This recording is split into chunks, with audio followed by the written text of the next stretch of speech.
Good afternoon and welcome to our workshop today. The subject is the condition of farm workers in Santa Barbara County and how that condition can be improved while maintaining economic viability for our agricultural industry, our biggest industrial sector in our county.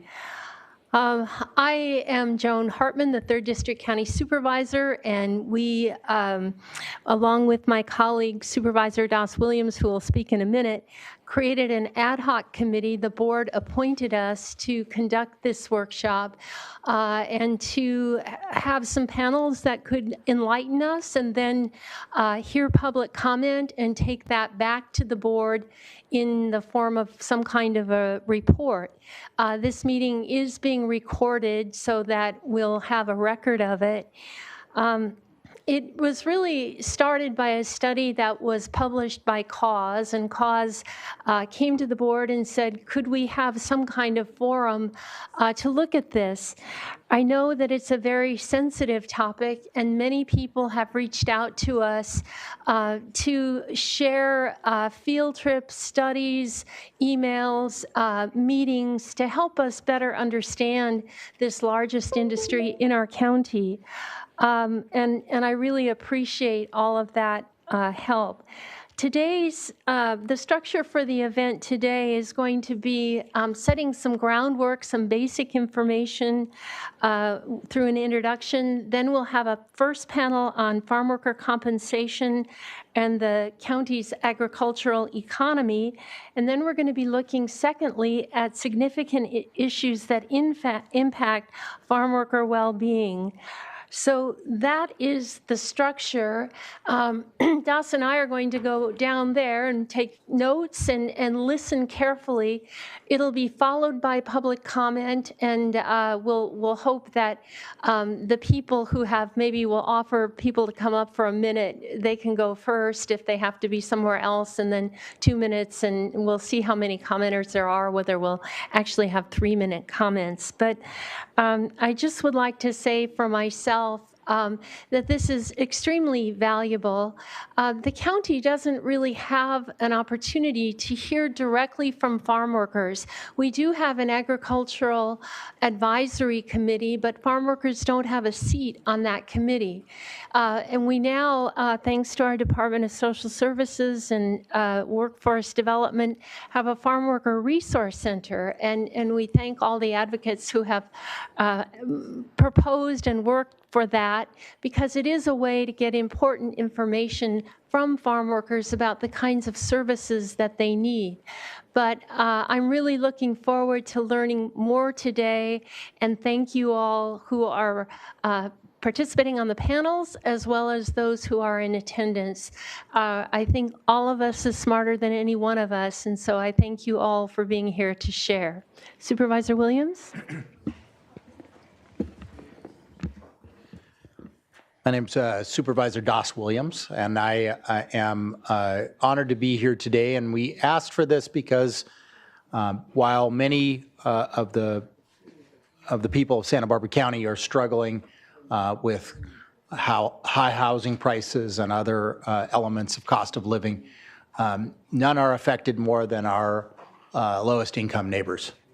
And so to me, it makes it's very important for us to understand what are the struggles of our farm workers and their families in Santa Barbara County. And because of that, we have sort of a wide range of subject matter that you are invited to comment on. We are concerned about wages, but we're also concerned about availability of housing, about benefits, safety, and other factors that can affect both the mobility, prosperity, and sustainability of our communities. I want to say that personally, this is a subject that matters a whole lot to me because while I grew up not as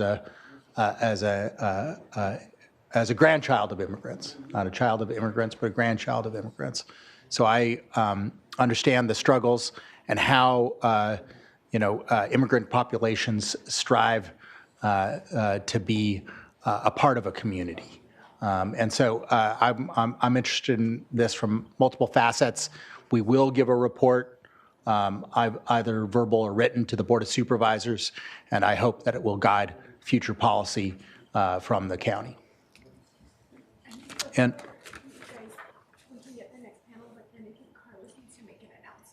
okay. We're going to first have an introduction, and then Carlos can make his announcement while they're getting up. As Supervisor Hartman said, since this should be about El Pueblo, the people, we're going to give the dais back to the people, your representatives that are going to speak up here. And we're going to start with our introduction, which includes Dr. Ed Flores, who's an associate professor of sociology at UC Merced, and Jose Chang, who's our agricultural commissioner for Santa Barbara County. So come on up while Carlos gives the PSA.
Good afternoon, members of the Santa Barbara County Board of Supervisors and the public.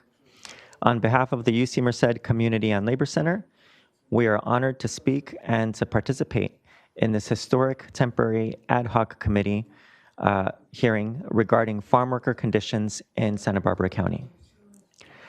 The issue of farm worker conditions has long been a challenge for those who plant and harvest the crops that sustain and nourish our communities and help power the fifth largest economy in the world.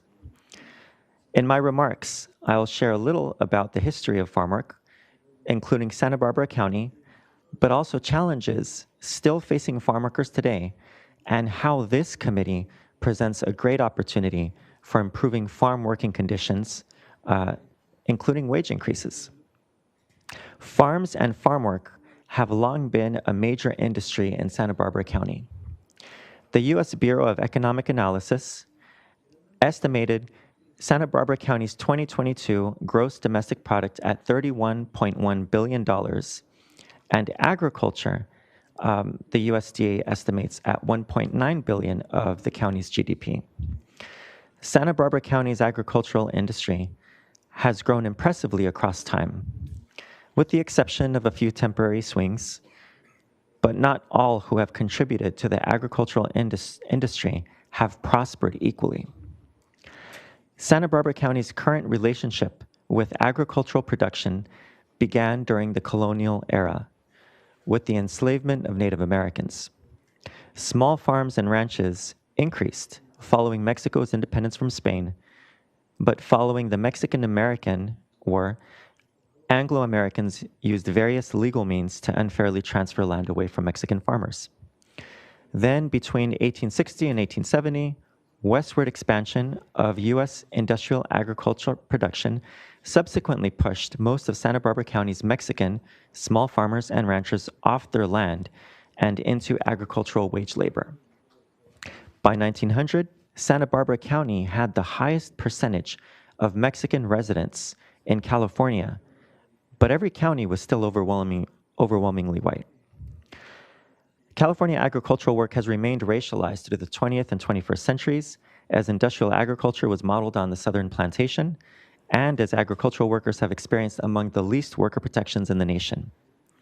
In the 1930s, Franklin Delano Roosevelt signed into law the most powerful worker rights protections in U.S. history. The 1935 National Labor Relations Act guaranteed workers the right to organize into a union and established the National Labor Relations Board to protect those rights. The Social Security Act of 1935 provided workers with unemployment insurance, aid to families with dependent children, and Social Security. And the 1938 Fair Labor Standards Act established child labor, minimum wages, and overtime protections. Yet, only agricultural workers and domestic workers were excluded from those protections. Black workers concentrated in agricultural and domestic work, and Southern white legislators didn't want black workers to have the same rights as white workers. Their intent was to preserve a caste system, and they did. Today, agricultural work is done by a largely Latino immigrant population that often lacks citizenship rights. And to this day, agricultural workers still don't have the same federal protections for unionization, collective bargaining, or wage and hour provisions. California has been a leader in U.S. agriculture in the 21st century.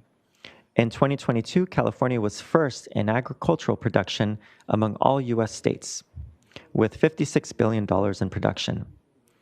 At the same time, the state's labor unions and farm worker organizations have successfully advocated for several worker protections above federal standards, including the establishment of minimum wages, overtime, outdoor heat standards, and wildfire smoke standards.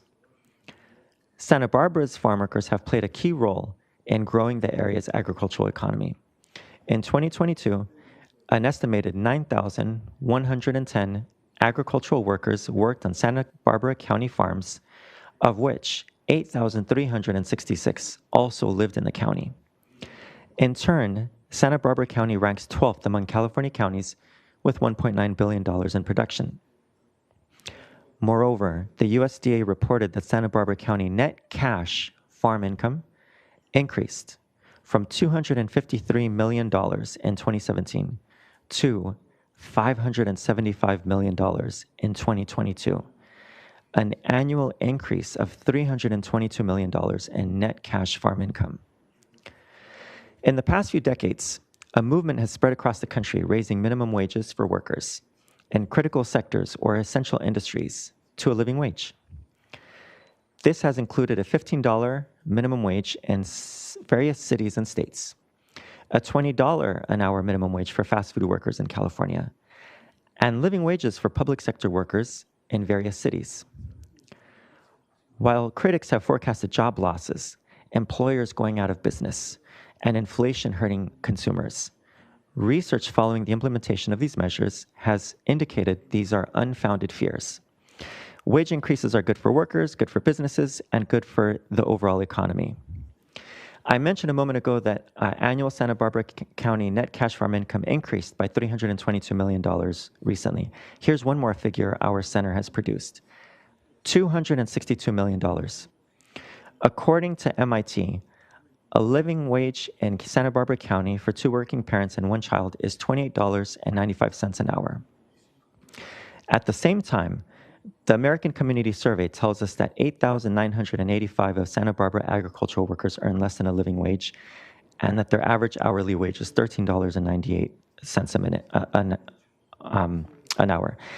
When we cost out the difference, we find that raising the farm worker minimum wage to a living wage would provide $262 million in wage increases, less than the $322 million annual increase in net cash farm income. And I'll close by sharing one more thing. This region has never really witnessed a crisis in farm labor as it will confront in the next coming years.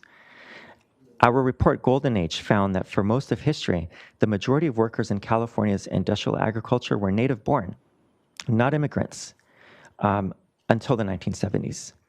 The 1970s witnessed a historic wave of migration from Mexico. And while most California farm workers since 1970 have been immigrant, non-citizen, and undocumented, that tapered off in recent years. And the average California farm worker age is now 40 years old. There have not been large numbers of young migrants arriving to look for work in this industry. So unless something drastic is done to place Santa Barbara County on the map and to make it worthwhile for people to move here and work in these fields, within years, farms in this county will lose agricultural workers with no precedent. So this committee is positioned to do something historic, to create the nation's first local farm worker living wage ordinance. This would draw persons to the fields.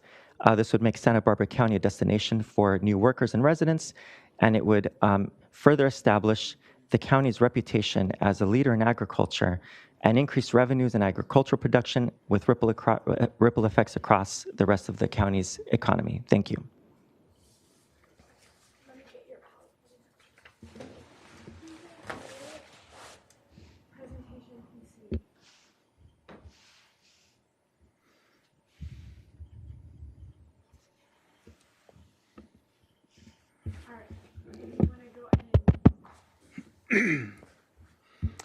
Supervisor Harman, Supervisor, good afternoon, everybody. Jose Chang, Agricultural Commissioner for Santa Barbara County. Today, I'm just going to provide an overview of Santa Barbara County agricultural industry.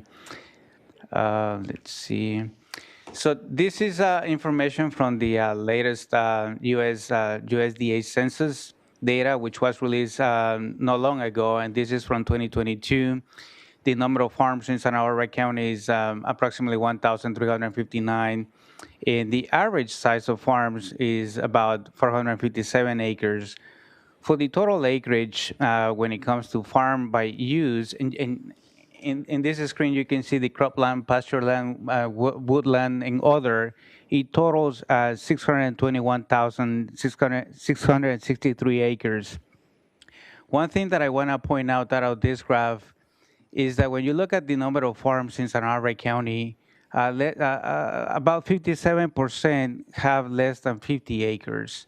And that is, you can find that on your, in the graph that it says farms by size, and that's where you will see that 57% of the farms are less than 50 acres. And then here is to provide even a more overview.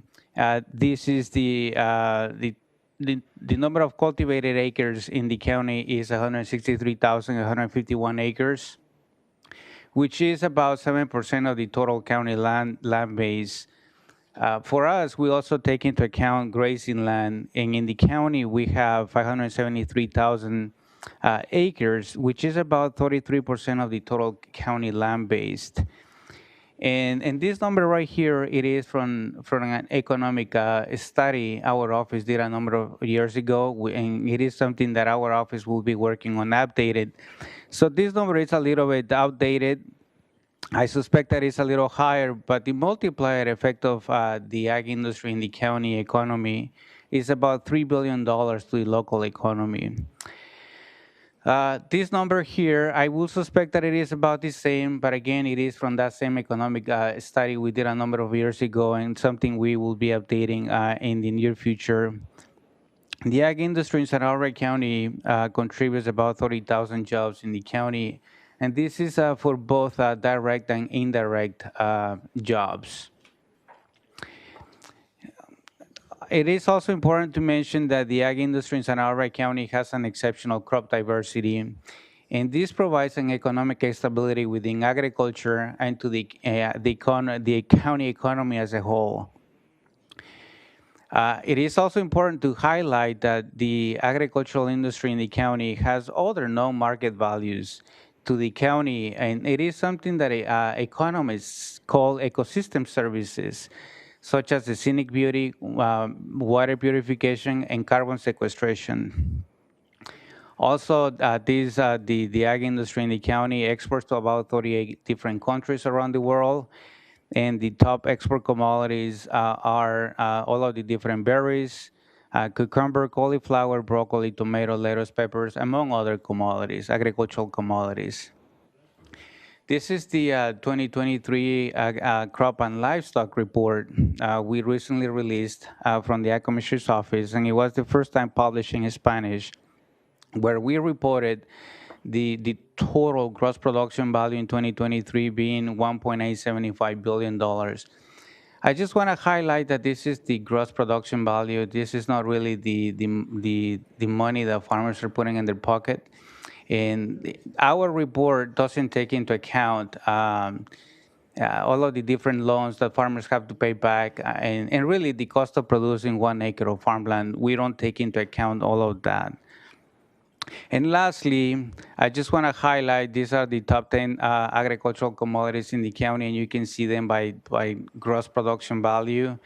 Strawberry being number 1, nursery being number 2, wine grapes being number 3, broccoli number 4, cauliflower 5.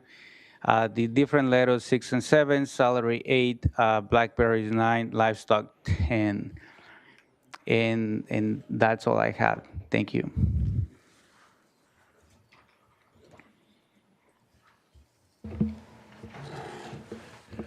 Our first panel, well, first of all, I want to thank you both for giving us the context. Our first panel is farm worker compensation in the county's agricultural economy. And that's going to be Arsenio Lopez. He is a leader, a community leader from Oaxaca, Mexico. He arrived. Do we have any questions to put to them? Go ahead and with questions, Joe. I do have one question, and that is, you had the different crops up there. It's my understanding that one thing that's distinctive, in addition to the wide range of crops we have here, is how many of the crops can be grown on relatively small acreage. We're not the Central Valley.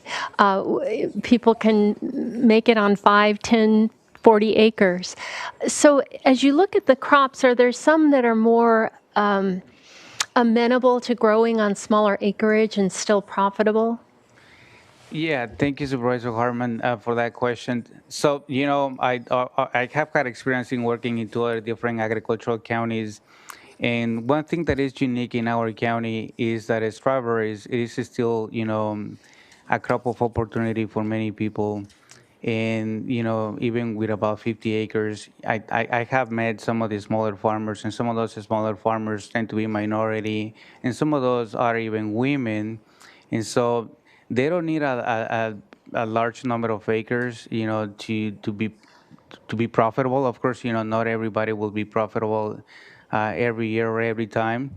But for the most part, in my experience, we still have those number of, that is one of the commodities that people can still make it. Strawberries. Strawberries. And of course, we have some of the vegetables, and we are very lucky in this county to have, not only the soils, the weather, to produce some of the best vegetables in the state. And I know that some of these smaller farmers, they tend to go to the farmers market, and they tend to, take advantage for them to be profitable in a different way and not necessarily compete with the larger farmers. Thank you. My question is, in the past, a lot of change has happened in the last maybe decade.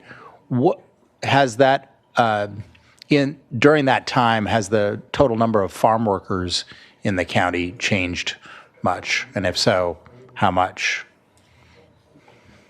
Either one of you. The trend across the state has been a small decline over the past decade. But what we're forecasting are even greater shortages moving into the future because for decades there was a lot of migration to California, and that's tapered off. And now the migrants that are here are beginning to age into retirement. So there's been a small drop off, but not as big as what we're forecasting for the next decade. Thank you. Thank you both. Our next panel is farm worker compensation and the county's agricultural economy. This will include Arsenio Lopez, who is a leader from Oaxaca, Mexico. He arrived in Oxnard in 2003 as a farm worker in strawberry fields and became MECOP's first community organizer in 2006. I ultimately later became MECOP's first Indigenous executive director in 2014. Also presenting is Daniel Segura Esquivel, Santa Maria organizer for Cause. Mr. Segura Esquivel was born and raised in the Santa Maria Valley and is the son of migrant farm workers. Do you want to set the whole panel or just them two? Let's see the whole panel. And then right after them will be Santa Barbara County's agricultural economy, trends, competition, and industry pressures.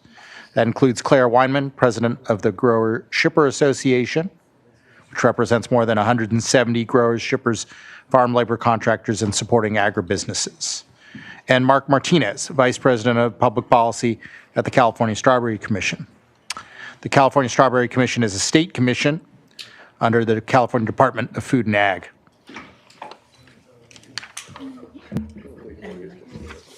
And then lastly, Mike Testa, who's partner at Coastal Vineyard Care Associates. Mr. Testa serves on the board of the Santa Barbara County Vintners Association, past chair of the California Association of Wine Grape Growers, and has extensive experience working with wine grape industries statewide. And then the last part of panel one will be on the H-2A workforce. This will be Carlos Castañeda, owner of Castañeda and Sons, Inc., farm labor contractor, and Prasi Gupta, former deputy director of the National Guest Worker Alliance.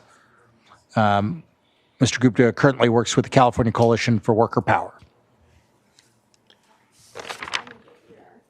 Mr. Lopez.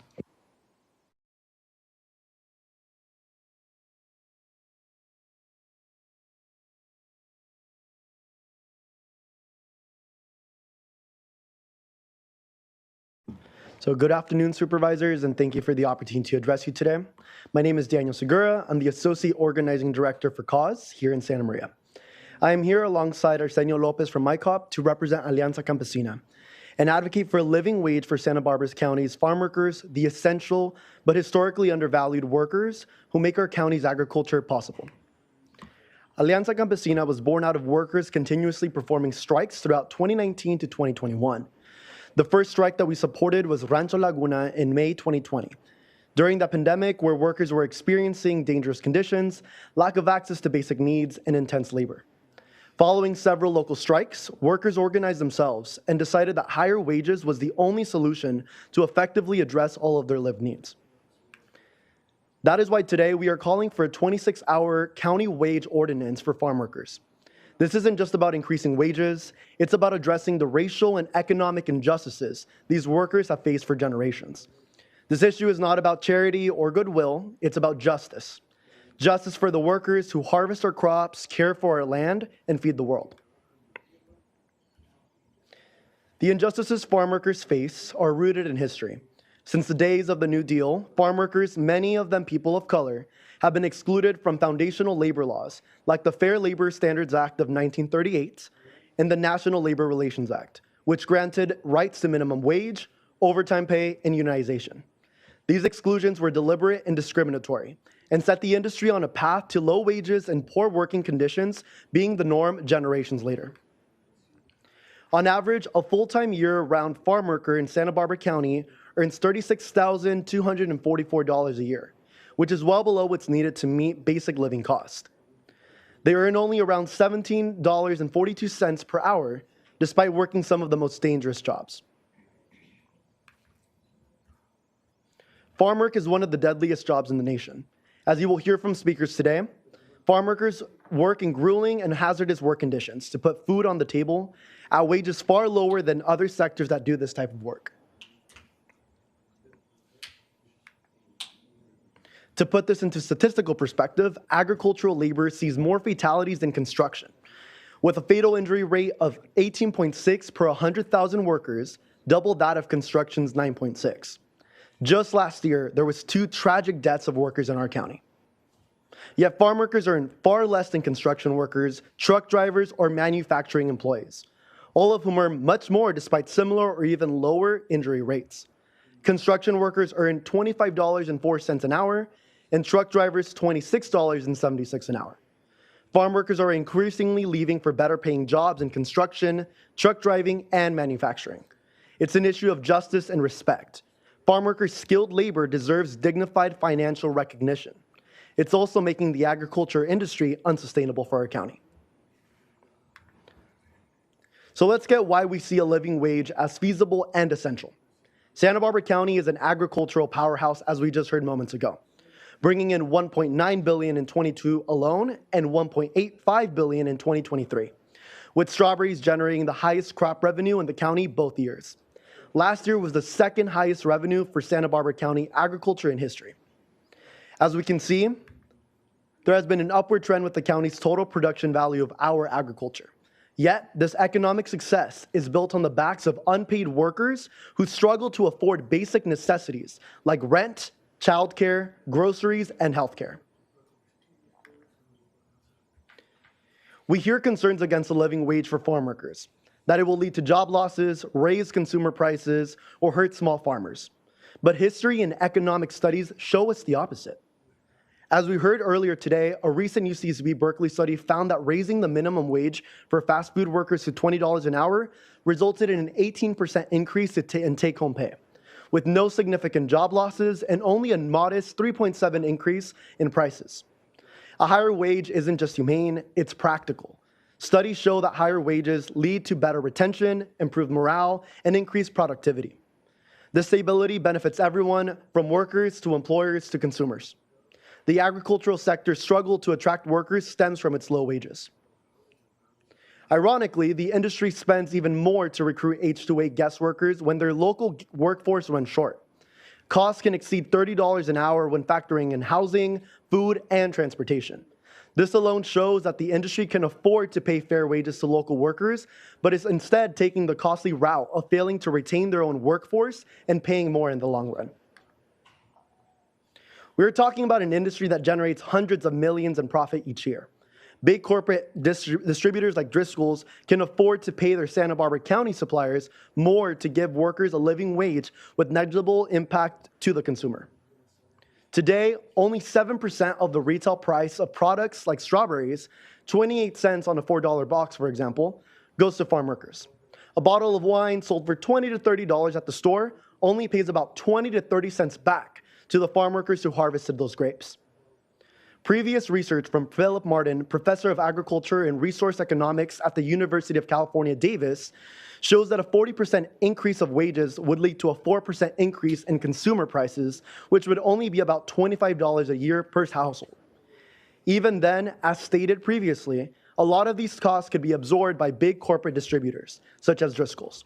Increasing wages would barely affect the price for consumers, but would have a transformative impact on workers' lives. Let's talk about the impact on small farmers. We recognize that there will be concerns about the cost of raising wages, especially for our small growers, which is why policymakers should discuss phased adjustments or differentials based on company size, as has been practiced with other similar ordinances. This gradual increase allows time for businesses to adjust, and public engagement with stakeholders will guide us in implementing fair provisions for small-scale farmers. Santa Barbara County's agriculture, and especially those that toil in our fields, are the backbone of our local economy. And we should be working together to ensure the industry is sustainable, equitable, and thriving for everyone. But the reality is that this is not an issue for affordability for big agriculture. It's an issue of prioritizing profits over people. The Central Coast's incredible climate, as we all know, allows us to grow expensive specialty crops exported around the world. And land is expensive here because there is strong demand to both farm and to live here. But farm workers are struggling to afford the high cost of living in this region, while not sharing in the profits of the expensive wine grapes, strawberries, and other high-value crops produced here. That is why over 40 California municipalities have recognized similar cost of living crises and adopted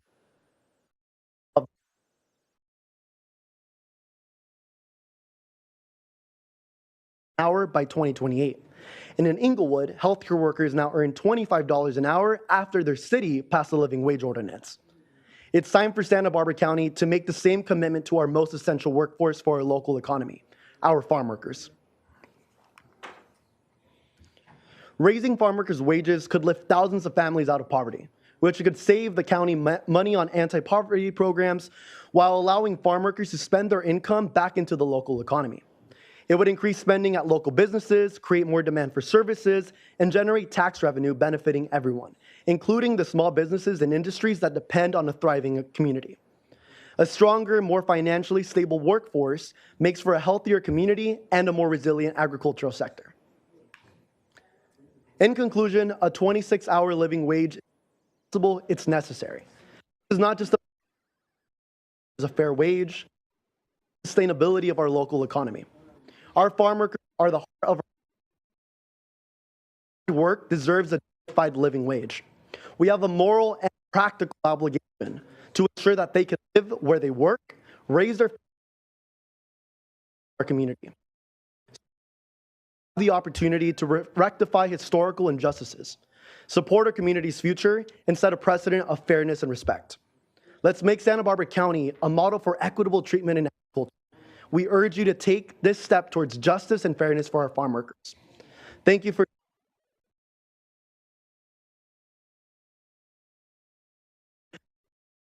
residents of our county. Thank you. Thank you, Daniel. Hello. Thank you, supervisors and committee members, for the opportunity to speak today about the important matter, a dignified wage for farm workers, 26 an hour, county wage ordinance for farm workers. I'm the grandson of farm workers who work in California's agriculture fields with Abracero programs in 1960. In 1982, my parents brought me here to work in the grape fields of Madera, California. We returned to Mexico in 1983 when I was 1 year old. But no matter how hard my parents and my grandparents work in California agriculture fields, we always had poverty. In 2003, I decided to come back in California and move to Oxnard, where I worked in the strawberry fields for 1 year. I remember I was making around $1.40, $1.60 per box I picked. Today, in 2024, a farm worker is making about $2.20 per box. I also want to highlight what is also important about working in the fields. This is not a year-round job. This is a seasonal job. It's not stable, and you have to be moving constantly. For example, from Oxnard to Santa Maria, from Oxnard to Gilroy, from Oxnard to Madera, from Santa Maria to Madera. You just heard from Daniel about findings from our Harvesting Dignity Report. we at MyCup hear about these conditions daily from our community members who seek support from our organization right here in Santa Maria. Farm workers struggle to afford dignified housing and often live under crowded conditions. Indigenous families live in garages, oftentimes with up to 20 people, limited access to the kitchen and limited access to bathrooms. Their family's health is poor because they lack of access to health care. And also often lack for healthy food. They often cannot afford the food they pick. They cannot afford high quality child care services for their children. Leaving their children with relatives and neighbors, farm workers are still among the lowest paid workers in California. I'm originally from the Mixteco Nation of Oaxaca, Mexico.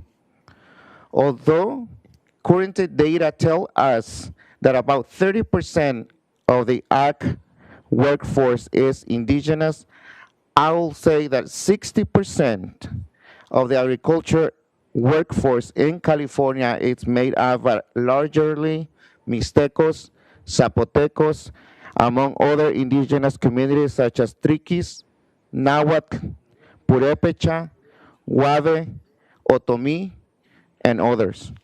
Santa Barbara County has one of the highest percentages of indigenous farm workers in the state of California.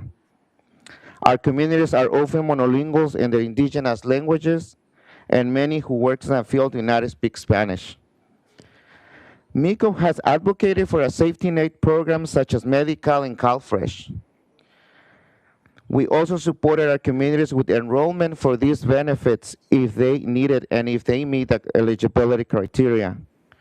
We believe that dignified wage will lift farm workers' families out of poverty and save county money that currently subsidizes agriculture's low wages with these safety net programs.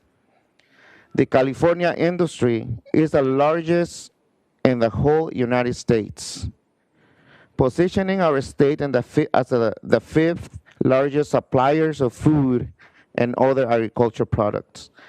But workers still are the lowest paid workers in our county.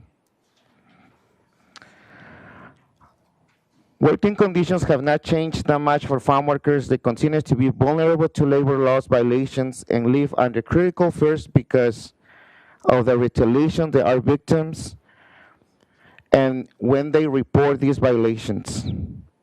Today in 2024, just this week, these fears has become more intense in their lives that under extremely hard conditions of anxiety and uncertainty with the most recent narrative of massive deportation. I will just close with that. For the last 4 years, MICO has supported the state with its wildfire and pandemic responses for immigrants. Thousands of farm workers receive one-time financial support through the disaster relief for immigrants and the storm assistance for immigrants. We will continue to support any initiatives that will provide some relief to the agricultural workers, but we know that this is not the solution that is needed. We need to recognize it's a band-aid for the historical inclusion and oppression of the agricultural workers in this country. This is a system of abuse and exploitation of bodies of Native communities, Black people, Asian people, Mexican people, and now indigenous people. This comes from the deep roots of slavery, and what we have seen is that it has been modified to make it legal, and this is not right. It continues to be a violation of human rights of individuals from communities with a history of oppression, and we do have faith in Santa Barbara Board of Supervisors that will help us change this. Thank you.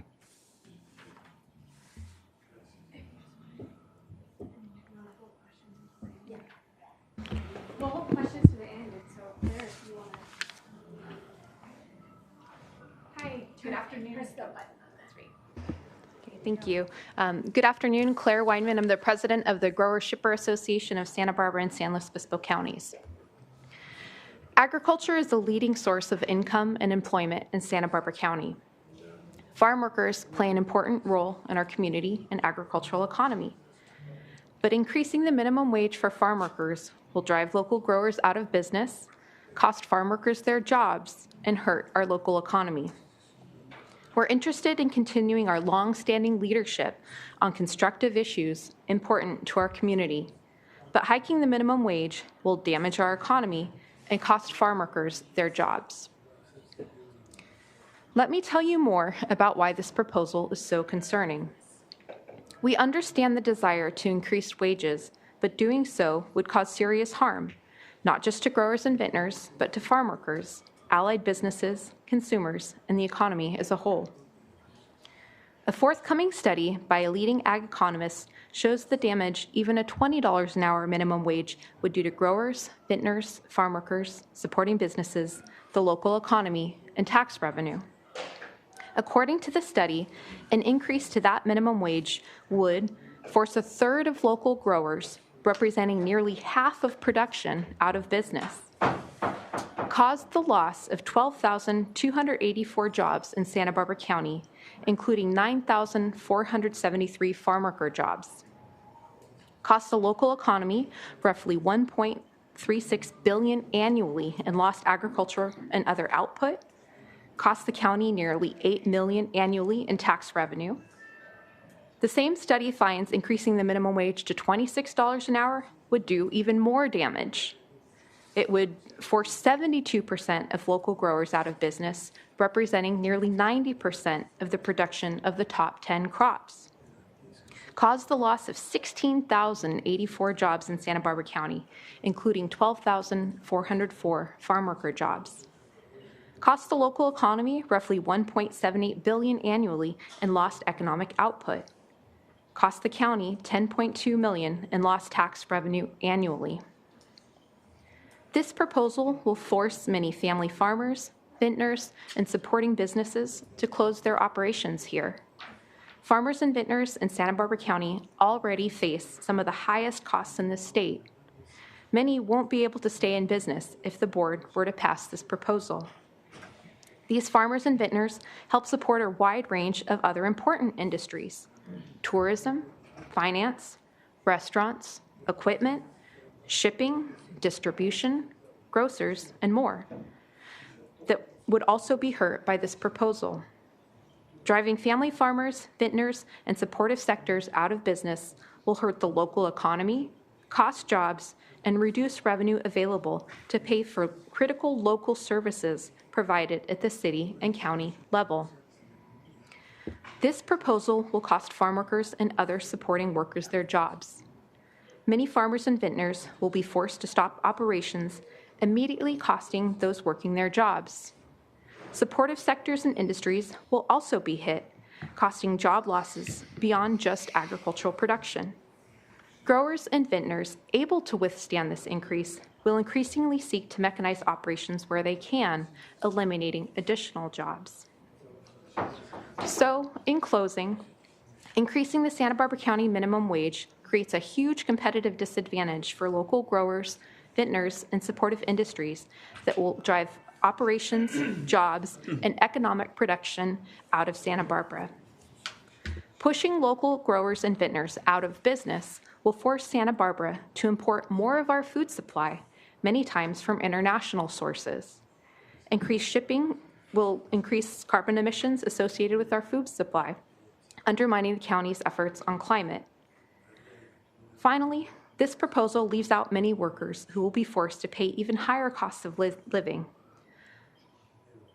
The proposal is promoted under the guise of fairness, but leaves out many workers, including employees of the county and cities, who not only won't benefit, but will be forced to pay higher food costs. Thank you.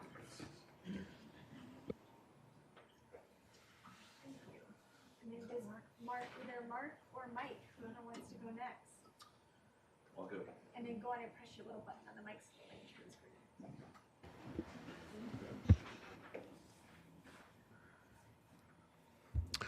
Good afternoon, everyone. Supervisors Hartman and Williams, thank you for allowing the California Strawberry Commission to present today. California Strawberry Commission represents California strawberry growers, shipping and processing companies. And I just want to say I'm a proud former farm worker who works side by side with my family and siblings in the Salinas Valley in strawberries and raspberries. And we have a great appreciation and compassion for the contribution of farm workers in Santa Barbara County, this state, and country. California strawberries have provided more farm ownership opportunities for minority farmers than any other crop in the country.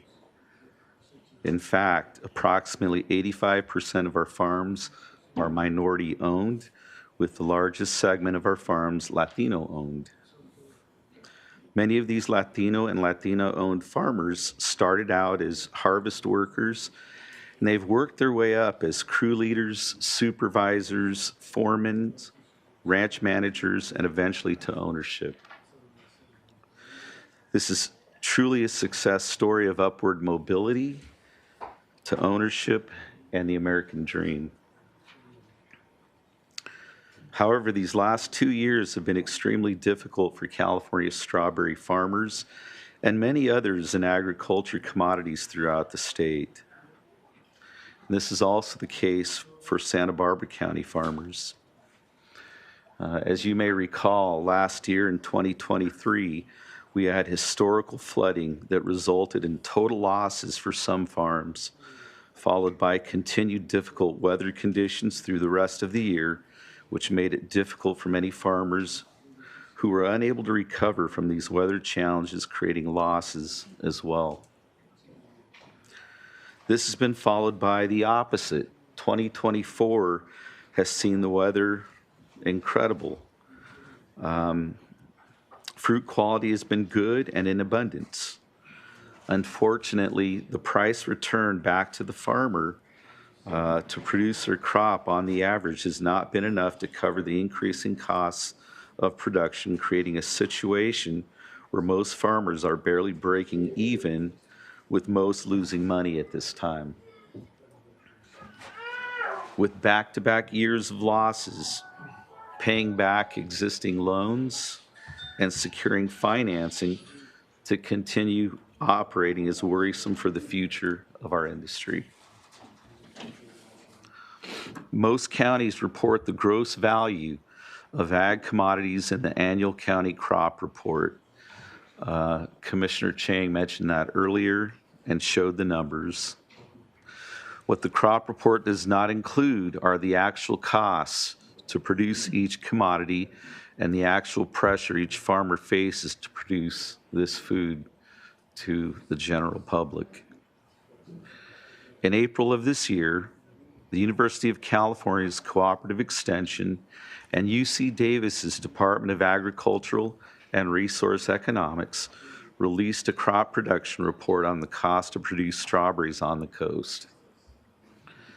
This report highlights that it is now over $100,000 an acre to farm strawberries, nearly doubling the production costs over an 8-year period.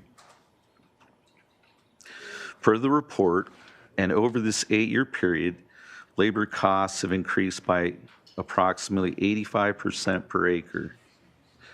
In addition, land leases, fuel, material, workers' compensation, water, and energy costs have all significantly increased, primarily due to an accumulation of added state regulations, legislation, and inflation. These are all out of the farmers' control, but they have no choice but to take on these increases in order to continue operating. I think it is also important to note that farmers have to continue making payments to cover these costs year-round and while planting and preparing the crop for the new year, even when there's no harvest revenue coming in. The study also reports that strawberry farmers are receiving flat pricing returns for strawberries. This report concludes that most operations are averaging a net loss of approximately -2%. I'm almost wrapping up here. Mark Bolda, the lead researcher on this crop production cost report from the University of California's Cooperative Extension, stated, "It would be crippling to strawberry farms to raise wages at any number at this time, as it would only create a greater negative to an already stressed production system, and it would lead to job losses for farm workers and farm closures." In closing, the useful data from the UC Strawberry Crop Production Report is undeniable, and it shows that the simple math does not pencil out. It would lead to the loss of thousands of farm worker jobs, farm closures, consolidations, and negative direct and indirect impacts to the Santa Barbara County economy if this board were to decide to pass a minimum wage increase ordinance onto ag. Thank you. Okay, and Mike, and then if you want to turn off that mic. All right, great. Thank you. Good afternoon. My name is Mike Testa with Coastal Vineyard Care Associates. Thank you, Supervisor Hartman and Williams, for allowing me to participate on the panel. I'm on this panel to give some background on the status of the Santa Barbara County wine industry. This is an extremely challenging time for the wine industry, and this is especially so in Santa Barbara County currently. It's hard to not find articles in the news explaining why this is happening. But overall, consumption has been down year over year with wine consumption. That's a trend that is continuing to increase each year. This decrease in wine consumption has ultimately resulted in a decrease in demand for wine grapes. And as economics teach us, when you have a decrease in demand, the only solution would be to decrease supply. And so in the wine industry, we're seeing this take place all over California, but it's especially true in Santa Barbara County. And so the numbers are pretty telling in Santa Barbara County. As Jose Chang listed on his presentation, in 2023, we had 11,000 producing acres of wine grapes. As recently as 2017, that number was almost 22,000 acres of wine grapes. This winter, we're expecting to see up to 2,000 acres come out in Santa Barbara County. And so if you do the math from 22,000 to less than 10,000 acres of producing wine grapes in a very short amount of time, we are losing half of our wine grape acreage in this county. And to compare that to our neighbors in the north on the Central Coast in the wine industry, Monterey County has been maintaining just north of 40,000 acres, and San Luis Obispo County 40,000 acres. So Santa Barbara County is losing at a much more rapid pace than some of our neighbors. And so you might have to ask yourself, why would that be? Well, in this situation, Santa Barbara County, we are a small wine industry. And there are times where we're proud of that. Our quality is second to none. But when it comes to economics, it's punishing us. And so with over 200 vineyards in this county, the average size of a Santa Barbara County vineyard is only 50 acres. It's hard to have economies of scale at 50 acres. And as labor rates continue to rise year over year, the solution for farmers are to mechanize and find more efficient opportunities to reduce their farming costs. Well, that just isn't quite feasible in Santa Barbara County with the size of the wine, average size of the vineyard that we have here. And so we're seeing a lot of growers choosing to not continue with farming in wine grapes. This morning there was a market report that came out by the largest, one of the largest brokers in the industry, and I'll read that quote because I think it sums up the reality of what the wine grape grower is experiencing right now. It remains a painful time for the industry. Cash flow, essential for surviving until such time as supply and demand is back in balance, is hard to come by. With asset values having dropped, so too is financing. Consolidation and right-sizing are underway, indicative of financial pressure both in the industry and the wider economy. And so all over the state, and especially here in Santa Barbara County, grape growers are doing whatever they can to try to stay in business.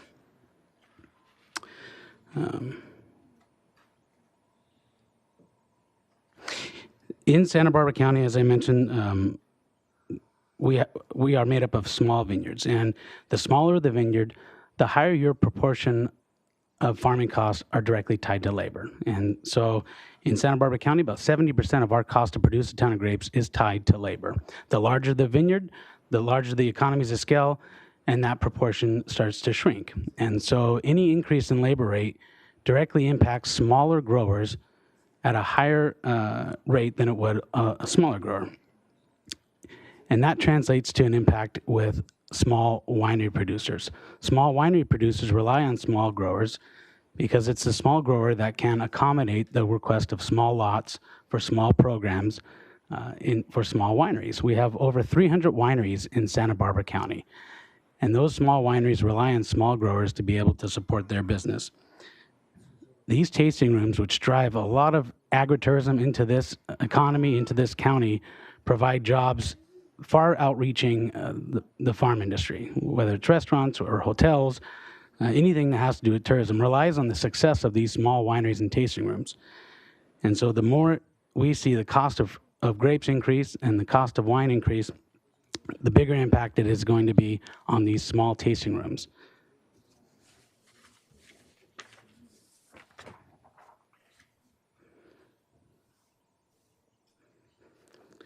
Providing jobs for this community is my proudest accomplishment. I want nothing more than to improve the conditions for my employees and all the ag employees, but we're losing acres and we're losing jobs. And an increase in labor rates and farming cost will result in an acceleration of losing acres and losing jobs, and that hurts everyone. Thank you. On time. Okay, so we've got an interloper. So why don't So why don't you ask your questions unless you and then we'll Great. have our H2A teams go up. Then I did have a question for Mr. Martinez. What your pamphlet and your testimony indicates that there was a 85% rise in labor costs between 2016 and 2024 for the strawberry industry. And I would imagine most of that was driven by the minimum wage increase. But what's the base that was calculated on? Meaning, minimum wage was $10 an hour, but your average wage wouldn't have been $10 an hour because, Right. so. Yeah, piece rates incorporated in those wages, which is essentially how the industry compensates workers during peak harvest season. So I guess my question is, what would you estimate the base of that calculation, or the floor of that calculation was? The The floor of- 2014 figure, Yeah. or the 2016 figure. I'm sorry. Yeah, Supervisor, I'd have to go back and look at what that average was. It's fair to say it's probably more than $10 an hour, right? Yeah. Because that would be the minimum. Yeah. So 10, 50, 11, somewhere north of that? Yeah, I would have to go back and look at those numbers exactly to come up with an accurate calculation. That figure, 85%, immediately struck me because that's a lot more of a rise than the wage increase was. Mm-hmm. So to the tune of almost $2 an hour more than the wage increases have been. So what's the rest of that cost? It must be gigantic. Yeah. What you're also looking at are costs related to paid leave that go into those labor costs. When you do have paid leave occur and you're in peak season, you have to bring additional workers in to cover those workers that are on leave. And in many cases, that could be significant during peak season. And do you have any sense of what rolled up costs per hour are for employees that are directly employed? Meaning, if you include paid leave and any other benefits, what's the equivalent, and healthcare, what's the equivalent per hour that an employee costs you? Yeah, so if you factor in the load, that could very well be an additional 30% plus. Okay, so if it's 18 bucks an hour, I'll add 30% onto that to get a rough calculation of a direct employee's cost to the employer. Does that sound about right? About 33% on the load? Yeah, I think that does. If I may, I would just add that there's been a lot of moving parts, and it's really complicated. And so there's been, many different factors contributing to that, both local and state and federal and global. And so I just want to emphasize that it's, because of all of those moving pieces, it's a more involved and interrelated answer. Well, it's an important question, right? I mean, it's an important question to see what else is happening out there, right? Because there is which we'll hear a little bit about, hopefully, there is an increase of, in that time, also an increase of reliance on farm labor contracting, right?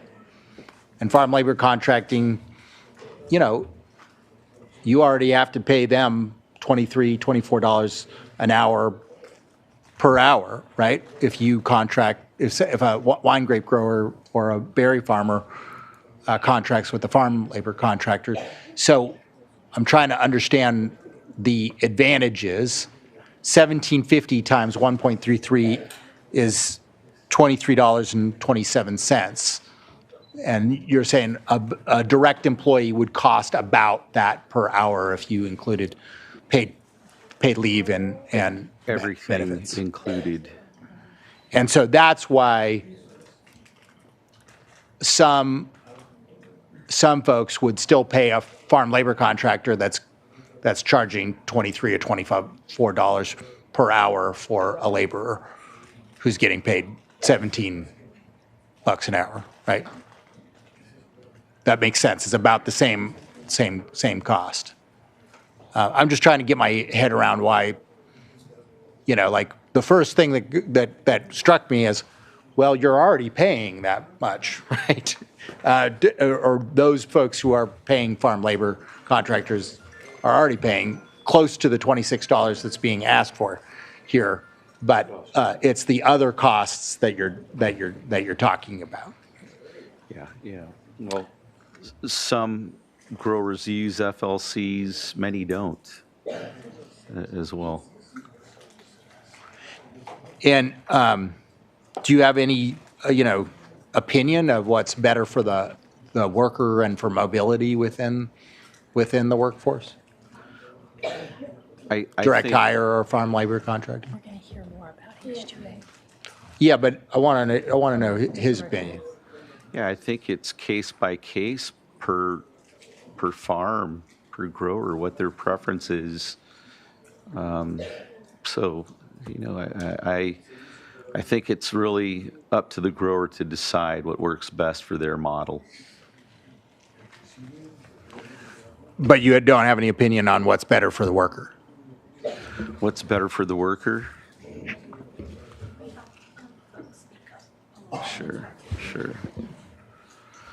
We have many farm supervisors that have worked for many years on the same farm, and I think that relationship, is ideal. They consistently come back, or have been long-time, full-time employees. So that's ideal. That makes sense. That's ideal. And though it was hard in the context of all the noise, I appreciate your soft-spoken manner. When the rest of the world, all sides are amped up to volume 10, I appreciate that you're collected in volume 6. So that's my questions. I think I have two questions, and I think I'll get maybe different perspectives on this, so whoever would like to answer. I really appreciated sort of the historic context of farm workers not having the same legal rights historically as other workers and what might be behind that. The state instituted a 40-hour work week. And I know that may be a good thing. It may have some unintended consequences, especially for a seasonal agricultural operation. So I just wonder if maybe people who would ever like to comment on that. How about you two both? Just going to say that what at the end is really important is to recognize, and I will keep using this word because this is a reality, the exploitation of the body of the individuals, farm workers. I think we need to like really be intentional in looking into the historical of farm workers. For example, Braceros programs. The Bracero program was named because of the arm, young individuals being brought here because they probably bring the physical strengths as they needed for the type of work that they're doing. Is that human thing to do to farm workers? I invite you to considering all those things. When it was past to 40 hours and it was farm workers was excluded and they were working, for me it was forced to work 60 hours and for a week in order for them to do overtime. Is that the right thing to do? I don't think it was. I think farm workers are human beings that they deserve to have basic labor rights as other industries, so they have the time to dedicate to themselves, to their own health, and also to their families.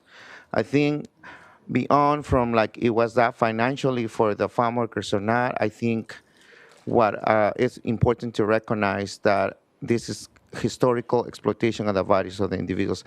The other, and I don't want to take too much time, I know it's limited, but the other thing I invite you to be looking into is the H2A workers.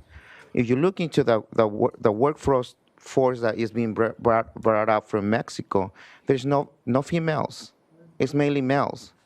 It's the continuation of the Bracero programs from the 60s. And it's, for some ag industries, it's convenience for them to do that because they also meet what is required and the strengths to produce more with a lower cost on personnel. So I think factors like that, I think it's important to consider what it will make the difference for the lives of farm workers, families, and this state. I think they should and they deserve that their working conditions get changed, but it will get changed, and their life and the economics will change if things like this get passed. 26. Thank you. If I may, two things. To the question of the changes to the overtime provisions under Wage Order 14, we have heard some preliminary information very concerning about the effect that had in terms of take-home earnings for farm workers and their families. And so just want to articulate that sometimes these can be well-intentioned efforts, but without considering those broader ramifications, that can have some very real detrimental impacts. And the only other thing I wanted to add on the discussion about farm labor contractors is that, you know, we've heard about the diversity of crops grown here on the Central Coast, and you know, there's many different employment relationships and crop types, but one thing that's important to remember is that sometimes for employees working with a farm labor contractor allows extended opportunities for employment. Sometimes that's with the same crop type, sometimes that's with different crop types, but we have so many different opportunities here that there are opportunities for you know, employment with a grower or employment with a farm labor contractor. And that's all, these are all pieces of our community and offer different opportunities. You know, we heard about some of the really small growers. It allows those growers to continue to grow and provide harvesting opportunities for workers who can work with farm labor contractors, work with multiple growers to have more extended, you know, we heard the point of seasonality, have extended working opportunities as well. So just wanted to add that to the conversation.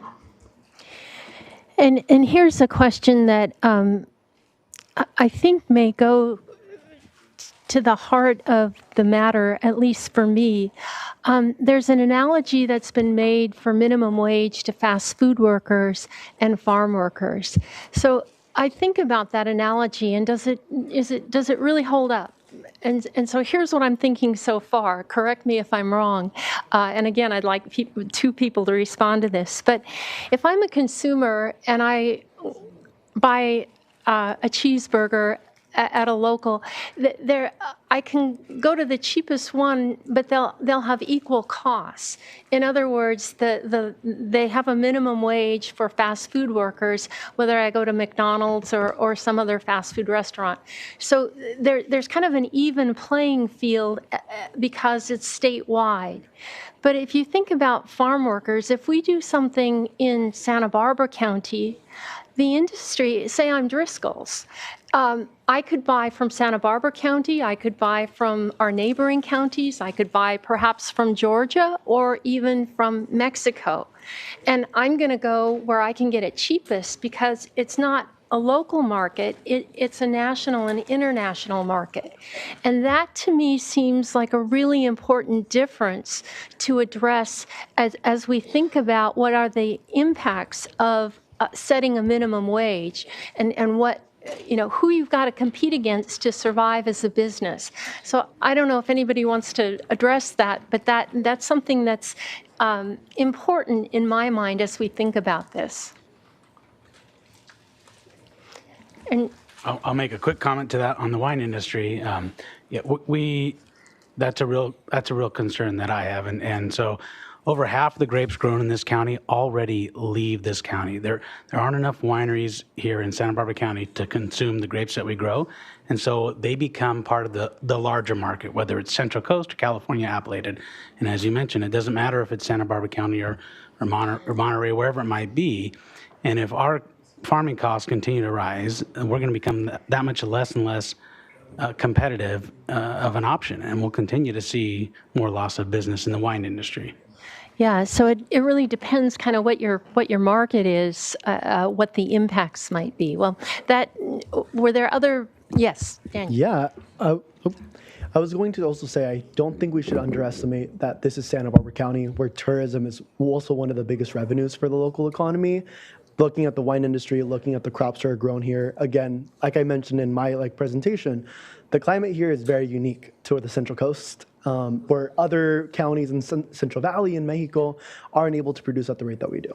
And so I think when we're talking about that as well, the comparison of fast food to agriculture, the margins are bigger in fast food than they are with agriculture. When we're looking at the cost differences, the issue of retention is also really relevant and important when we're talking about agriculture. So I think, like speakers have mentioned previously, we do need to look at the intersection of these statistics, but at the end of the day, there is still the issue of a living wage for farm workers, where our workers are leaving our county. So if you don't have workers, you can't harvest crops. When we're looking at seasons as well, it's other workers are going to migrate to other locations, and if they're able to afford to live and stay in that location year-round, they're going to not come back to our county. So I think we're looking at both the cost of the consumer for distributors as well, but we also have to be thinking about the retention of our workers locally, and what are we doing to sustain their ability to be able to remain here to work. If we don't have workers, we don't have a discussion to even talk about being able to harvest these crops. And so that's something that I would contribute as well. I think, yes, definitely looking at all angles of it, but really centering the fact that we're looking at the retention issue of our workforce locally in our largest economy. Yeah. Thank you. And I think that, go ahead. Well, I think your question brought up an important point, and I'll get on my soapbox just for a second, because I would hope that every single person that has ever asked me to vote for a higher minimum wage or other worker benefits would also be willing to look at their fruit and their vegetables and see where it's grown. Because Chile doesn't have a minimum wage like we do, right? And neither does Mexico, as much as I love it. If we want to support, like I do, higher wages, California consumers should also, it should matter where stuff is grown, because the wages, the benefits, and the environmental laws are stronger here. So, to me, those are logically consistent. We cannot divorce those two from one another. I am, kind of, curious because, I mean, the point that Mr. Seguro Esquivel brings up is a good one. Regardless of whether the county creates a minimum wage for farm workers, I would be curious, you know, the left side of the panel in this case, right, maybe right side up there, has said that we can't handle any increase in wages. But I guess my question is, if fast food workers are already making 20 bucks an hour and they're not even able to hire enough people, if folks in the South County are already paying over 20 bucks an hour, especially if you include healthcare benefits, how long can anybody up here realistically pay $17.50 an hour, right? I mean, that's just not going to work. It's just math, right? There's not enough workers for the jobs that are paying 20 bucks an hour. How are you going to expect to get enough workers if you're going to pay $17.50 an hour?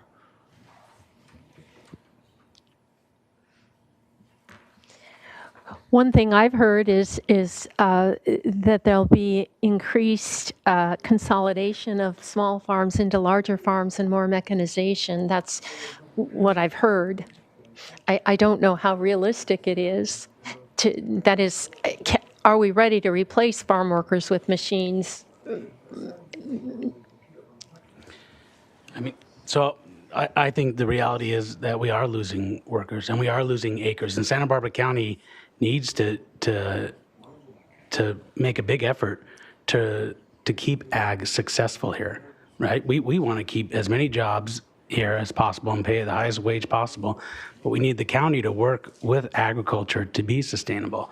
The wine industry, the reason why half of the grapes leave this industry is because the county has made it incredibly challenging to be a wine producer in this county. Our largest winery was shut down and had to leave the county because of regulations that made it crippling. And it's incredibly expensive and painful to go through the county process to open wineries. And so there are bigger impacts there that need to make it more business friendly, number one, if we're going to be sustainable. And there's other impacts to the condition of the worker that we need to be addressing. And it's the cost of living here, right? And as we've talked about, as a county, we failed in terms of coming up with more realistic opportunities for ag worker housing. And that's something that we all know we need to go back to the drawing board. And so there's a number of factors that I think are going to keep agriculture successful here, that are going to allow us to continue to keep workers here. But right now, we're at a pivotal point where ag is not winning. And we all need to be winning.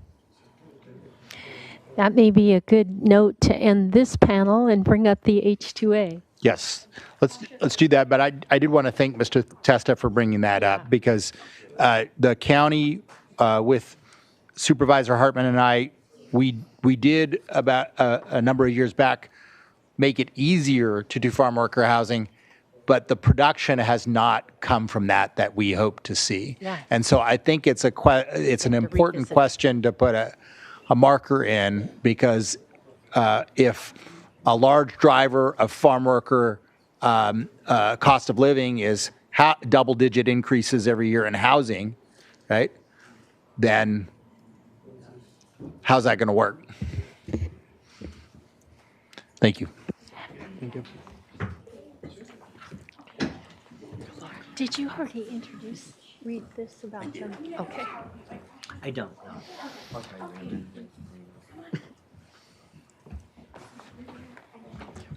Just press that. And so this is your comments. Okay. Whoever goes first. Sure.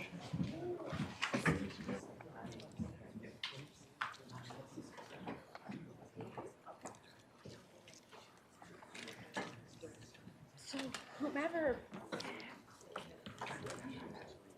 wants to start, and then I'm right here. I'll let you each know when you have 1 minute left, and then when the time is up. Yeah, so you can see from the earlier questions, H2A is a really important topic to understand all of this. So we're really grateful you both came and hope you can enlighten us more.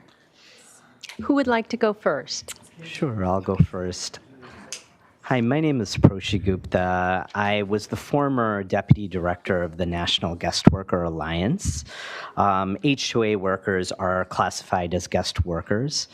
While I appreciate how a guest worker program provides for workers and their families, it was never meant to replace the local labor force. In this case, today I wanted to cover the cost of the program and the conditions that I saw as, within the National Guest Worker Alliance, where we had to address several abuses of the workers based off of the lack of enforcing labor standards mandated from the Department of Labor.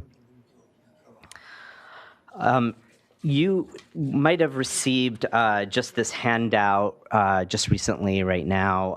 It was just released today from UC Davis Labor and Community Center of the Greater Capital Region.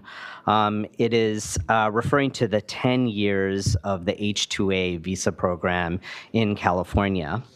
From it, I'm just going to pull out a couple of numbers. According to the California Employment Development Department, EDD, up to 480,000 farm worker labor in California in our agriculture. In the past 10 years, the population of H-2A visa holders in California has grown by 516.2%. In Santa Maria in 2013, there were 154 certifications for H-2A workers. The figure grew to 2,057 in 2018, and in 2023, it was 2,904. This was an increase over the past 10 years to 1,786%. I highlight these figures to demonstrate the dependency for a program that comes with costs to the growers. And I think actually we spoke about some of them already. Transportation to and from the workplace, grocery stores, and laundromats. The processing fees for the H-2A program, wages, as we've been discussing quite a bit, housing, as well as healthcare. Our argument is that the money for this program can be better spent on the local labor force. And I think, again, we just started to talk about how it's not really feasible to continue to pay the housing costs in Santa Barbara County, in Santa Maria, and all of the increased cost of living that all workers and all people here have to pay. An example by the Salina Journal on housing, in Salinas Valley, their past worker shortfall for farm workers was much to do with the high cost of housing. Very much the case in Santa Maria, where the wage for strawberry pickers does not cover the high cost of living, including the housing. In the case of the Salinas Valley, the growers invested the money that would have gone to H-2A workers' housing costs to build affordable housing units for the local farm worker labor force. This in turn increased the productivity of the workers whom had decent living conditions. And then as I talk about conditions, as the former deputy director of the National Guest Worker Alliance, the lack of oversight on the conditions for guest workers that include H-2A workers, go with the practice of holding onto their legal documents, which is a form of intimidation to the workers. The simple dynamics of controlling where they live and work, their dependence on getting to grocery stores and laundromats, supplying their healthcare needs, the power of controlling such vital needs favor employers. In several industries, guest worker programs have yielded rampant exploitation of the workers that include wage theft, working for less money, exploitative conditions such as sexual abuse, lack of adequate health care. With a program that continues to increase here, there's always a high possibility that these particular abuses can continue and will go not enforced. Investing in the local agricultural labor force seems to be a safe and reliable way to help the local economy and provide good jobs for the Santa Maria community. Thank you. Cool.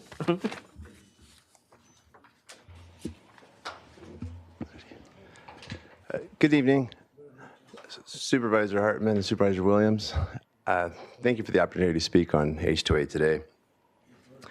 What I'd like to do in order to help people understand how H2A program works, I'd like to talk a little about my background. And so that'll serve as a bit of an introduction, but also of how the program works. My father immigrated in the late 1960s and worked in the valley here in Oceano Valley, not too far from here, Rio Grande Valley. And he worked for about 40 years as a farm worker and moved up what you heard earlier today, farm worker, foreman, supervisor, until eventually he had his own business. My eldest uncles actually came under the Bracero program, and that Bracero program ceased to exist in 1964. And so it's really important to understand that from 64 to 1980, there was no program. So the rest of my uncles, my dad, by the way, is one of 12, so a very large family, so this is how you can understand the whole timeline. So the younger brothers all would come in for a season, they would work, and then they would return to Mexico to be with family, and they'd come back in. Our border was porous, and that was a life of in this instance of our family, of a farm worker. So I had the privilege of having very good parents. My father would have me work out in the farms in the summers and on the weekends, and it instilled a pretty darn good work ethic that has helped me succeed throughout my adult life. But in addition to that, it helped me learn a heck of a lot about our friends, our family, and our employees, the farm working community. So in 1980, when H2 was introduced, it was again touched up into what we see today in 1986. It was split up into the H2A and H2B program. We were very late to the party here on the West Coast. The East Coast farmers were using it because our proximity to the Mexican border was allowing us to still have an active workforce. And as was described earlier today, we saw that dry up. And so I think that one thing we need to really understand is what percentage does this represent? According to UC Davis, H2A workers make up only 5% of the California farm worker workforce. And to be more specific, in the last 24 months here in our Santa Maria Valley, the strawberry H2A numbers have dropped by 70%. That's 7-0. So I think that speaks into what I think most people have spoken to earlier today. The cost of the program is expensive, and it's only used to supplement the workforce. It's by any doubt, it's not a replacement of our workforce. I think it's also important to understand we've been doing this for, between growing up around farms, some of my uncles trying to farm, some made a go at it, some did not. And over my lifetime, over my career, I've never seen anyone go bankrupt or close their doors. However, in the past 12 months, I've seen 3, and they were very close to us. These were our friends, these were our customers, and some of these were saints. I mean, employing over 500 people, good paying jobs, and no longer in existence. One filing for bankruptcy, vineyards getting plowed over. And these are, and to be very specific, these are different commodities, and respecting the privacy of those growers, I'd rather not mention them by name. But it's important to understand that the economics weren't working. They didn't want to close down. In fact, in the words of the grower that closed this, it's my baby. He said, over 40 years, I built this baby. And now, with tears in his eyes, I can no longer make it work. The regulatory environment, the cost of farming, it just doesn't work. So I really would caution, I understand we work with the best interest, with the best intent of trying to really do something, but the unintended consequences, it can be dangerous. We still have a lot of friends, family, and employees that are still hurting from the effects of Senate Bill 1066. They lost 1/3 of their income, 1/3. And in the Rio Grande Valley, this resulted into a lot of these employees that now work on the weekends, washing dishes, prep cook, et cetera, throughout Pismo, just to make ends meet. A problem that didn't exist when they worked 60 hours a work week. Thank you for your time, and I'm open for any questions.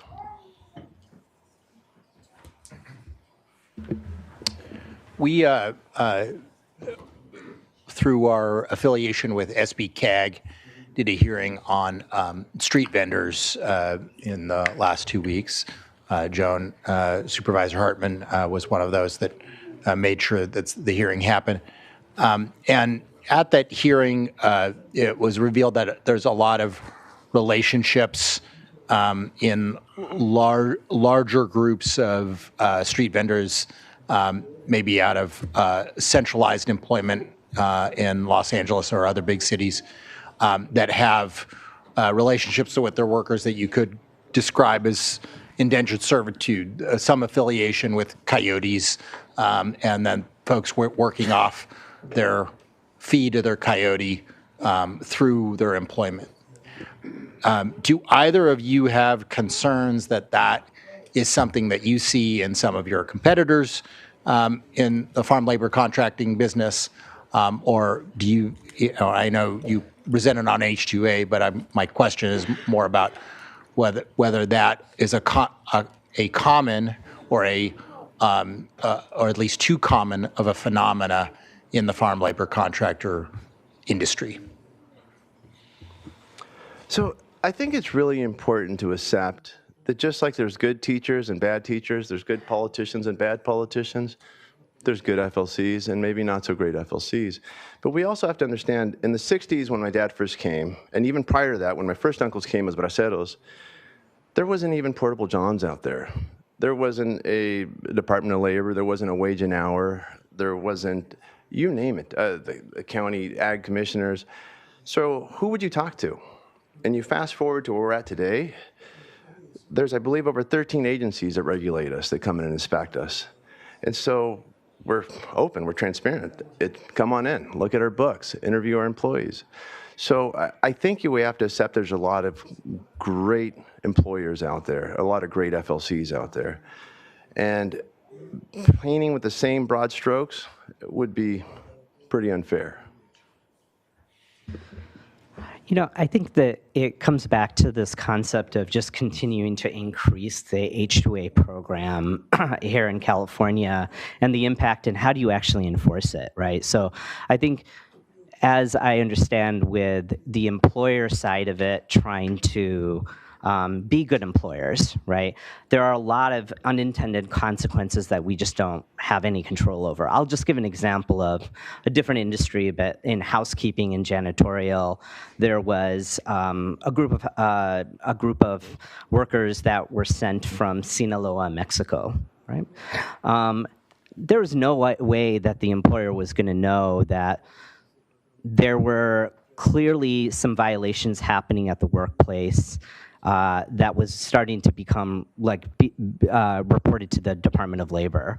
The next thing you know, a lot of these workers were getting phone calls from their own family members back in Mexico saying, hey, the local cartel just came and threatened us, telling us, you better stop complaining about these issues because the type of kickbacks that they're getting and being sent back to Mexico was just crazy. So was it the employer who intended that to happen? Not at all. But how do you actually control those situations? So again, to your point, there's a lot that can happen in this process, coyotes to anything, where it might not be the employer, but there is a whole system in place. And you're correct in calling it indentured servitude. I'd like to comment on that because it's really important to clarify this point.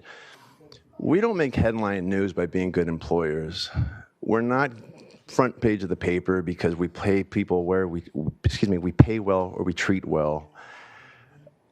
I could fill up this room with H2A workers that have built a house, started a business, and no longer return because they're living the dream back at home. They're raising their kids. They've bought 50, 70, 100 cows. They're milking. They're selling cheese. The small micro industries are getting created all throughout Mexico. So it's really important that we understand that there's some great employers. There's some great opportunities. That's not going to make front page. That's not going to be on the news.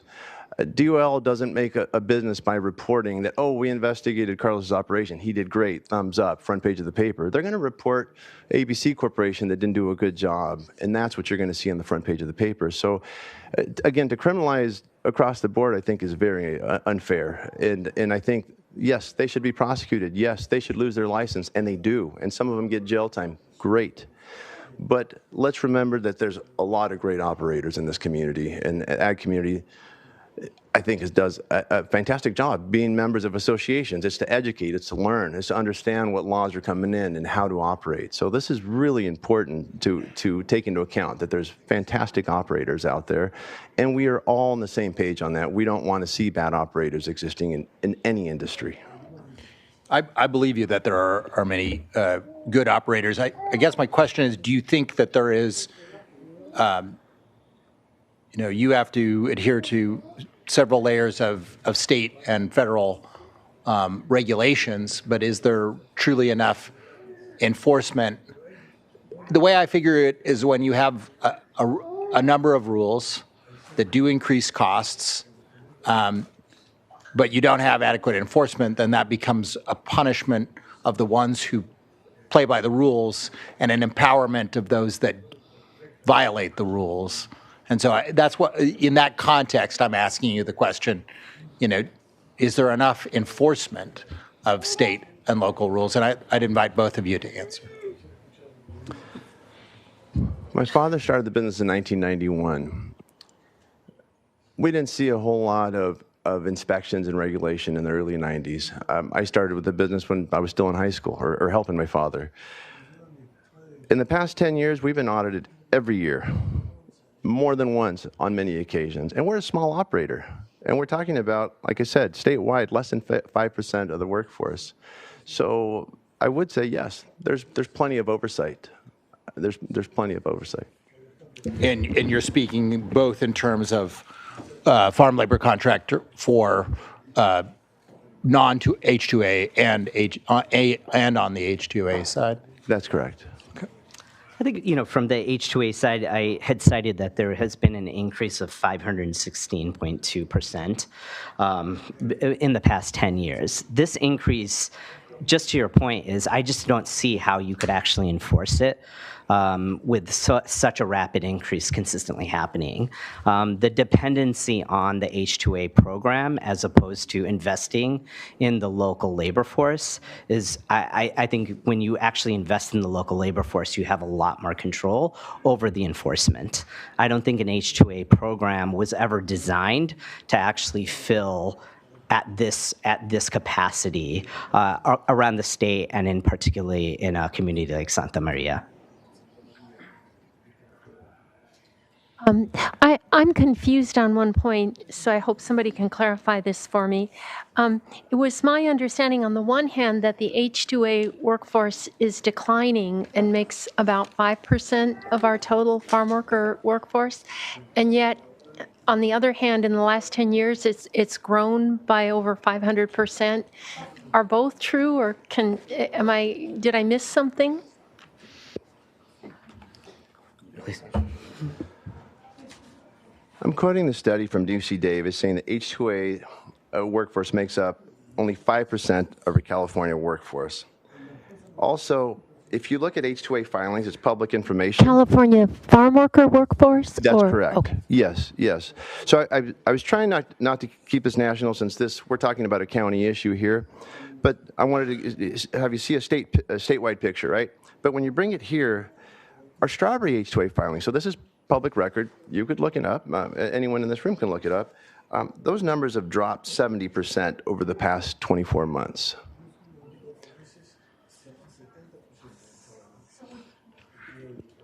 Would you like to respond? Yeah, I mean, I'm looking at the same study that was just released today, and from it, I know that there can be issues behind what's called certification, what is approved, what is denied, what is impending. From what we understand, that that number can cause a lot of confusion over what's the actual real number that we have here. So I'm just looking from this study, and I invite anybody to to also question if there's something that seems miscalculated here. Yeah, well, I think it raises a couple of issues. Are the H-2A workers who are imported, well treated, regulated? But I think the question here today is also, we want to support our local workers to the largest extent that we can. And I guess I hear that the H-2A are a supplemental workforce in peak season, or if there are places where it's hard to get resident workers to go, rather than a substitute. Is that correct, or? That is correct, and that's why I feel like what we're trying to fight for today is the increase of the wage for the local labor force, so that they will continue to stay in this county and work. That's and then I think that question around just the cost of an H-2A worker over time, are you actually really saving any money out of that process versus just investing in the local economy and the local workforce? Yeah, and I think that's a good characterization. I think if we think about long-term sustainability that was raised earlier, that's an important question. But if we're thinking about they're just a small percentage of our workforce to fit in, maybe it's hard to pay everybody at that same rate. So that's a question that's spinning around in my mind. Supervisor Hartman, if I may ask, I think a real easy way to settle this is a boots on the ground approach. If we went hotel to hotel down Broadway, all the owners have called me that have empty rooms now, which a few years back, where they wouldn't even return my phone call. I need a couple more rooms for H-2A workers. Now they're sitting empty. So you would understand firsthand on how real the numbers really are. And I'm talking here regionally. I don't want to try to represent nationally. I don't know those figures, but I know what's happening in my backyard because this is where we operate. Okay, well, I think this has been very informative, and thank you so much. We're ready to set up for panel 2, but we need a 10-minute break. Jacqueline, do you want to announce? We got to open up the room. So, and then we'll get to panel 2. So we just need airflow. And I also just want to invite people, if they do want to speak, to do a speaker card, because we are going to close the roll for public comments. Once we start the panel 2, we'll close comment. Okay. Thank you, everyone. Yes, we're just going to take a moment to open up these glass doors and then rearrange that room a little bit so we have more chairs for everyone. Thank you for your patience with us today. Vamos a abrir las puertas aquí del vidrio y van a tratar de traer más sillas para poder acomodar a todos. O sea, va a haber un descanso de 10 minutos y van a tratar de mover eso para que haya más lugar y puedan sentarse. Gracias.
Okay, we're reconvening. And we are going to close the roll for public comment. Jen, would you like to introduce panel 2?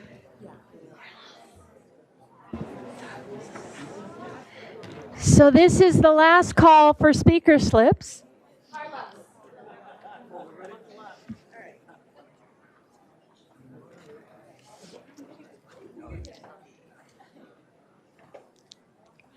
Go ahead. Okay, this is the last call for speaker slips. Once I finish with introductions of the panel, we'll close opportunity to submit speaker slips. And after an invigorating break, we're starting now with our second panel. It's looking at significant issues impacting farm workers, recognizing hardship and economic poverty. We have Dr. Jennifer E. Cosi-Leon, Associate Research Professor at the UC Merced Community and Labor Center. Dr. Cosi-Leon has research expertise in academic and policy research on poverty and inequality, housing, race and gender, social movements, and employment. We have Dr. Raymond Lopez, a physician who provides medical care to farm workers on the Central Coast. We have Veronica Garcia, Chief Real Estate Development Officer at People's Self-Help Housing. Ms. Garcia is committed to advancing housing opportunities for low-income and underserved communities. And then finally, we have Alyssa Stovall, Program Manager at the Santa Barbara County Workforce Development Board. It's a federally established board overseeing and coordinating multiple workforce development programs, including the newly established Farm Worker Resource Center of the county.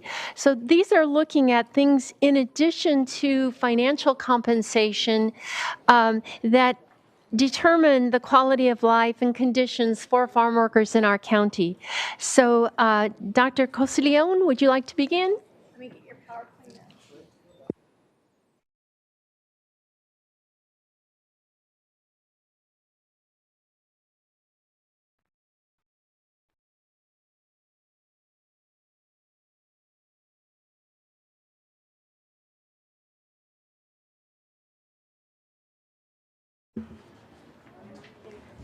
Thank you to the Board of Supervisors. Thank you, Supervisor Hartman and Supervisor William. Again, my name is Jennifer Cosi-Leon. I'm an Associate Research Professor with the University of California, Merced Community and Labor Center. I'm very glad to be here today. Thank you to the public for being here, the farm workers and their families, on such an important conversation. Today, I will share abbreviated findings from the UC Merced Farm Worker Health Study. It's the largest and most comprehensive study ever conducted with farm workers. I would like to acknowledge the principal investigator, Dr. Paul Brown, as well as the co-principal investigators, Dr. Edward Flores and Ana Padilla, who's the executive director at the Community Labor Center at UC Merced. I'd also like to thank the California Department of Public Health for sponsoring the study, the many researchers involved in making this study a reality, as well as the Community Advisory Board, without whom the study would not be possible. Thank you also to Kayla Luna Monterrey for recent analysis support. The purpose of the study was twofold. First was to determine the health and well-being of farm workers in California, and to investigate the impact of social determinants of health on farm worker health. The conceptual framing really portrays farm workers' lived realities, many that you've heard today. Their racial, social, and economic position inevitably affects their health and their likelihood of mortality. Widespread scientific literature on social determinants of health makes similar arguments with making inextricable links between race, income, and mortality. The term social determinants of health is a core concept in the field, both nationally and locally, within health, public health, and human services. It has to do with lived environments that people are in, the air that people breathe, where people work, where they live, where they age. So factors like pollutants they're breathing in, or pesticide treatments that they're breathing in, access to health care, education, and importantly, financial circumstances and pay, all have effects on health. The Farmworker Health Study was a community engaged project that involved 26 community organizations and a 10 Community Organization Advisory Board, or CAB. They, along with 2 other clinics, conducted over 1,400 surveys in California that last as long as 4 hours and asked 330 plus questions. The surveys were done in 6 languages, including indigenous languages, and they took place in 6 of the state's major farm working regions. Again, I can't underscore that the size and level of community engagement in this research are unmatched in any academic study. Today's presentation will focus primarily on findings from the lower Central Coast, which is mostly composed of, in this study, of Santa Barbara County. I want to just call attention to a few demographic notes here. Survey participants were not randomly selected. However, the demographic characteristics of farm workers in our study match census data from the American Community Survey of agricultural workers in California. Study demographics include a median age of 41, mostly married, mostly Latino, foreign-born, arriving around 2001, so workers that have been here for over 20 years, with Spanish as their primary language. We purposefully oversampled women and indigenous people to better understand their experiences. Here are some of our findings. We found that 47% of farm workers self-reported having been diagnosed with at least one chronic condition, and this includes diabetes, hypertension. We see that this number goes up for women to 54%. And it's important to mention that at the time of the survey, 57% of farm workers had not visited a doctor in the past 12 months. So these figures may actually be underreporting their health circumstances.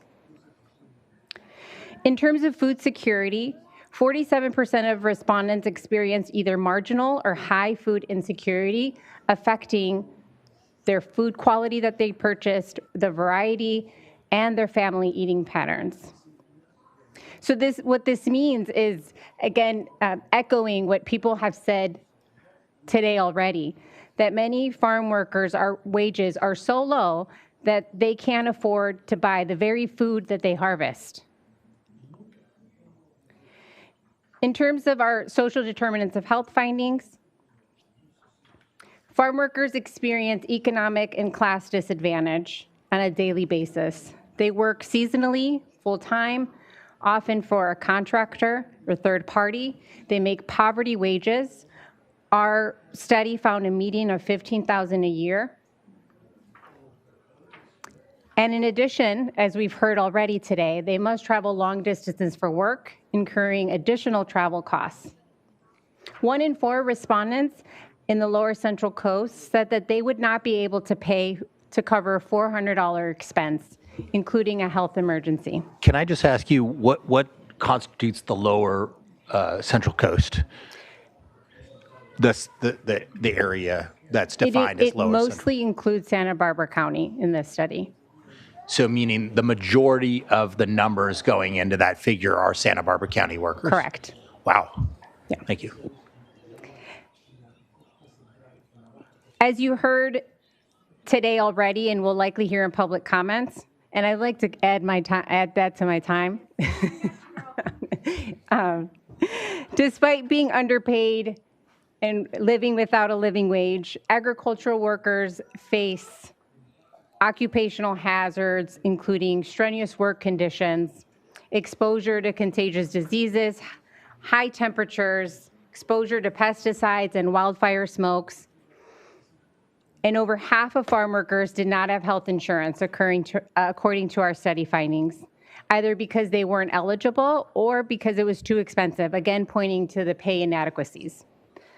The lack of access to medical care, the high rate of chronic illness, makes workplace compliance on health and safety standards increasingly important. However, our survey indicates troubling rates of employer noncompliance within workplace health and safety standards. While the state of California has implemented innovative reforms in workplace health and safety, such as heat standards and wildfire smoke standards exceeding any federal laws, we found that 34% of survey respondents indicated that they had no written heat illness plan posted at work, even though such plans are mandated. 39% of employers had never designated a coworker for them to monitor them for heat illness. And 35% of employers had never provided the required cool down periods when the temperature was over 95 degrees. I want to recall a previous slide about that focused on the chronic illness prevalence among our survey participants, and 16% of farm workers in the study had hypertension, which is exacerbated by heat and dehydration. In terms of workplace compliance, we also found non-compliance around wages. 17% of respondents said that at some point they were not paid the wages owed to them by an employer. This is exacerbating their lack of a living wage, because beyond not having a living wage, they're experiencing wage theft. 25% said an employer reduced their hours because they had asked about workplace safety conditions. That's 1 in 4 workers. When asked if they would report an employer's noncompliance that they had witnessed, 28% of farm workers said they would not. And often it was because they feared retaliation, including job loss. And as has already been said today, and I'll reemphasize, Santa Barbara County has the opportunity to make history by ensuring that no farm worker goes hungry without basic needs for themselves and for their families by implementing a living wage for farm workers. I'll focus just on 2 of these policy recommendations due to time. First, we recommend investing in public resources and agricultural development that raises industry standards and compliance with those standards. This includes providing subsidies to employers who are willing to do the right thing, who are willing to raise standards. This is where policy's opportunity currently exists, and this is the vision that Santa Barbara County should have. We also need to expand access to the economic safety net, including higher pay. We need this so workers may be able to better afford basic health family needs that are vital to their well-being. I again want to thank the study advisory committee members who provided oversight over the study and the many researchers that made this study possible. Again, thank you to the Farm Worker Community Advisory Board. And I'm happy to answer any questions. I think we'll wait till the panel's done for questions, so just go ahead. Hello, can you hear me? Sí, me escuchan? Sí? Muy bien. Hi there, Dr. Ray Lopez. You know what, I just want to start with this with just realizing that, we're all advocates here, and that's the reality. Okay, and I think that it's important that we find that common ground. I appreciate Supervisor Hartman, Supervisor Williams inviting me to be here, because I think that what we have is, what we have in the clinics that I work in are a beautiful picture of the way healthcare should be delivered. So let me start. Dr. Ray Lopez, I have a combined 25 years. First of all, I'm not a public speaker, so excuse my stuttering. If I get nervous, I speak Spanish, so I apologize. I'm a medical doctor at the Cedar Health and Wellness Clinics in Oxnard and Santa Maria. Farm workers are a unique population with unique needs. Understanding these needs and developing programs and resources that align are vital. All the care that is provided has a focus of culture humility. What does that mean? Those of us on this panel know what culture humility means, and for me, culture humility means that my experience as a Latino or Latinx, whatever term you want to use, is different than that gentleman, than her, but we all try to find that commitment to connect with that patient in front of us. Western Growers has built its clinic specifically to address these unique needs and make healthcare more accessible and consumable for farm worker populations. Our Cedar Health and Wellness Centers manage over 11,000 patient visits annually and is the primary care location for the vast majority of these patients/members. Our clinics provide an important role in providing much-needed primary care and preventative health care to farm workers on terms that work for them, including on-site visits, in-language health care, operating hours that work for their schedules, and requiring no copays. Heavy focus on lifestyle management, accessibility, going on-site in some cases to engage more members.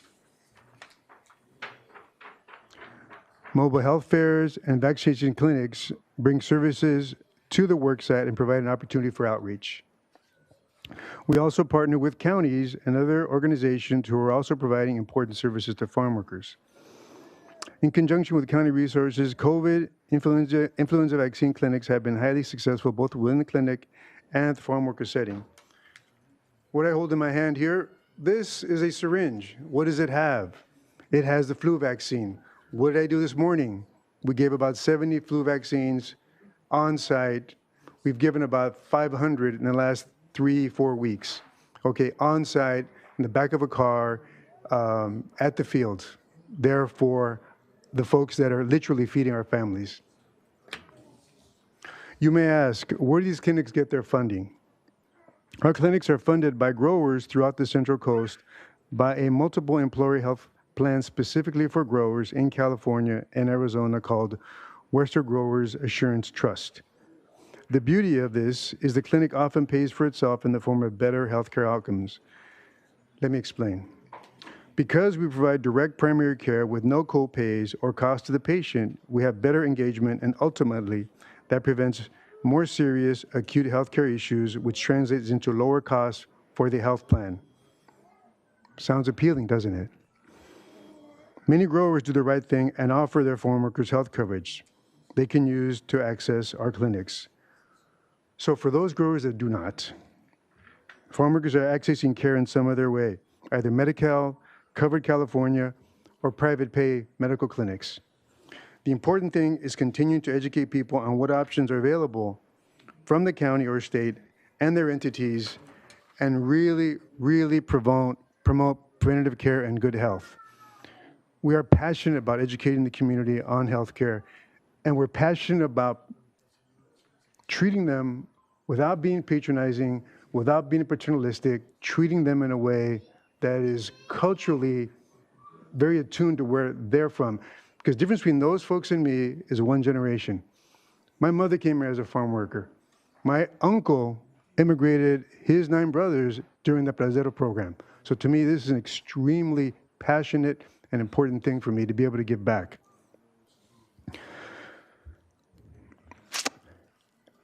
So let's agree that we do not want the first interaction with the doctor to be in an emergency room. That is always the worst case scenario.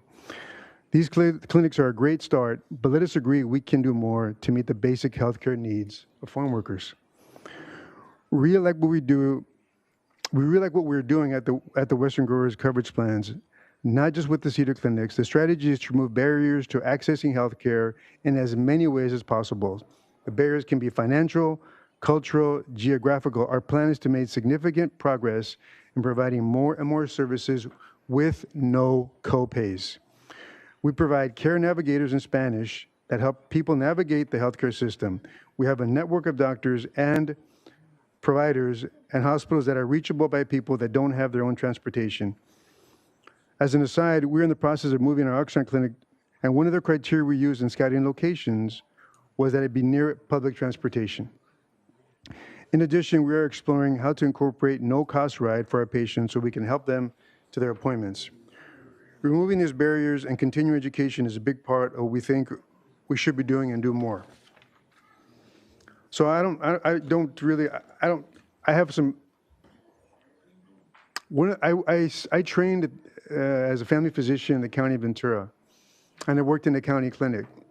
So let me just, when I would see a patient, you mentioned diabetes, hypertension, probably obesity, dyslipidemia. Those are things that are very important, and I see it every single day. One of the frustrations as a physician is when I would give somebody a prescription for their diabetes medication, for their hypertension medication, for their cholesterol medication, and I would say, okay, here you go. This is what you need, okay? And they would say to me, come back. I'd say, come back in a month. What would they say? Pues doctor, la medicina, la leche, o la renta? Okay, is it milk? Is it meds? Is it the rent? At these clinics, we provide medication for $5 or $10. And it's lean in healthcare. What does that mean? That means that you, Supervisor Williams, if you have a cold or the flu-like symptoms, you can come see me. Hopefully you like me. It'll be a okay conversation. And if we decide with shared decision-making that you need medication, then you walk out with your medication. And you can decide to go home or you can decide to go back to work. But it's something where we feel connected. And you feel like, you know what, you got the most low cost, high quality care. Thank you for your time.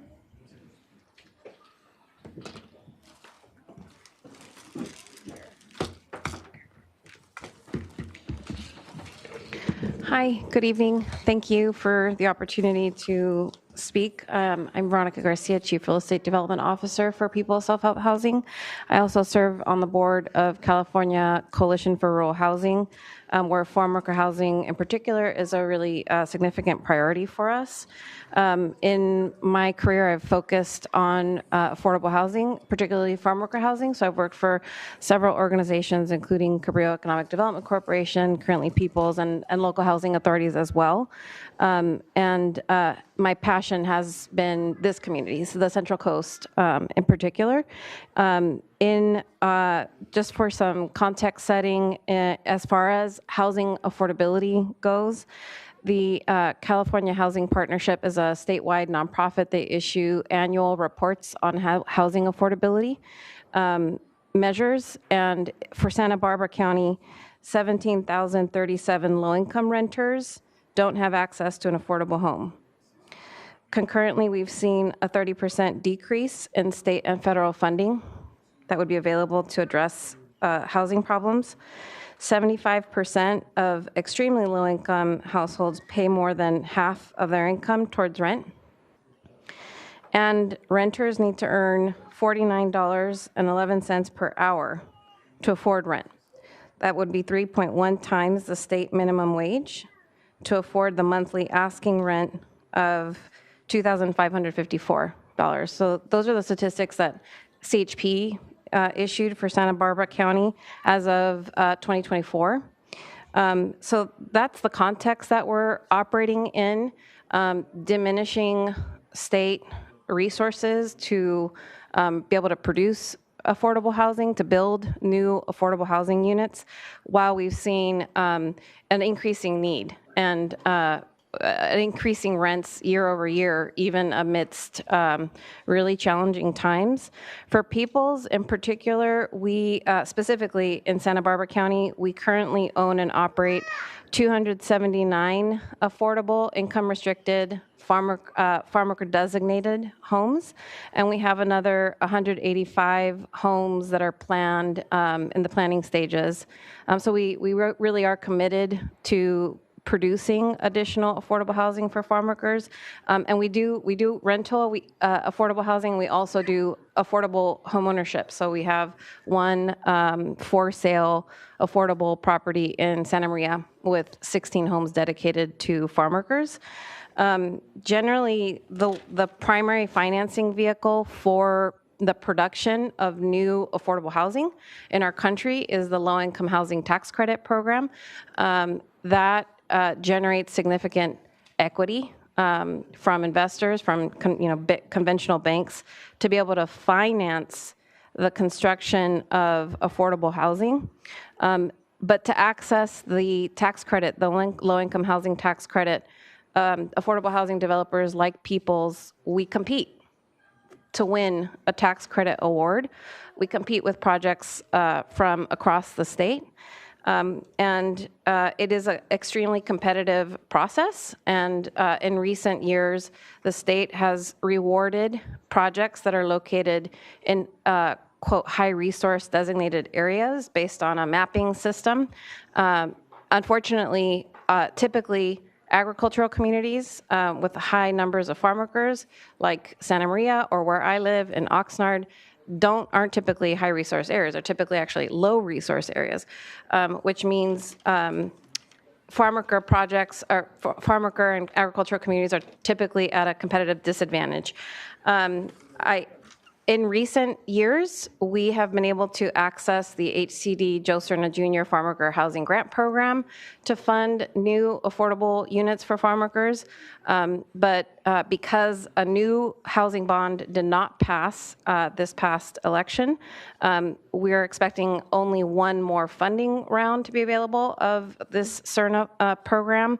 So moving forward, absent new mechanisms at the state level, the primary vehicle for farm worker housing is the USDA Section 514 program, which is limiting because it requires that the head of household be a citizen or a legal permanent resident. Moving forward, I think there are opportunities to address some of the challenges and remove some of the barriers that we've seen to affordable housing production in Santa Barbara County. Looking to finance infrastructure, remove that barrier, that cost that California passed a climate bond. There could be resources there. Santa Barbara County, I would love to see some changes in Santa Barbara County's farm worker housing ordinance. And I think there's significant opportunity to collaborate with the state for additional policy and regulatory changes that could increase farm worker housing. Thank you.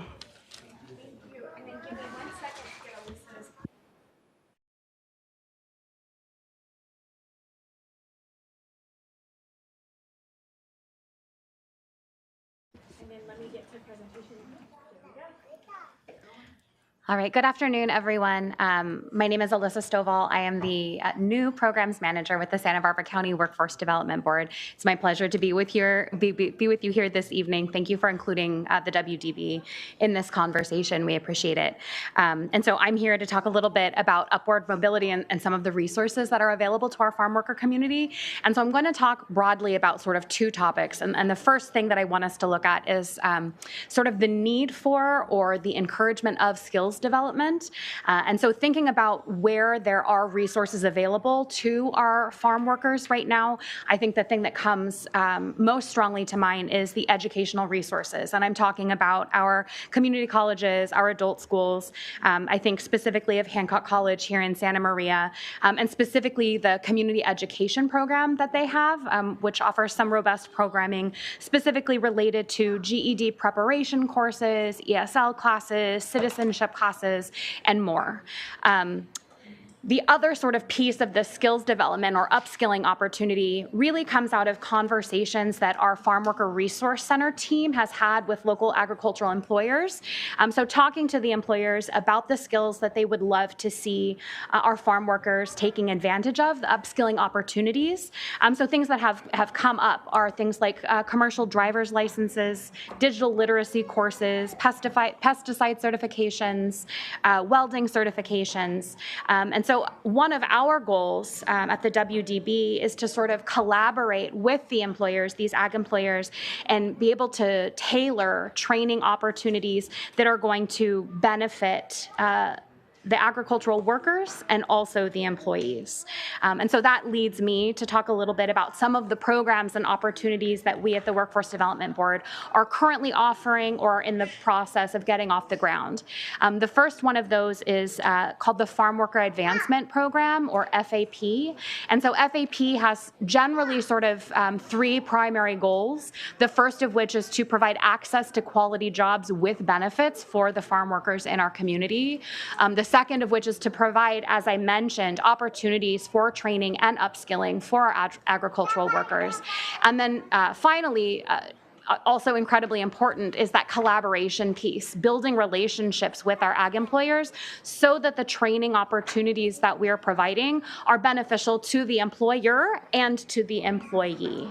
And sort of speaking to that, I think one of the things that I mentioned on the previous slide that we've heard from employers as sort of a key piece or something that they see as valuable for their employees to have is digital literacy, increasing the skills in digital literacy. And so I'm happy to say that we are currently partnering with a local employer to provide sort of a 12-week course on digital literacy. And again, that's coming as a result of collaboration with an agricultural employer looking to provide these resources to our workers. The second program that is in the works, not fully off the ground yet, but that we're very excited about is the National Farm Worker Jobs Program. And this is coming from funding from the Department of Labor. It's going to have a focus on sector-based training and certifications. We've sort of picked three primary areas that we think would be valuable for agricultural workers, and those are agriculture, of course, education, and healthcare. This will also provide training programs and work-based learning, so paid work experience for workers to have some experience, maybe moving into a new field or a higher level position. This will also provide wraparound support services. So think of these as comprehensive services. This could be resume building. This could be job search. It could be job interview skills, but also financial assistance if someone needs help with rent or they need resources for finding transportation and childcare. So we want to be sort of a one-stop shop to help these workers find the resources that they need. And then finally, a new program that we're implementing is the Local Immigrant Integration and Inclusion Grant. This comes from the Governor's Office of Business and Economic Development. So we actually call it the Go Biz grant. But this grant is really designed to enhance social services navigation for our immigrant population with a focus on providing language services, because we know that when people have access to resources in their language, they're much better able to actually take advantage of those resources. And then we also want to provide cultural awareness and support for our local employers. The thing that isn't up here, but that is also really important to mention, is that we do have a Farm Worker Resource Center right now, and we have a great team of people. Our coordinator, Cesar Carrero, is also here with us today. They're doing some great work providing resources to our agricultural workers so that they have access to the resources that they need to be successful.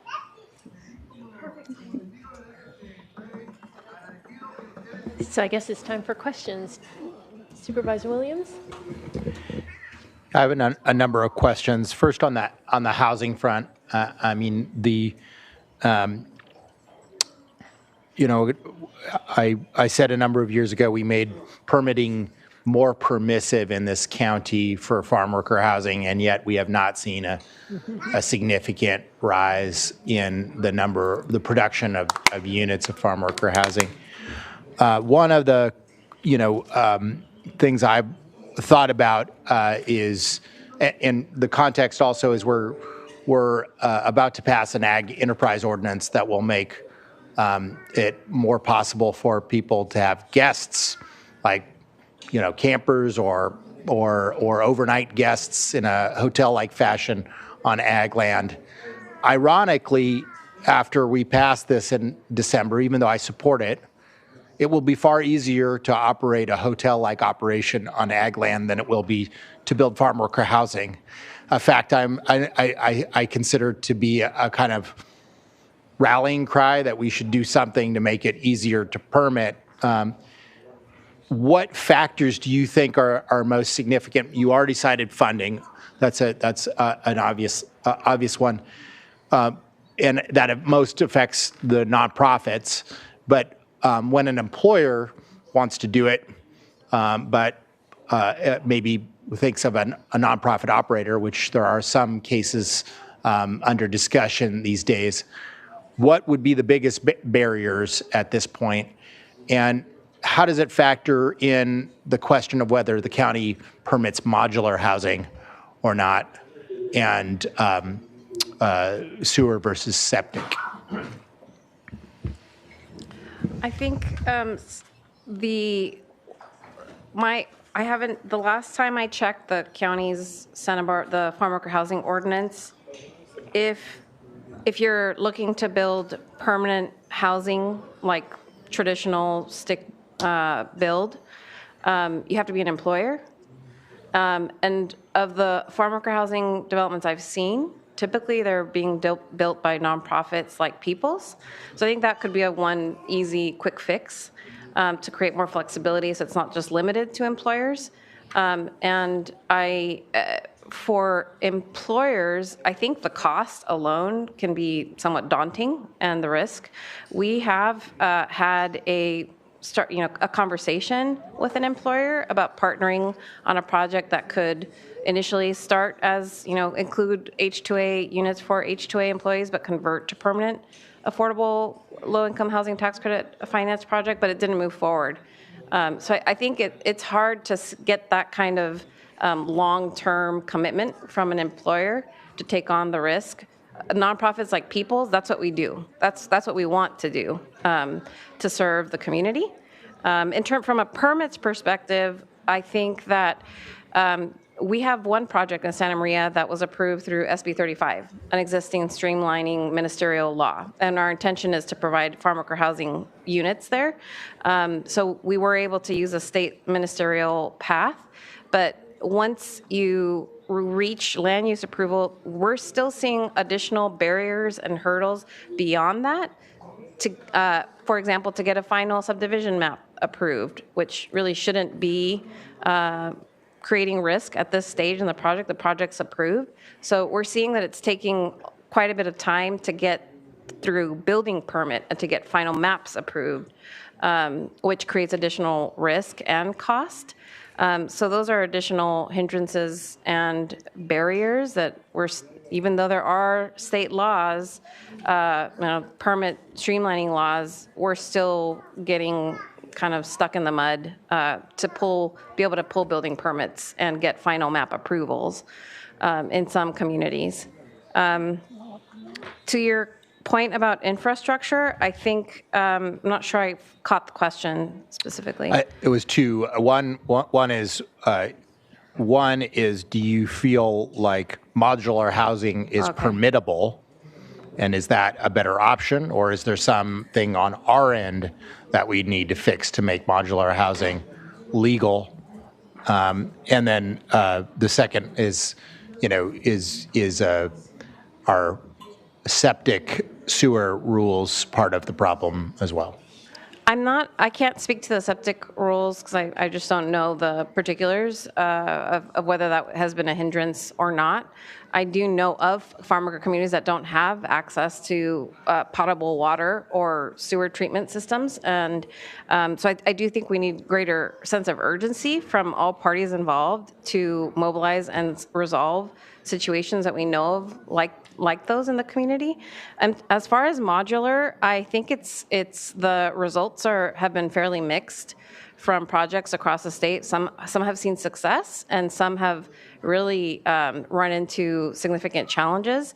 Because of those mixed experiences, I personally have not pursued a modular project because we don't see that it's kind of 100% been successful in terms of the savings on construction schedules that it claims to have. And I don't know that there's been a project yet in Santa Barbara County that's attempted that. We're interested in exploring it, but we haven't studied it enough to know if permitting is a problem. I do think that we need commitments to rigid timeframes for getting projects, plans approved, getting them permits issued, final maps approved, and that we get some commitment to fast-tracking affordable housing. So that I think that would make a difference for all projects. So I'm just piggybacking on that. One of the issues is that cities have their own permitting, and some of the housing that is being built for farm workers is in the city jurisdiction, not the county jurisdiction. So I guess my question is it better in urban areas or on agricultural land? And if you did build it on agricultural land, I mean, can you do that? Can people help self-help housing work with a grower to build farm worker housing on agricultural land? There are some recent examples in Ventura County. Ventura County has a farm worker housing ordinance that essentially considers farm worker housing an agricultural use. A project was recently completed. I think it was designed to be a 360-unit project, if I'm not mistaken, Somas Ranch. It's the largest farm worker housing development that I'm aware of in the state. And that's been developed by, it was initially developed by a developer who entitled it, pulled together the concept. It includes a sewage treatment plant on site. And a for-profit has built it out or is building it out. The employer is not involved. There's a second project similarly structured, same size and scale, should be 200 to 300 units. Both projects are on land that was agriculturally zoned. So we've seen both advance, so projects that are infill. We have multiple in Ventura, Fillmore, Oxnard. In every county on the Central Coast, we have a farm worker housing community planned. But those larger scale projects, those two in particular, are on ag zone parcels, and it is possible, it is doable. It increases and adds the cost, but what's really crucial is for there to be a willingness on all sides to see that through and make it happen. I have a question as for Dr. Cosi-Leon. Do you I mean, the figure that 25% of the respondents experienced wage theft that's a staggering number, and it leads me to the question of really, do we have It was actually 17%. 17%. Got it. No, I thought that you had the figure that 25% had experienced reduction of, 25% had retaliation. Yes, right? that's right. Experienced reduction of hours. Correct. Hours or wages, yeah. Right. So 17% are experiencing wage theft, 25% retaliation. Those numbers are pretty staggering. Do you feel that in that context that there is what is the enforcement regimes, and are they just understaffed? What is at a state? And these are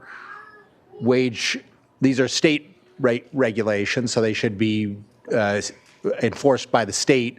What is the level of kind of enforcement, and is it sufficient? And it is a staffing issue or logistical one? Thank you for your question. I think the answer to your question in terms of is it sufficient, I think the numbers speak for themselves and that we're seeing a prevalence of this occurring.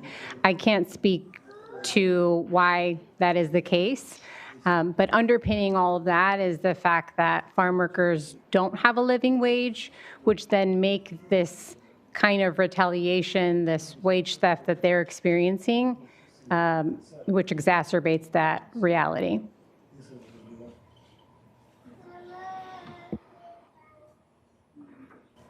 My question has to do with healthcare, and Dr. Lopez, you described the clinic and the various options that farm workers have.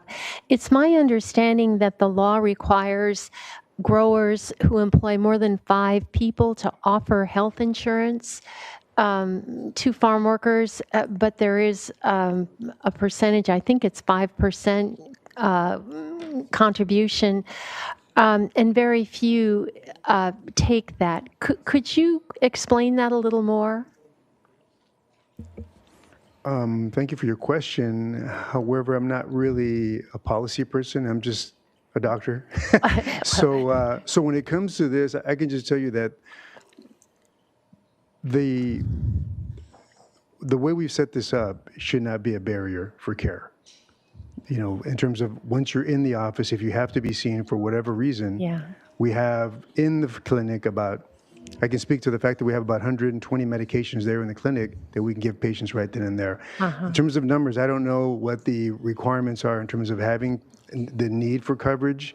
But I do know that larger employers pay into this pool because they are committed and they have to do it.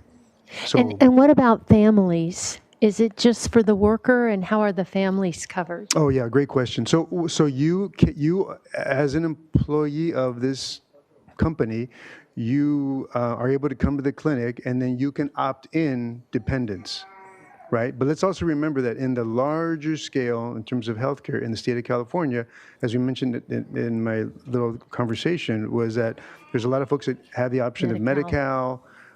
They have the option of other programs, but we in the clinic, we try to make sure that we will literally have patients that have, say, Medi-Cal providers, right? So they have Medi-Cal providers, but the Medi-Cal provider can't see them for 3 months, 4 months. And they're like, look, I can't wait for my diabetic medication. I can't wait for this cold to go away. I need to be seen today because I only have 3 days of paid time off. So they'll come and see us. We evaluate them, maybe give them meds, or decide where the next steps are. So I think we kind of serve as a net, and so we do ask them, hey, do you have a primary care provider? If you do, then we'll send the information to them. If you don't, then we can certainly be your primary care provider, including vaccines and other things that we offer at the clinic. Answer your question? Yes, yes. Thank you very much. Well, I think we have a lot of people who have something to say, but I just wanted to thank you too on the work that the Workforce Development Board is doing. That sounds really promising in terms of how farm workers have opportunities to enhance skills and increase wages in that way for those who would like to. So thank you, panelists. That was really a lot to chew on and think about what more the county can do in each of these areas. Thank you.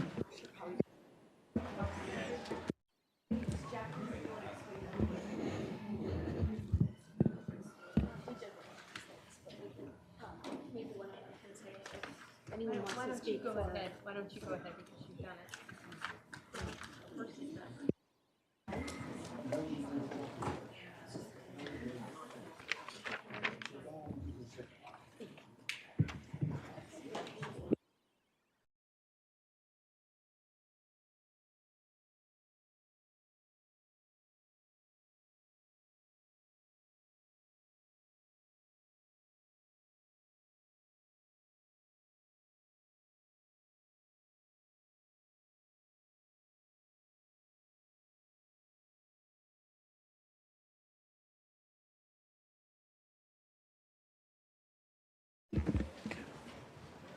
Now we're about to go to public comment. How many speakers are there, Jacqueline? Darcel?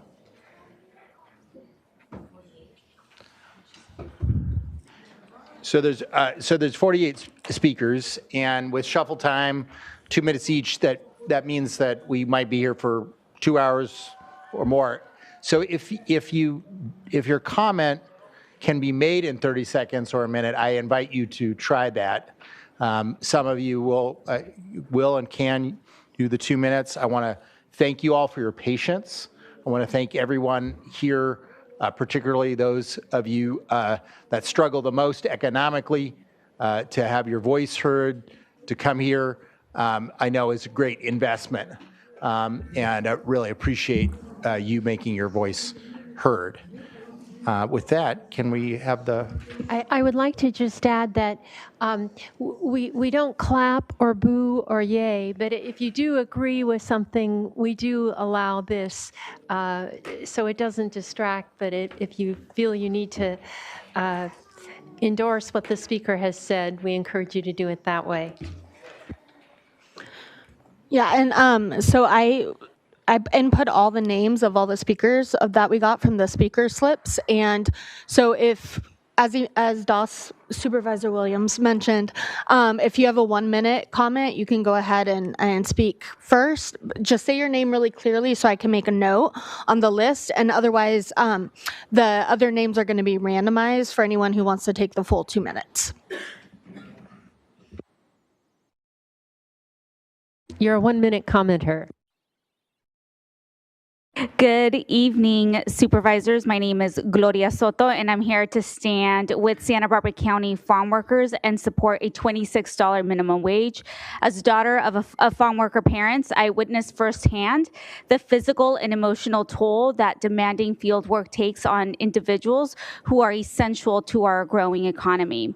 Farm workers across our county continue to endure low wages that fail to keep up with rising costs of housing, healthcare, and daily necessities. According to the recent findings, 45% of farm workers live below the poverty line, while the average hourly wage for California farm worker is around $15, despite the high cost of living in this region. By passing this living wage, Santa Maria, by increasing living wages for farm workers, Santa Barbara County has the opportunity to lead the way in supporting those who dedicate their lives to putting food on our tables. I ask that you take these steps towards fairness and equity, acknowledging that our farm workers deserve a wage that respects their hard work and contributions. Thank you for your time. Thank you. So do we have any more speakers who would like to go early, but just with 1 minute? If you would kind of line up so we don't lose time between speakers, that would be helpful.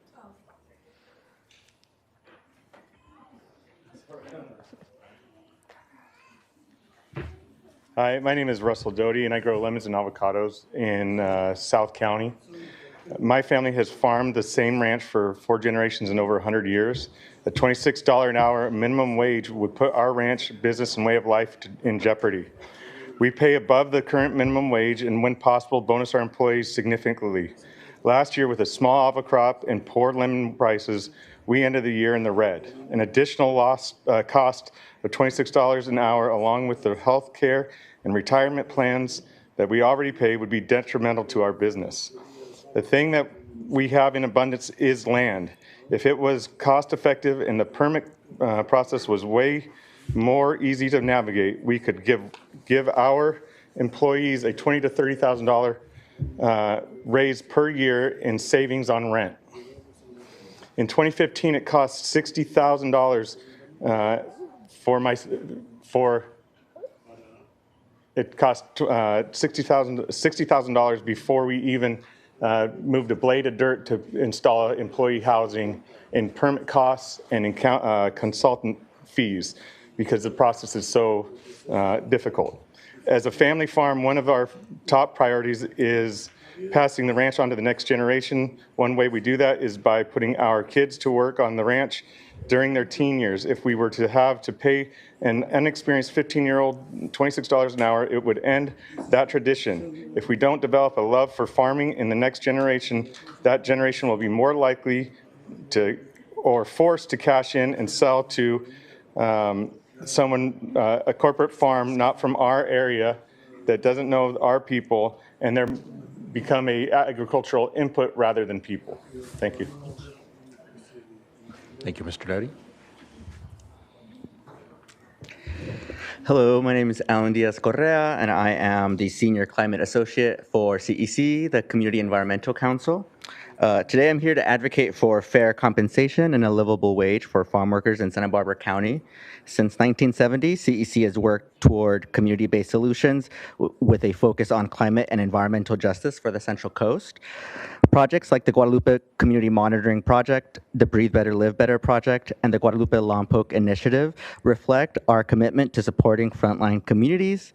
For over the past 2 years, CEC has documented and uplifted residents' experiences and concerns about air quality, health, and the impacts of pesticides, dust, and other pollutants.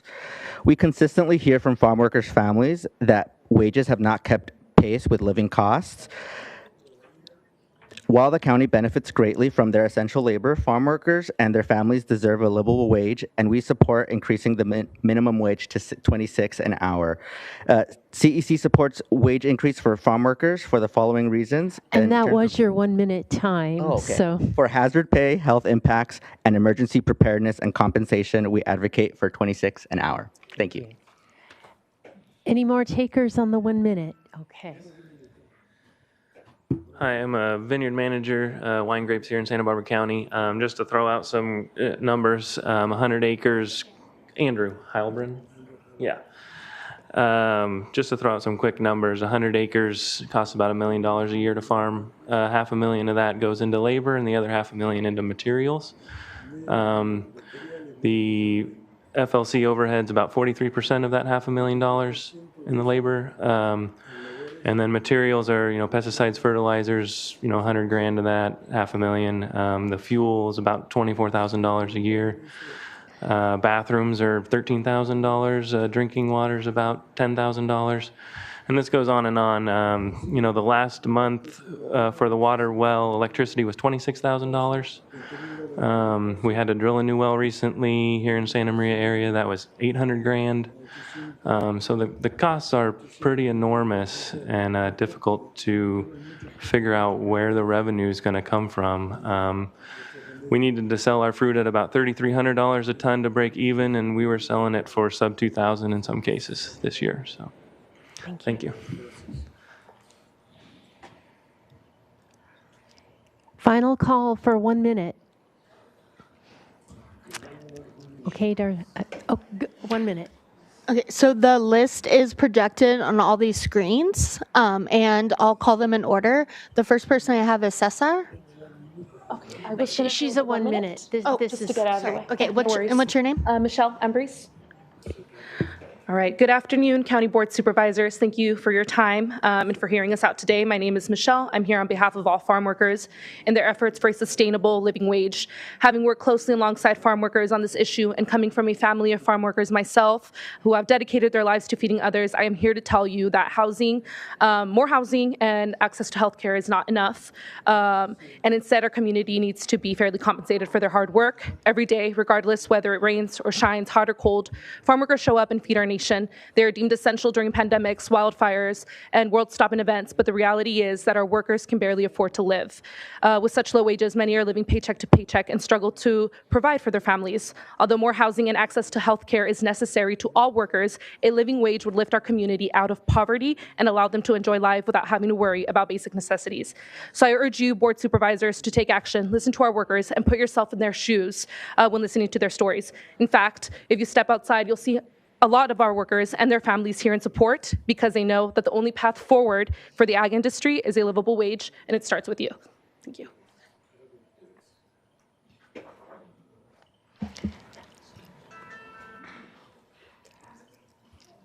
Another 1 minute? Oh, 2, okay.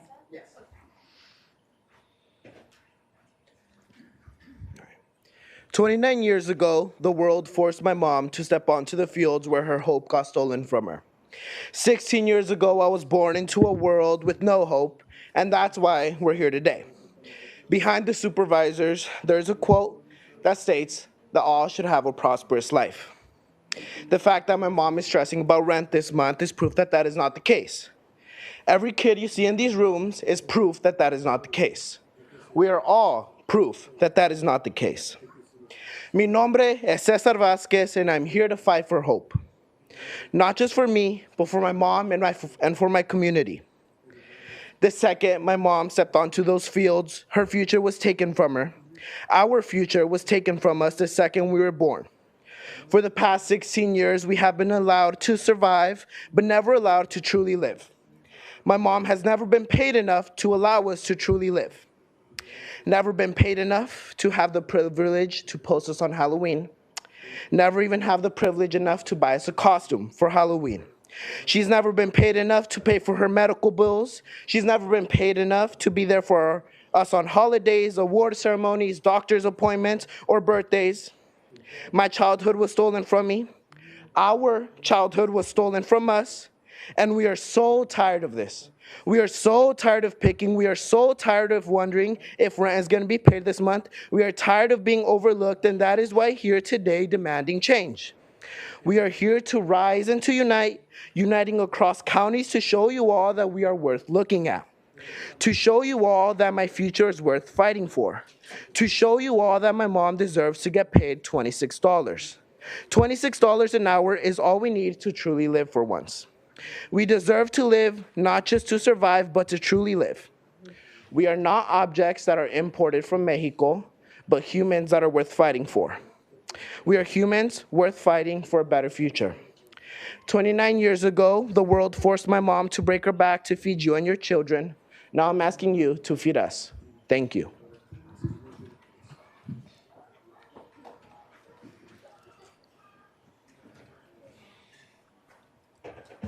Fernando Martinez.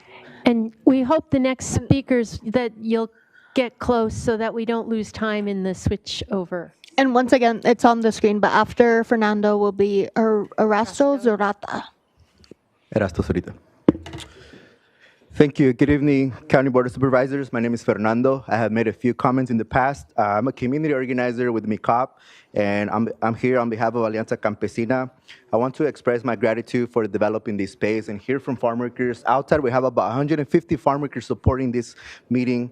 As you have heard directly from my fellow colleagues and farm workers themselves in the past, the current minimum wage simply doesn't meet the rising cost of living. This is a growing disparity, placing families in dire situation. In response to this type of situations, farm workers in response have faced this economic pressure and have taken matters into their own hands.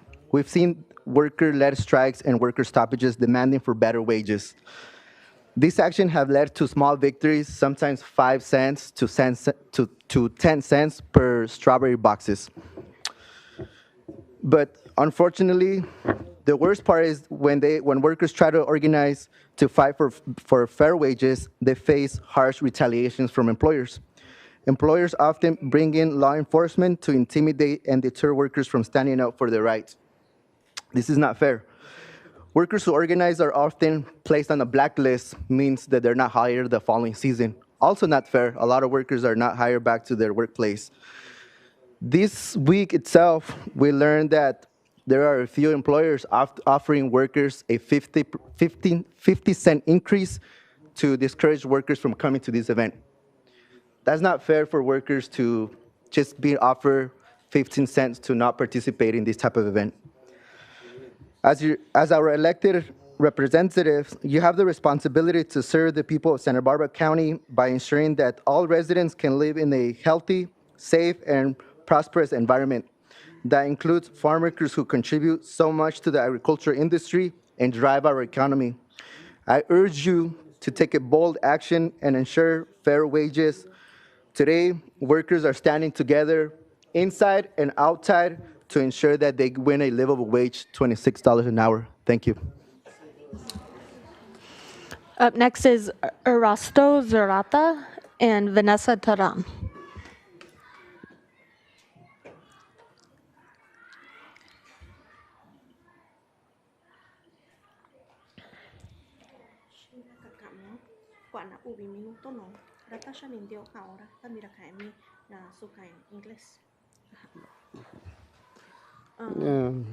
Que bella Erasto Zurita, ara ñoyoku ñe Jicaral, Oaxaca, México. Raña Basheyu, Quayu, Doña Do, Yuchiña Yora, Shakwa, Oko, Guyash, Iyan, Santa Maria, Condado, Santa Barbara. The Nishako Chinyora, Coquita, Secana, in Shachin Cambura, si se iba Chavina, Junior, Londiare, Coquita, Cugasto, Cuenta, Cusamas in familia, no familia, you, Nishagora. Nyakankunya, Lo, Divaunya, Yavirenda, Yavita, Notakundi, Mochila, Samana, Shinina, Canascola, Coquita, Segana, Quandiva, Yavinaga, Tanishagora. Kuni yuna sande manera ni 26 ni kuni yuna que hubiese canana na kistanya ga kunya nya tawana kubi chavi yurenda tawana kubi gasto yushi yushita kuninda chin yo kundia kan yuraka shinda minita kunito. Thank you, everyone. My name is Erasto Zurita, and I'm from Jicaral, Oaxaca. I'm here to give my support for the $26 per hour pay. I live here in Santa Maria in Santa Barbara County, and the money that I'm making from being an agricultural worker is not enough. I am currently getting paid $16 an hour, and this is not enough for my children's clothes, to pay for rent, to pay for my children's backpack when they go back to school. This is not a lot of money to pay for all of the bills. I am asking that you give the minimum wage of $26 an hour so that it can be enough for me to pay for basic needs such as rent, bills. Thank you. That is all I have to say. Thank you very much. Up next, Vanessa Tehran and Anna Hun.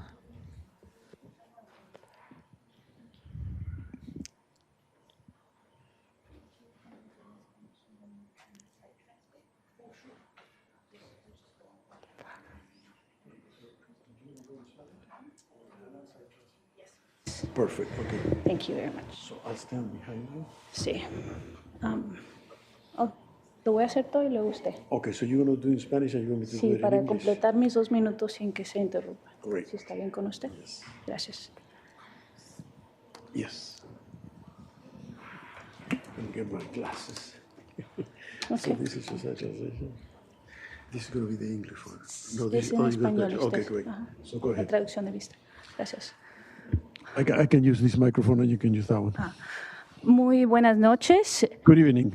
Varias de las ciudades de California han implementado ordenanzas de salario digno para garantizar que los trabajadores, especialmente aquellos en industrias específicas, reciban salarios superiores al mínimo estatal. Okay. Several cities in California have implemented salaries which are living salaries that are dignified to grant the workers, especially those specific industries, that they will receive superior salaries, minimum salaries as a state. Go ahead. Los Ángeles, con una de las costas de vida más altos de California, tiene políticas integrales de salario digno que cubren trabajadores de hoteles. Este año el salario mínimo en toda la ciudad aumentó a $17.28, mientras que los trabajadores de hoteles ahora ganan un mínimo de $20.32. Los Angeles, which has one of the highest cost of living in California, has integral policies of dignified salary or survival salary that covers workers of hotels. This year, the minimum salary in the whole city increased from $17.28, while the workers of hotels now are getting a minimum of $20.32. Los Ángeles también está considerando aumentar el salario mínimo para los trabajadores de la industria del turismo a $25 en 2025 y $30 para 2028, lo que refleja el reconocimiento de la ciudad de las contribuciones de estos trabajadores esencial a la economía. Los Angeles is also considering to create a minimum salary for the workers of the industry of tourist industry from 25 in 2025 to 30 for 2028, which reflects the knowledge of that city and the contributions that those workers are essential to that economy. En San Diego, la ordenanza de salario digno actualmente es de $16.85 por hora. In San Diego, the ordinance concerning a dignified salary or a survival salary actually goes from $16.85 per hour. Como saben, este año los empleados de los restaurantes de comida rápida tienen derecho a un salario mínimo de $20 por hora, y esto no destruyó la industria. And as you will know, this year, the workers of restaurants for fast food have the right to a minimum salary of $20 per hour, and this has not destroyed the industry. Muchas familias con empleos de bajos salarios todavía tienen dificultades para alcanzar los estándares de vida básicos. Many families with the low salary employment still have difficulty to be able to reach the basic life standards or living standards. Un cálculo del salario digno muestra que de 2 adultos, cada uno trabajando a tiempo completo y manteniendo o teniendo uno a 3 niños, tendría que ganar entre $28 a $44 por hora para poder cubrir los gastos esenciales. A calculus of dignified salary or minimum salary shows that 2 adults with one of them working full-time and supporting 1 to 3 children will have to make between $28 to $48 per hour to cover the essential expenditures or expenses. Sin embargo, los trabajadores agrícolas en regiones como Santa María, en el condado de Santa Bárbara, todavía ganan aproximadamente la mitad de estos salarios dignos estimados. Although the agricultural workers in the regions like Santa Maria and in the county of Santa Barbara, they're still making approximately half of those dignified or survival salaries, approximately. Estas políticas son pasos vitales hacia un futuro sostenible, tanto para los trabajadores como para la economía. These vital steps and policies are towards a future that is sustainable, so well for the workers as well as for the economy. Muchas gracias. Thank you very much.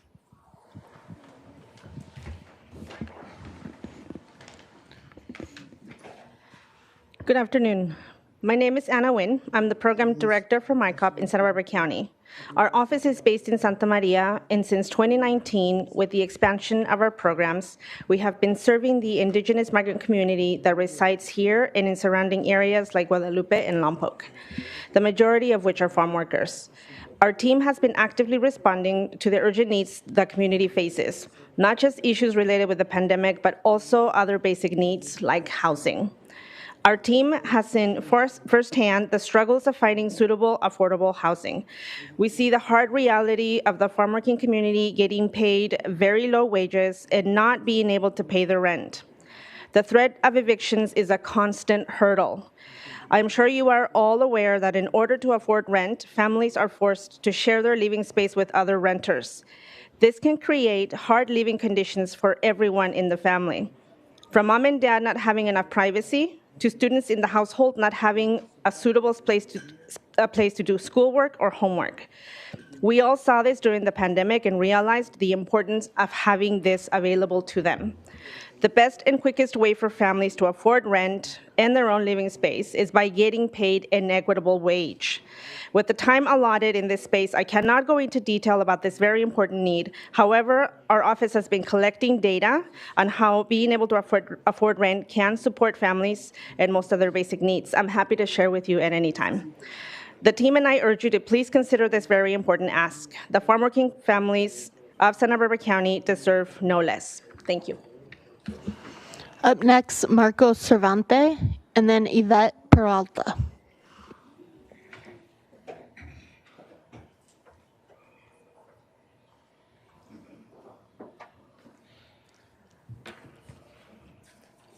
Que bello, ya Marcos Cervantes, ya Cervantes, ya Santiago Tilapa, municipio Coyquillán de las Flores, ya Avindona, condado Santa Bárbara, ya coña chiña dato me llora, vashe ya shaña yo ya chi, ya tagundi ya rent ya trabajo ra ya niña ya yu sabi vishi ta ya que chondora ya yora ta donde ya yora turoga kwana tashi kwana ya sana daga ni savara kwana shi so ya yora ya ka ya washington su ya yora ka yuchi renta comida, gasolina, ta coña llora, cuanti ya vea llora, ya ta donde ya vendrá $16, coña su, coquitaña chi, donde na $16, coquitaña chi, lo coña ra, ta donde renta, comida ra, ni guagara ya vendrá $16, ya que ya llora. Ya yo verá tu tana, sacanana, $26, ahora sa que está ya con la beta está, tu insanara, tu tatashina, tasundachi, co ayuda, co beneficio, co ya cacuña, la yo verá tu tana, sacanana. $26 ahora, coquita ahora, na vali mochila na, samana, zapato na, cara ni cuando ya vea cara, tago ya saca nada, yo mira $16, coquita ya, tu cara, lo ya, coquita ya chinde ya, chita cuando na familia na unice, na comisera, na unicera, coquita ya cara, niñera. 35, 40 aquí niñera, cara, coquita ya, renta, comida ya, coña, dutana, yo hubiera, sacanana, $26, ahora, no vendo yo que en un día. Okay. Hello, everybody. My name is Marcos Cervantes, and I am from Santiago, Tilapa, Coicoñan de las Flores. Thank you very much, Santa Barbara County. I'm here because of the work, the pain that it causes. We have to work in the rain, in the cold. Many people die from working in agriculture. That's why I am here. The rent, the food, and the gas have all increased in price. $16 an hour is not enough. It is very little. The rent and the food is too expensive. We are supposed to be making $24 an hour. Then we would be able to afford it. If we need to go to the doctor, we cannot go. If we die, there's no help or benefit. $26 an hour would be enough. We have kids and they need backpacks, they need school supplies, they need clothes. $16 is not enough. We have families, 3 to 4 children, and $40 is what you're supposed to be making an hour, but what we are making is not enough. And that's why I'm here to support for the $26 an hour wage. Thank you. Yvette Peralta, and then Carmen Rhodes.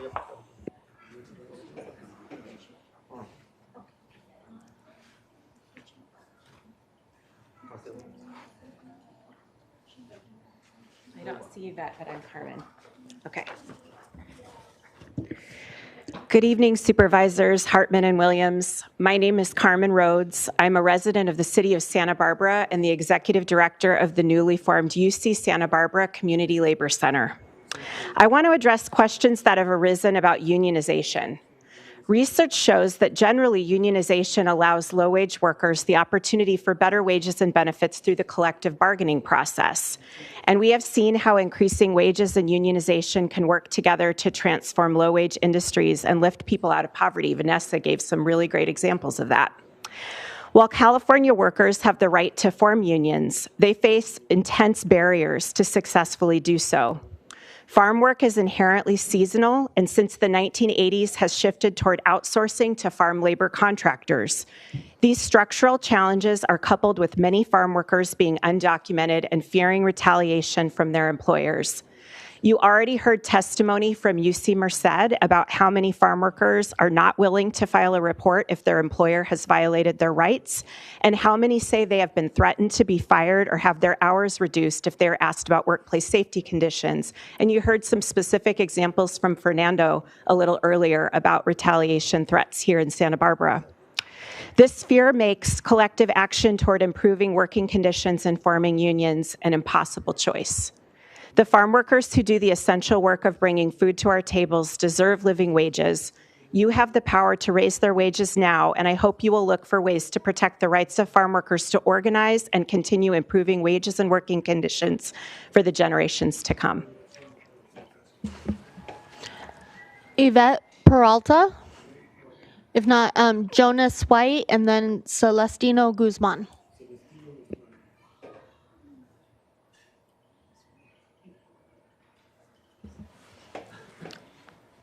Jonas White. Celestino Guzman.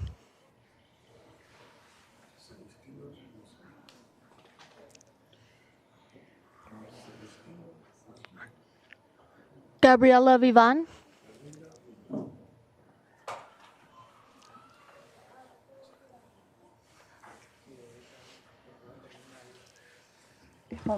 Gabrielle will be followed by Sebastian in case people are not looking at the screen. Hi, good afternoon, Board of Supervisors. No, I'm doing this. Oh, okay. My name is Gabriela. I'm an agricultural worker. My reason for being here today is because I got laid off work due to a work injury I have in my lower back and my left leg.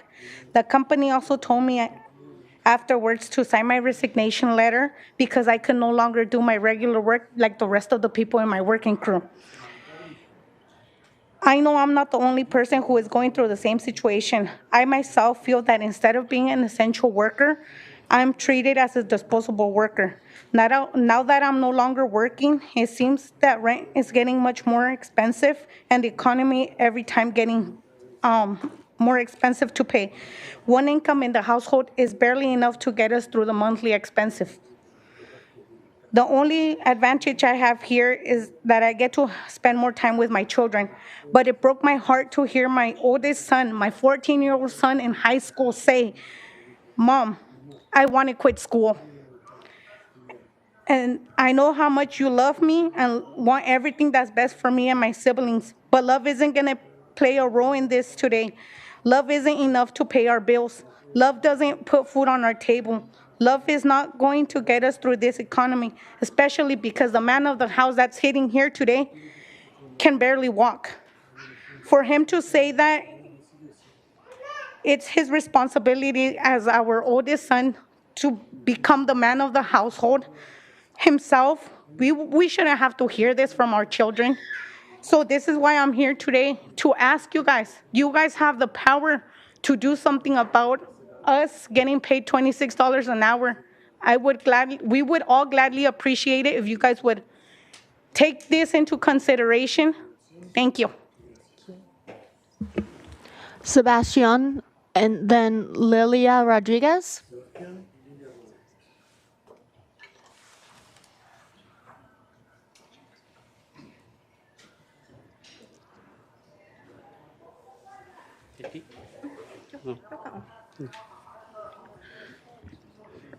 Bueno, yo campesino, vasio caio ra dona director ra quasio caio shindo ya tana kuvi chavindo $26 ya hora chinto kunto kachon campo ta ko kita son chavindo rentando ko kita chavindo gasolina do comida do chi lo tengo que van $16 lo tengo que ko kita ya ku rentaran cuando va ya ver renta doble que va ya ver renta que nunca ya que van tu cachondora condidora na casdemanina samantole ya anda modo anda cuaya na ta chave na da chave doña cuaya $26 ya do condora na quita ya na cu comida cu gasolina cu renta cu seguranza cu tatando cu indaga ya suya kanga konindo na casde mani suya yo cuya bashino do condo ya mani no do condo en favor no sabiendo.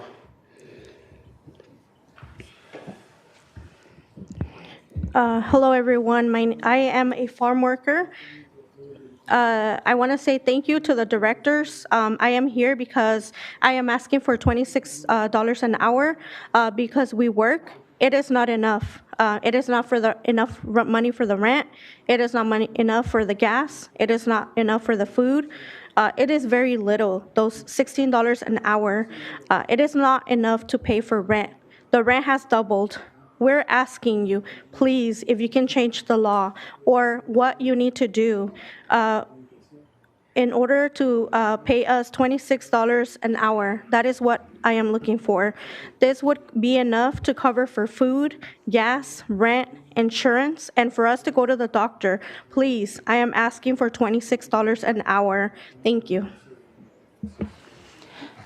Lilia Rodriguez, and then Cristina Ortiz.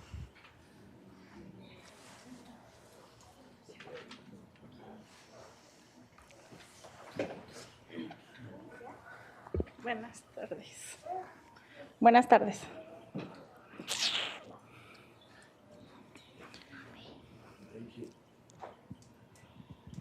¿Hablar en español? Sí.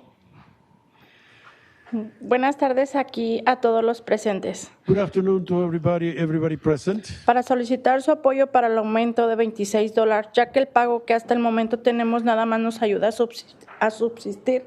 Yes, just to ask for a $26 payment because what we're making hardly help us to survive. Queremos un pago justo por nuestro trabajo, ya que trabajamos en condiciones climáticas que a veces son inhumanas. We would like to be paid fairly for the job we do. We have to perform our job in inhumane conditions, climatic conditions. Que no cualquiera las hace. En veces no dejamos de trabajar porque no hay un pago. Yeah, and nobody can really do this, but we never stop working, even though there is no payment. El dejar de trabajar un día nos afecta mucho para poder alcanzar nuestro pago de renta, comida. Just to stop one day from work will stop us from being able to pay our rent, to make payment for our food.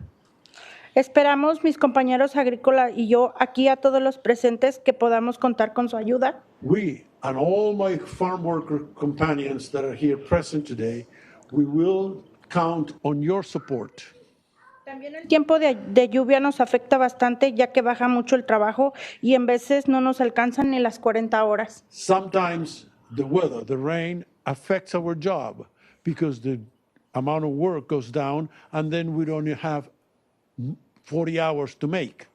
El dejar a nuestros niños con las niñeras también lo tenemos que pagar como si fuese todo el día de trabajo. And we have a child care that we have to leave the children and we have to pay them a full day even though we are not working. Queremos que nuestra voz se escuche, ya que gracias a nosotras muchas familias tienen sus verduras y frutas en la mesa listas para el consumo humano. We would like to be helped because thanks to us, a lot of the people here have their vegetables and their meat and their food in their table. Gracias a nuestro esfuerzo, ya que día a día estamos de la mejor actitud para salir a trabajar sin importar el clima.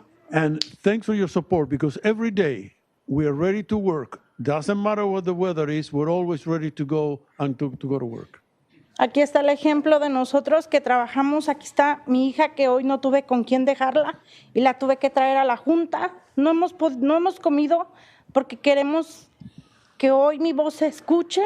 Traigo a mi hija, llegué del trabajo, me bañé, comí y aquí estoy sin comer porque queremos que nos escuchen y se pongan un poquito ustedes de este lado y se pongan en nuestros zapatos. This is an example of what happened to me today. I went to work, but I had to bring my daughter with me because I couldn't afford to leave her with someone else. So we're here to ask you, please, listen to us, help us, put yourself in our shoes and see how we feel from this side.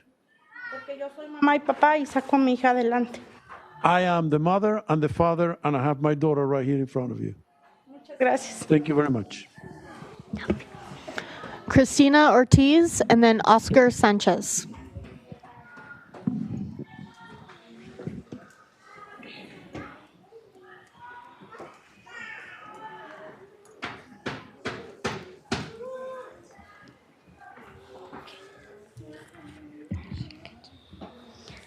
Yo campesina, ña Sachiño, ña Santa María, Zapisca Fresa, Rakwa Oko Cuilla, Canicay, Santa María Sachiñe, Racomicuse, Sacuane.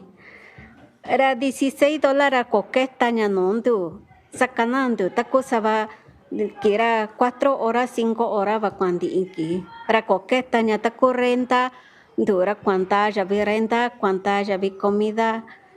Cuanta ya vi gasolina, rata conti iña gara cha vintunde joña, rata tocuña Navachichi México, ra illo baña gasolina naga, illo ba renta naga, illo ba gas naga, illo ba luz naga, rantunte yo local, ra cha vinti renta, cha vinti comida, cha vinti gasolina, cha vinti luz, cha vinti gas.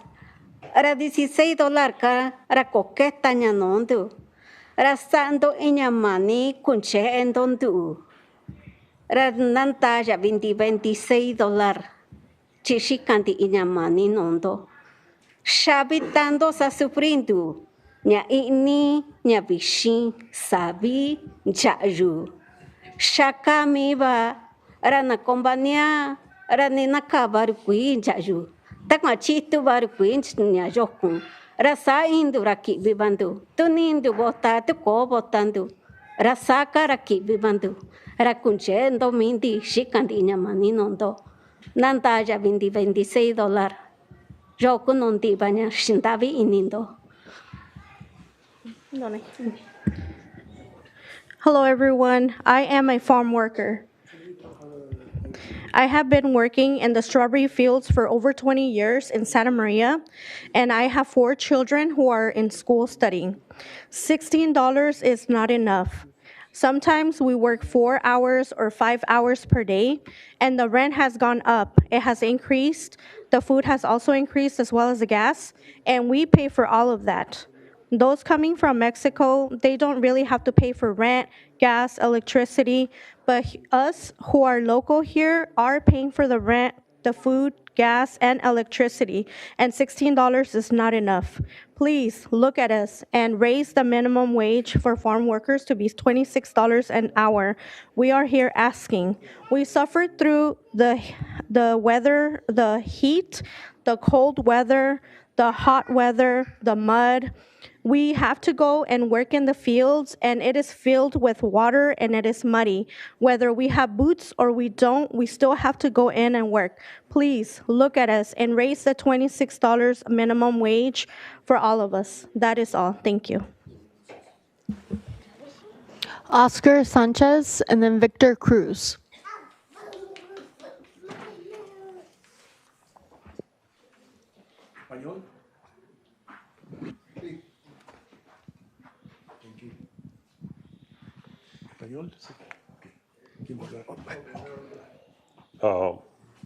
Buenas noches, estimados supervisores y público presente.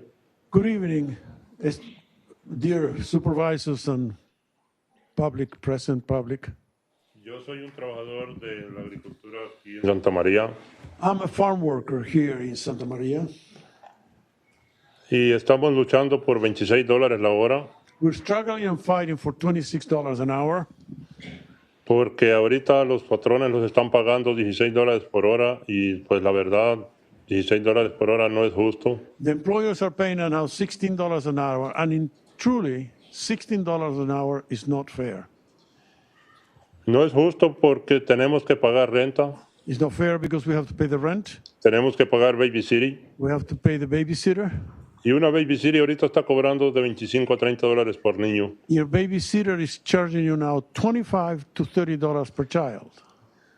Y si nosotros estamos ganando $16 la hora ahorita, eso no nos va a alcanzar, pero ni para pagar la mitad de la babysitting. When we make $16 an hour, doesn't make enough money to pay half the price per hour of the babysitter. En el año 2023, cuando las lluvias estuvieron demasiado fuertes, During 2023, when the rains were quite strong, yo soy uno de los empleados que me tocó trabajar bajo esa lluvia. I was one of the employees that had to work under that rain. Y la verdad, el agua me llegaba hasta las rodillas y pues el patrón estaba exigiendo que quería producción y teníamos que trabajarle así. The water was up to my knees. My employer demanded that I had to continue to work even in those conditions. Y entonces, por eso estamos aquí presentes pidiéndole a ustedes, estimados supervisores, And that's why we're here, dear supervisors, in front of you, que se toquen el corazón y que pasen esta ordenanza for you to por touch your $26 la hora. for you to touch your own heart and pay and raise that, make that ordinance for the raising to $26 per hour. Y necesitamos de su ayuda, así como ustedes también necesitaron ayuda para llegar al lugar a donde están sentados en este momento. We need your help, just like you needed our help to get to the place that you're sitting there now. Y espero que tengan compasión y se pongan en nuestros zapatos de toda la comunidad de Santa María y luego pasen esta ordenanza. I hope you have compassion and that you get into the shoes of this community in Santa Maria and that you do pass the ordinance. De antemano les doy las gracias por la atención. I'm giving you an advance thank you for your consideration.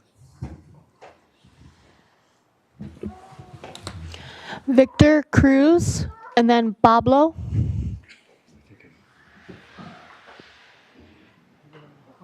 ¿Español? Sí. Está bien. No, español. Buenas tardes, buenas noches. Good evening. Quiero decirles que en específico en Santa María y en La Fresa me voy a concentrar en los freseros. I'm going to be specific about Santa Maria and strawberry. I'm going to be specific about strawberry workers. Y mis compañeros que están escuchando, no estoy en contra de lo que quieren, pero hay que ser realistas. And for my friends that are listening, I'm not against what you're asking for, but I have to be realistic. Tengo 21 años aquí en Santa María de campesino en La Fresa. I've been for 21 years here in Santa Maria in the strawberry fields. Es un desastre con los patrones de la fresa. Cuando Jerry Brown pasó la propuesta del 40 horas, ellos están enfocando ahora en darnos 13, 15, 16, 22 horas. And it was a disaster now with the employees. When they passed the law about 40 hours an hour, now they're giving us, ¿cuántas horas? No tienen horas. Están 13, 15, They don't give you 16. the hours. They give you 13, 16 hours. Tratan de dar lo menos posible de trabajo. They try to give you the least amount of employment or hour work. Y si dieran a 26, si pasaran la ordenanza a 26, ellos darían 1 o 2 horas de trabajo por día, 3 días a la semana, que And es lo if que you- hacen ahorita. If you give them $26 an hour, they're going to give us 1, 2, or 3 hours per week instead, which is what it's going to do now, reducing. Y la renta, preguntaron hace rato, The rent, they asked a little while back. muchos de esos patrones son los que la encarecieron aquí en Santa María. Many of those employers are the ones who made the rent expensive here in Santa Maria. Corrieron a la gente, compraron los apartamentos, las casas. They chased the people out, they bought the apartment, they bought the houses. Y metieron a los contratados. And they put the contractors there. Todas las vendes que pasó California para los campesinos las tienen acaparado los patrones de la fresa, y si no, vayan a ver a los apartamentos. Los lugares, Las vendes que pasó California para el buen ambiente, el medio ambiente, todas las tienen acaparadas los patrones. All of the laws that were passed about the environment, the employees have taken advantage of them and they're using them. Es un desastre Santa María, con complicidad de algunos concejales de Santa María. Santa Maria is a disaster with the complicity with some council people from Santa Maria. Compañeros que están afuera, me gustaría que les digan a sus hijos que son ciudadanos, que voten y se fijen por quién, porque ellos están a servicio And de my los friends that patrones. are outside, I'm asking them to tell their kids who are citizens, look who you're voting for. Look who you're voting for. So, mi punto es My point is, que investiguen bien con la gente. Investigate well. Antes de pasar su ordenanza, si la pasan, que sea Before you pass your ordinance, if you're going to pass it, que no nos afecte en lugar de beneficiarnos, porque eso pasa. make sure that it won't affect us worse instead of benefiting us, because that's what happens. Y yo me voy mucho en la fresa, tengo pruebas, los patrones hacen cada antimaña. I work in strawberries, and the employees make a lot of tricks. Por ejemplo, Wish, cuando le hicieron huelga, se convirtió en Milagro, un contratista. Sorrento, cuando le hicieron huelga, ahora es Costal. When they made a strike, then they make Wish se hizo Milagro. Became Milagro. Sorrento se hizo Cosguru. Sorrento became Costlu. Una vez que le hicieron huelga. Once those strike. Y lo que dijo un compañero que los ponen en lista negra es cierto. And when the friend says that they become part of a blacklist, that is true. Necesito que investiguen muy bien qué van a hacer. El doctor también. Investigate very well what you're going to do. The doctor. El doctor preguntó por qué le dijeron que por qué no agarraban la aseguranza a los campesinos. They ask, why don't the farm workers get insurance? ¿Quién va a agarrar una aseguranza con $344 que te quiten a la semana, si incluyes a la familia, como $90? Yeah, they take about $384 from your check, like $90 for your insurance for the family. Gracias, señora. Es más que 4 minutos. Okay. Le dieron 4 minutos. Gracias. Pablo, and then Carlos Castaneda.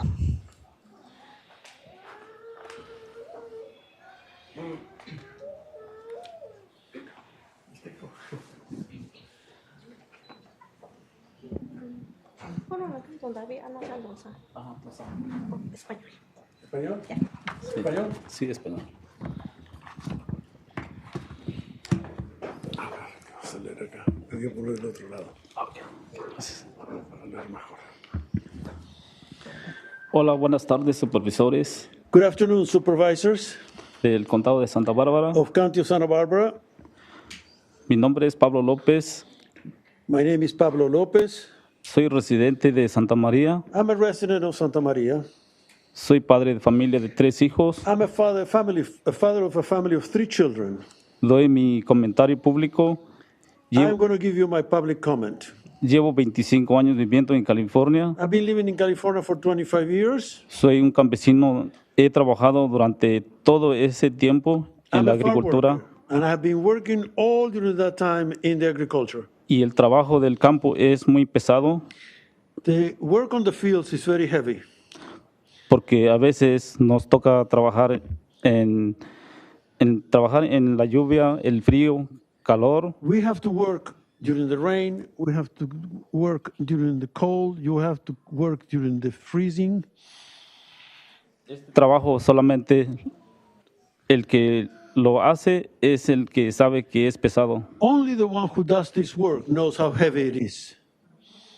Nosotros los campesinos trabajamos muy duro para que lleguen esas frutas y verduras en nuestras mesas. We, the farm workers, work very, very hard so that all those vegetables and all those fruits will go to the tables. Y la razón y el motivo que estoy aquí hoy es para pedirle a los supervisores y a cada uno en crear And the reason that I'm here today is to ask each one of you, the supervisors, to be able to create una ordenanza de salario mínimo para el sector agrícola del condado an ordinance for the minimum salary for the whole sector of the agriculture workers of the county de Santa Bárbara. in Santa Barbara. El sueldo mínimo es muy bajo y no nos alcanza para poder cubrir nuestras necesidades básicas. The minimum salary is very low and it's not enough for our basic needs.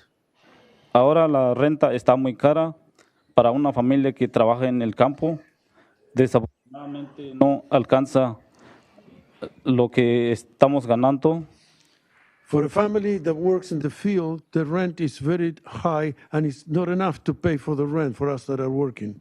Para pagar la renta, que está entre $2,500 a $3,000. Right now, the rent is between $2,500 to $3,000. Y más tenemos que pagar biles, gas, comida. We have to pay the bills, gas, food. No ajusta con lo que ganamos a 16 la hora. It's not enough what we make, $16 an hour. Trabajar 40 horas y la mayoría de las veces no nos da las 40 horas para trabajar. Even though if we work 40 hours an hour, most of the time we don't work for 40 hours an hour. Y mucho menos es cuando el tiempo de invierno. Much less in the winter time. Así es que yo pienso que nosotros los campesinos sí nos merecemos un sueldo justo. And we believe that yes, we the farm workers deserve a fair salary.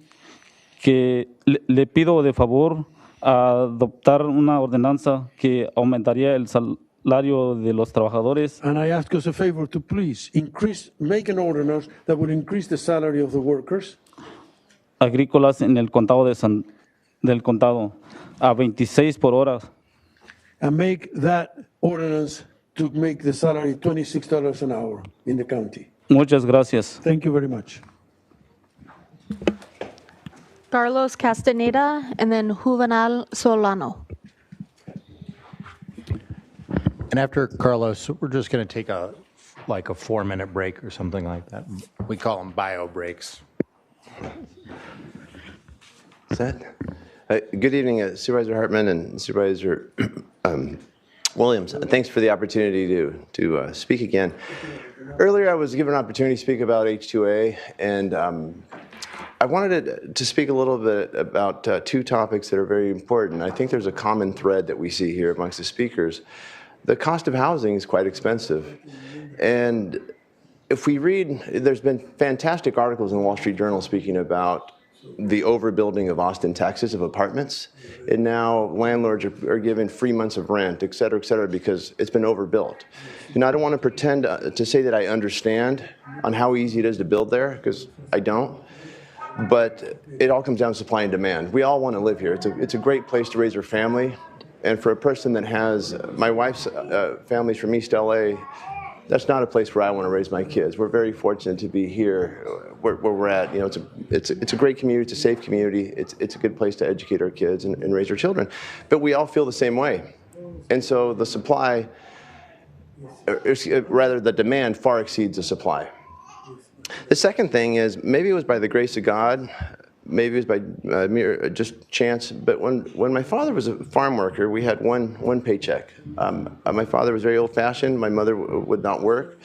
But my mother, although she only has a third grade education, she was extremely frugal. And she was able to save money, get a down payment, and really purchased a house here right up the road in Grover, or what was Grover City at the time, is now Grover Beach. And so I do ask that you would consider also maybe some education classes. Financial literacy, I think, is extremely important. We find that the employees that work with us, there's been a good handful that's allowed us to hold their hand and help them, and they have achieved the goal of home ownership. But it's very few, very little. And most are embarrassed to speak. Money's taboo. So if we offer an opportunity to teach financial literacy, I think there's some great common ground there where people can actually understand how to budget, right? It might not be the complete solve all, but there's a start there. Thank you. Okay, after the break, Juvenal Solano and then Donna Oliveira.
Okay, after a short break, we're ready to start again with public comment.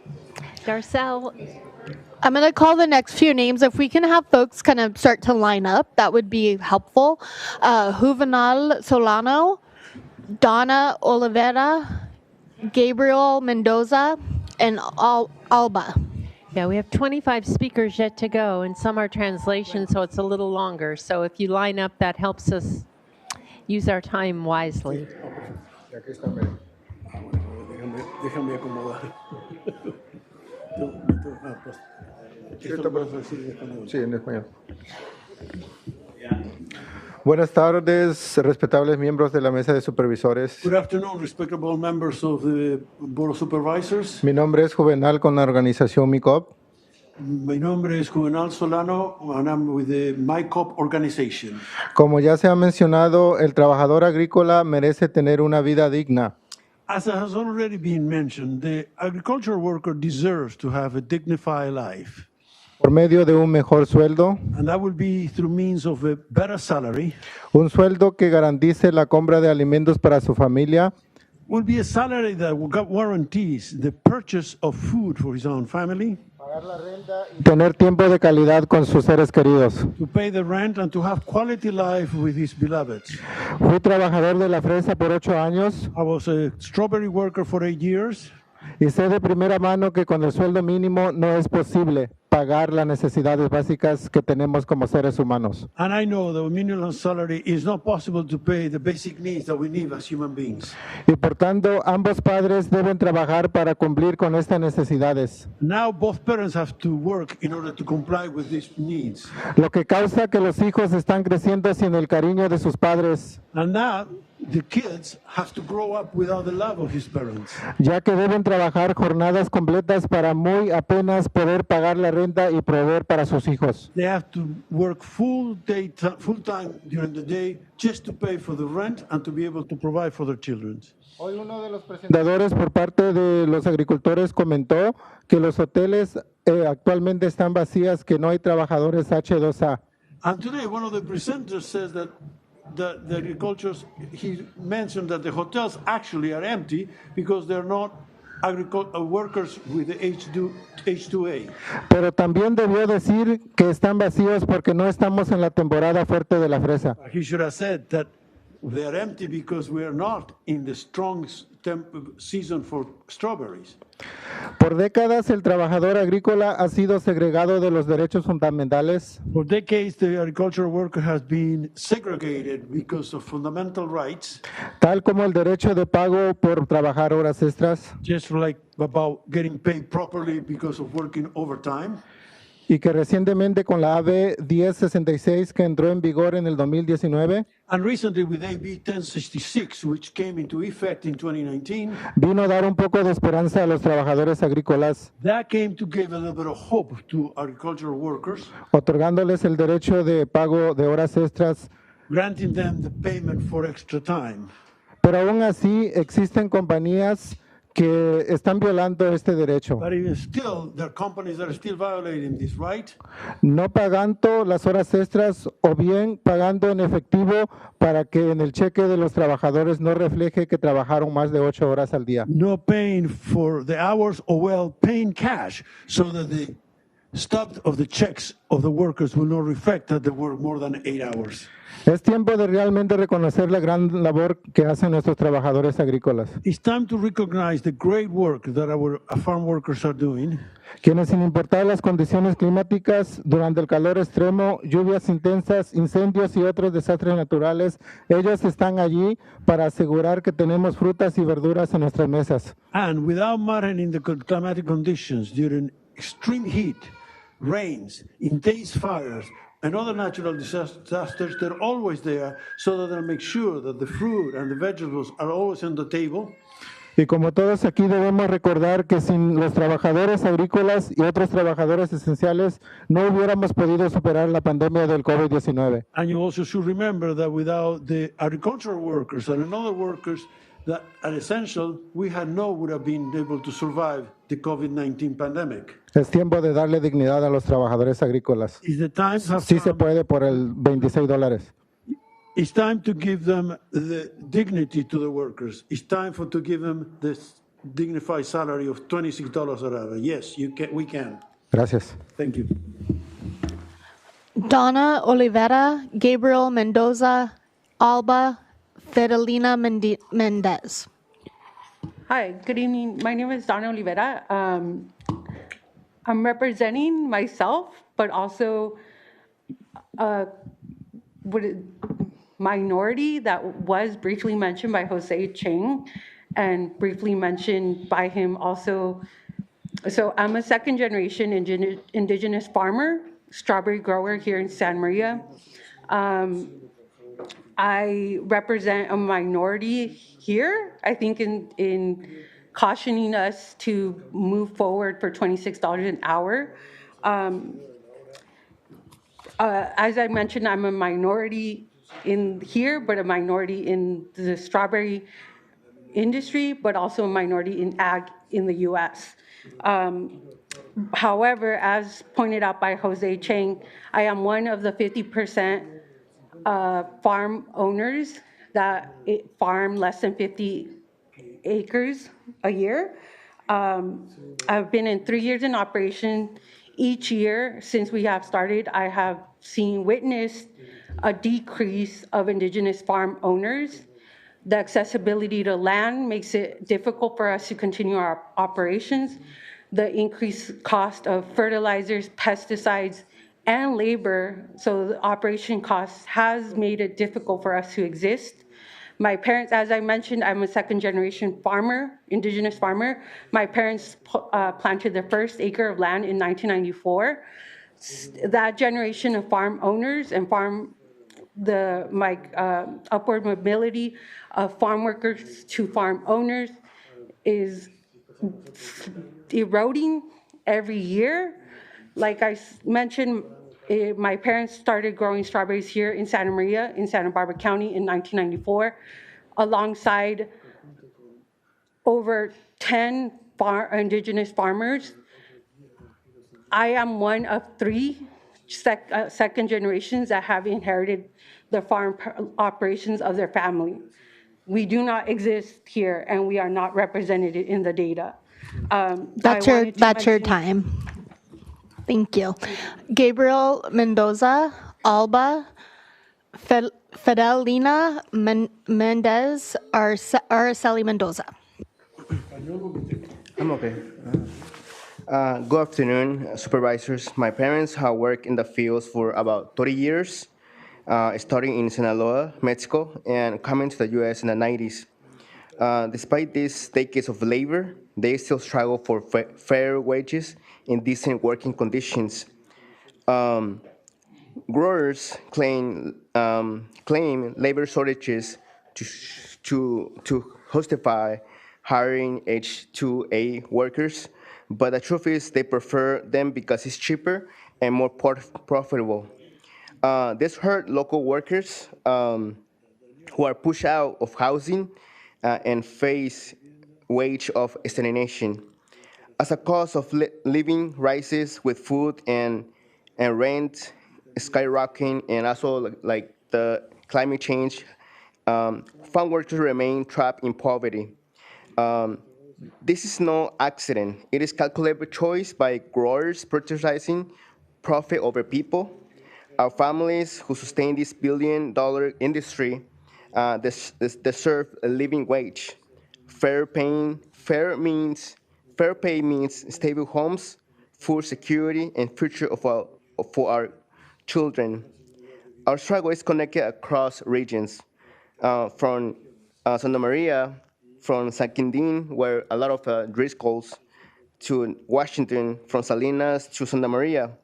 We stand united, fighting for the dignity and also for the respect for every farm workers deserves. We won't stop until there's a living wage that is served. And also, my parents just turned 35 now. They've been working since they didn't go to school, and they started working in Sinaloa, Mexico, and now they're here. They're almost about to retire, but this is their story. Thank you. Alba Fidelina Mendez, Araceli Mendoza, and then Santos.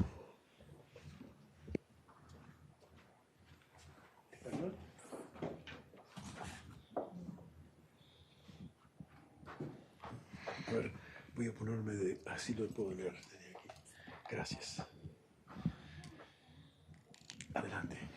Buenas tardes. Good afternoon.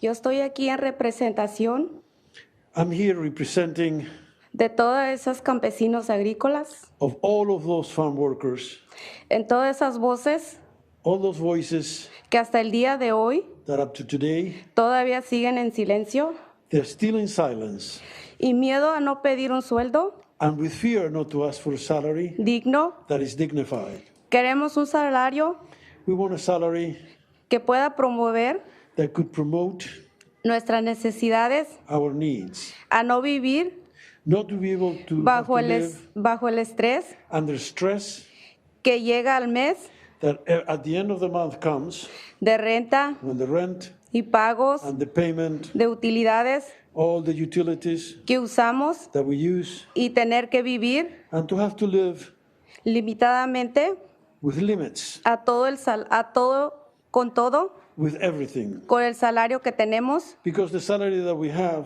hasta el día de hoy. up to today's date, No vamos al médico, we don't go to the doctor, un dentista, we don't go to the un dentist, oculista. we don't go to an eye doctor. Vivimos limitadamente We live with limits con el alto costo de vida because the high cost of life aquí en Santa María. here in Santa Maria.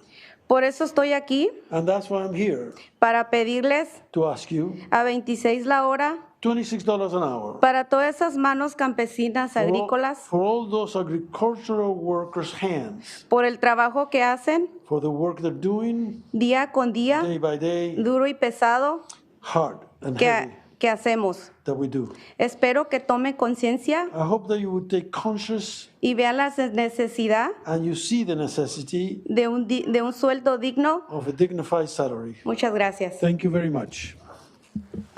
Fidelina Mendez, Araceli Mendoza, Santos, and Luis Gonzalez. Español.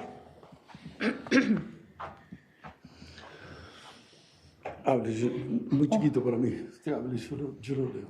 Ok. Ok. Hola, buenas tardes. Hello, good afternoon. Mi nombre es Delia. My name is Delia. Soy una trabajadora agrícola. I'm an agricultural farm worker. A mí me ha tocado trabajar en diferentes áreas, And I have to work in different areas, regions. como en la fresa y la mora, I have in the blackberries and the strawberries, soportando el calor extremo, having to put up with extreme heat, las lluvias y los fríos. with extreme rains and the freezing. Me tocó soportar los fuertes olores de las pesticidas provocando dolores de cabeza, I had to put up with the strong pesticide smells that gave me headaches. sangrado de nariz y hasta vómitos en algunas ocasiones. I had bleeding, nose bleedings and even vomits in some occasions. Nos toca callar por el miedo de perder el trabajo. We always keep quiet because we have fear of losing our jobs. Y no solo yo, hay muchas personas Not just me, but there's a lot of people. que les tocó pasar esto y muchísimas cosas peores, They had to go through this and even worse things, incluyendo las condiciones de trabajo. including the working conditions. He trabajado con personas muy mayores de edad I have worked with people with quite aged que apenas pueden caminar, pero como todo está tan caro y los salarios tan bajos no nos alcanzan. They can hardly walk sometimes, but because the expenses are so high and the salaries are not enough, Para tener una mejor calidad de vida, por eso hoy venimos a pedir que se nos escuche, que se nos tome en cuenta. to have a better quality of life. And that's why we're here today, so that you could hear us and take us into account. Y se nos dé un salario justo que nos pueda alcanzar para sobrevivir And you can get us a fair salary that will be enough to survive Cuando se acaba la temporada nos toca sufrir porque no hay entrada de dinero. When the season is over, again, to suffer because there is no income then. Y pues la renta y los biles no esperan. The rent and the bills don't wait. Esperamos pronto saber que si nos darán un salario justo de 26 la hora. We're looking forward soon to see whether you can get us a $26 an hour salary. Muchas gracias. Thank you very much. Araceli Mendoza, Santos, Luis Gonzalez, and AJ Fairbanks.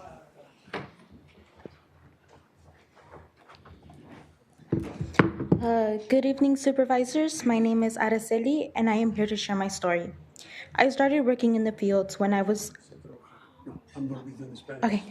when I was just the age of 13. I didn't want to go to work because even though I haven't stepped one foot in those fields, I already knew that it was hard work and back-breaking work.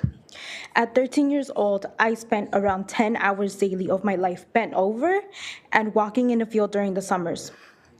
I went in those fields to help my parents pay for rent because even though they feed the world, they do not get paid like it. A 13-year-old girl should not have to help pay rent because of the low wages that my parents receive. They weren't there to watch my siblings receive awards because they had to work to be able to feed us. My parents can't afford to go to our school's open houses and our award ceremony. They can't afford to help my sister go to college, and probably me neither. I am here to fight for them, just like they fight for us, so that they can get paid what they deserve and that they will be able to see me walk on that graduation stage this coming June. Additionally, I have also already heard my parents for a few months worry about how they're going to pay the bills, the food, and the rent during the off-season. I believe that most of the farm workers here also have to worry about that because of the low wages that they receive. I am here begging that this is a reality for most of us here living in Santa Barbara County. I am here asking you to give us what we deserve for the hard work that we do and what I've been put through. Thank you. Santos, Luis Gonzalez, AJ Fairbanks, and Gustavo.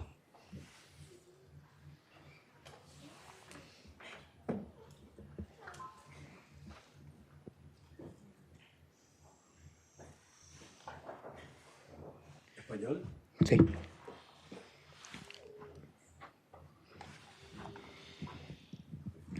Hola, buenas tardes. Very good afternoons. Cada uno de los supervisores que está en este momento. Each one of you supervisors that are here in this moment. Día de hoy. Today's date. Yo soy un trabajador en el campo. I am a field worker.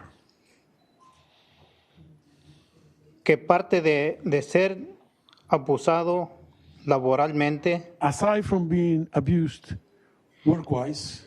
En la parte que es mayordomos, parte de que nos trata mal. The foreman, part of it is that the foreman mistreats us. Apenas va comenzando mi break. It's just starting my day. As soon as my day is just starting. Y en la forma que, en la forma que cuando ya me quieres apurar. Just as I begin my day, my foreman tries to rush me. Siga trabajando sin contar cuánto haces calor. Keep working. It doesn't matter how hot it is. Y pido agua. I may ask for water. A mí y a toda la cuadrilla. For me and for the whole crew. Nos da agua sucia.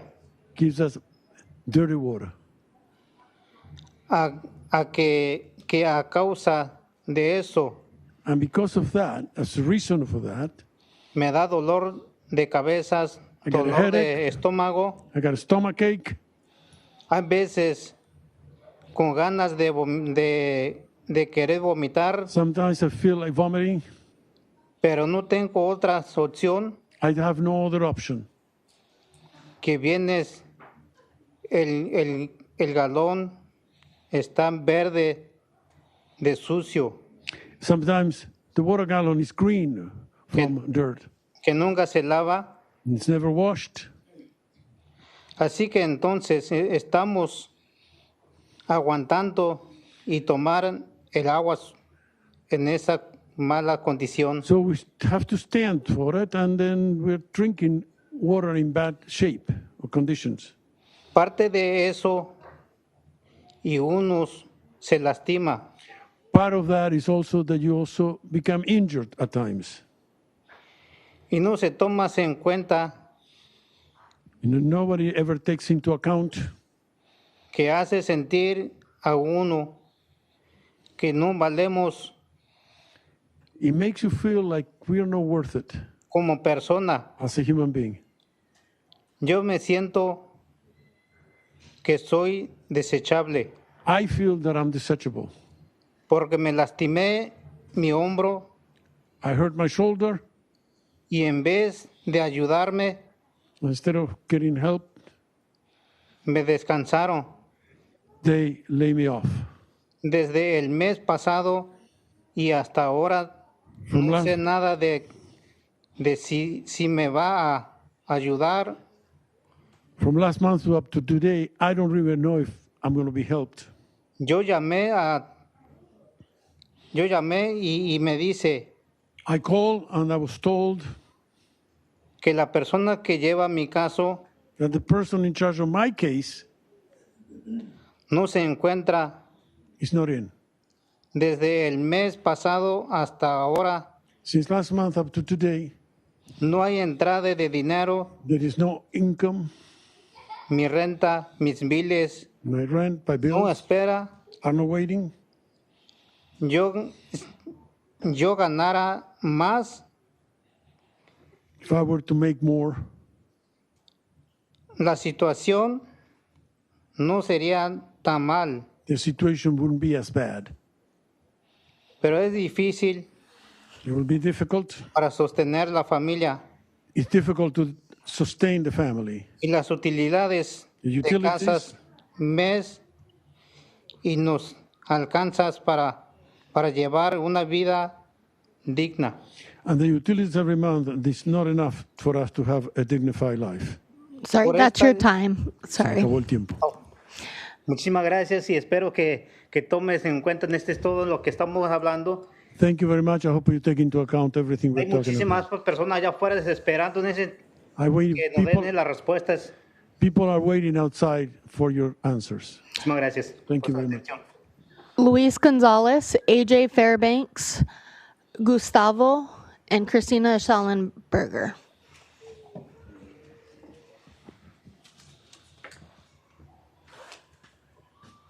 Hi, my name is AJ Fairbanks. I don't believe the other. And I work within the Santa Barbara wine industry. And so I appreciate the time today. Oftentimes my role, my job in the wine industry is to distill data and to make sense of it and to explain a very complex financial element to the wine business to owners and other stakeholders. And what I'm sharing today is by no means to be antagonistic, but is to give a very nice, simple, brief overview of the challenges that we face, specifically as the 50% of vintners or vineyard managers within that the 50% that is 100 acres or less, which is challenging. So when you look at core varieties, it's $1,825 per ton in revenue. That is the district average. That's this thick makeup here, which provides the district average for grapes in Santa Barbara County, District 8. The average farming cost per ton is $1,400 per ton. So what that takes us to is a 23% margin. And the reality is the threshold that we would use in this industry, that if you were planning or to develop a vineyard and to sell the fruit, would be a minimum of 30%. It's a pretty low threshold to cover your overhead, to cover everything else that comes into it. So once you start getting into that area of 23%, we're heading into a very redlining area. If we then take into consideration a wage increase, and let's say that wage increase would be anywhere from, depending on the vineyard, depending on the size, but it could be a 60% wage increase if we go to a $26 minimum wage, that would bring our margins down to 5%. And what we're looking there and what we're facing at, I don't mean to sound hyperbolic here, I really don't. We're facing extinction, and I think the data point that demonstrates that more than anything, and anything we'll take away from today, is that we had 21,000 bearing acres in 2016 in Santa Barbara, and we're down to 11,000 bearing acres, and that is in part because of the economics here. Thank you. Gustavo, Christina Schallenberger, Dr. Melissa Smith, and George Adam.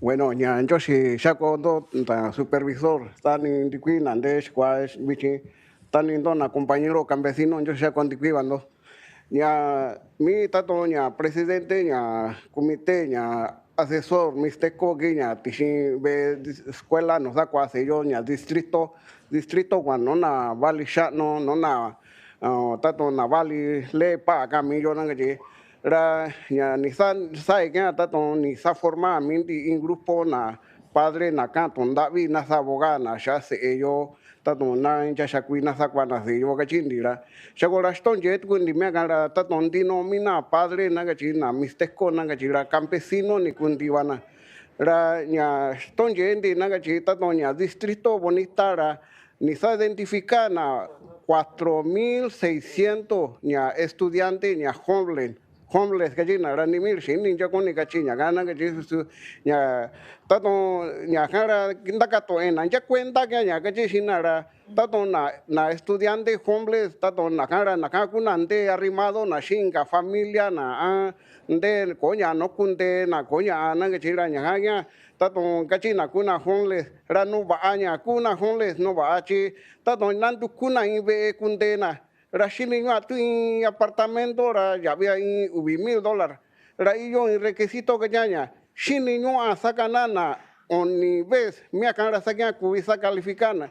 Ra tato stonje yo tato como campesino ra ni yo ra cubisa esa canaña 3 veces ya $2,000. Tú sabes ya había nada que ya tato mina kuana estudiante ya kuna homeless bachi tasta nana nara ko kwa shon sakana ana jesha kuini ina ibe kundena ko safetaña no tamillo safetaña ya nace ello rañaga tato mina gallera como parte del presidente comité asesor misteco shikeña manino ndo sa tomando en cuenta nina ku patrón na ku kano nina si yo ku sakani está aquí na galleta to nya vacina que vacina na que era candi tato ya kusha en trabajo na que cuana que su estudio na su ciencia na que su sueña en trabajo ya pesado na que quizás cochini no ciencia na que su shini no en fuerza nya ko ba ni con das ni yo la sabe que cubisa chiño yo tan cuiña tato nya chinche yo na familia yo chinche yo na sello nya yo que va que sin dos cuavi chinra sin David ni cano ni doña chazo ndo no cae ranita ton kuna na compañero na campesino sa segui cae shaña tatoña sa chiña chiño se cuña y yo sabana que chin anda con na las 3 de la mañana 4 de la mañana anda con una chica na lonche na ra yo sabana tasta nana na ya ubi trabajo en kuna ra sabiga kubi kuchona sa sostener na familia na ya yo nga tato ya que oshana kuna ya kumani tiempo kumani atención no na se ena ya cuenta escuela no sa cuana ya yo nga tato shiga mani no está considerando a $26 na Sir, I think she's going to need more than 45 seconds to translate that. So. Yes, they told me it was going to be doubled. Yeah, gracias. Yeah, that's doubled. Four is doubled. Okay. Okay. God bless you, supervisors, and thank you all who are here today. Also, thank you, farm workers who are here today. I am the president of the Mistec Advisory Committee at both of the school districts, the Santa Maria Bonita School District and the high school district. We formed a group because we wanted a better education for our children. Also, the parents that we serve, they are Mistec, but they are also farm workers. The Santa Maria Bonita School District identified 4,600 homeless youth, and I asked, what is a homeless youth? And they told me, homeless youth are youth who are living in multiple families in one house. And I said, why are they homeless? For example, an apartment costs $2,000, and in order to qualify for this housing, for the apartment, you have to be making 3 times the income to qualify. Us farm workers cannot afford 3 times the income to qualify for housing. Parents and youth cannot pay. This also affects our children too, not only us. As a parent, I am not trying to hurt the agriculturals. What I am trying to do is come to an agreement, because maybe it doesn't require scientific knowledge to do this work, but it does require us to be healthy and strong in order to keep doing the work. Farm workers, please keep, farm workers, please keep going, keep asking for this. We wake up at 3 in the morning. Some parents have to have 2 jobs in order to sustain the family. It does require for us to spend time at the schools. Please consider the 26 per hour dignified wage. Thank you. Christina Schallenberger, Dr. Melissa Smith, George Adam, and Celerino Higado. Good evening, supervisors. My name is Christina Schallenberger, and I'm here to express my opposition to the proposed increase in the minimum wage for farm workers. Before I present my prepared comments, I would like to offer some clarification, Supervisor Hartman, to a question that you asked on the H2A panel. Mr. Gupta referenced a UC Davis study that he indicated was released today. That study had statistics from 2013 to 2023. The statistics that Carlos Castaneda presented today were from 2022 to 2024. The Department of Labor releases statistics every quarter. So Carlos's statistics were very recent. And from 2022 to 2024, the strawberry H-2A visas have decreased by over 71%. While I understand the intention behind this proposal is to help workers, I believe it overlooks the broader economic consequences that could ultimately harm the very people that it intends to help. For many small businesses, especially in this economic climate, the higher labor costs associated with the minimum wage increase could lead to tough choices. Raising prices, if that's even possible for farmers, because farmers are price takers, not price makers. It could lead to reduced hours or even laying off workers. This could disproportionately affect low-income workers who may end up losing their jobs or seeing fewer employment opportunities. Furthermore, the rise in wages could push higher inflation, making the cost of living even more burdensome for all residents, including those who will not directly benefit from the wage hike. For people living in areas with a high cost of living, a higher wage might seem appealing at first, but it could quickly be offset by rising unemployment, costs for goods, and other services. When we look at the results of the recent election and the recent propositions, like the state's opposition to rent control and its support for tougher penalties for theft and drug crimes, it reflects a broader sentiment that Californians are increasingly concerned with the impact of progressive policies on their daily lives. I urge you to consider alternatives to this proposal and to take into account the long-term economic impact it may have on both businesses and workers alike. Dr. Melissa Smith, George Adam, Ricardo Valencia, and then Jacinta. And I'm just going to give a reminder, because we were doing really good. It's 2 minutes, and if you're translated, that means you're double to 4 minutes. Good evening, Supervisors Hartman and Williams. My name is Dr. Melissa Smith, and I'm a resident of the city of Santa Barbara. I'm a family medicine physician, Director of Health Equity Initiatives at UC Santa Barbara, and a proud supporter of the Alianza Campesina Coalition. In the past few years, I've been involved in collaborative efforts to promote the health of pregnant farm worker women in our county.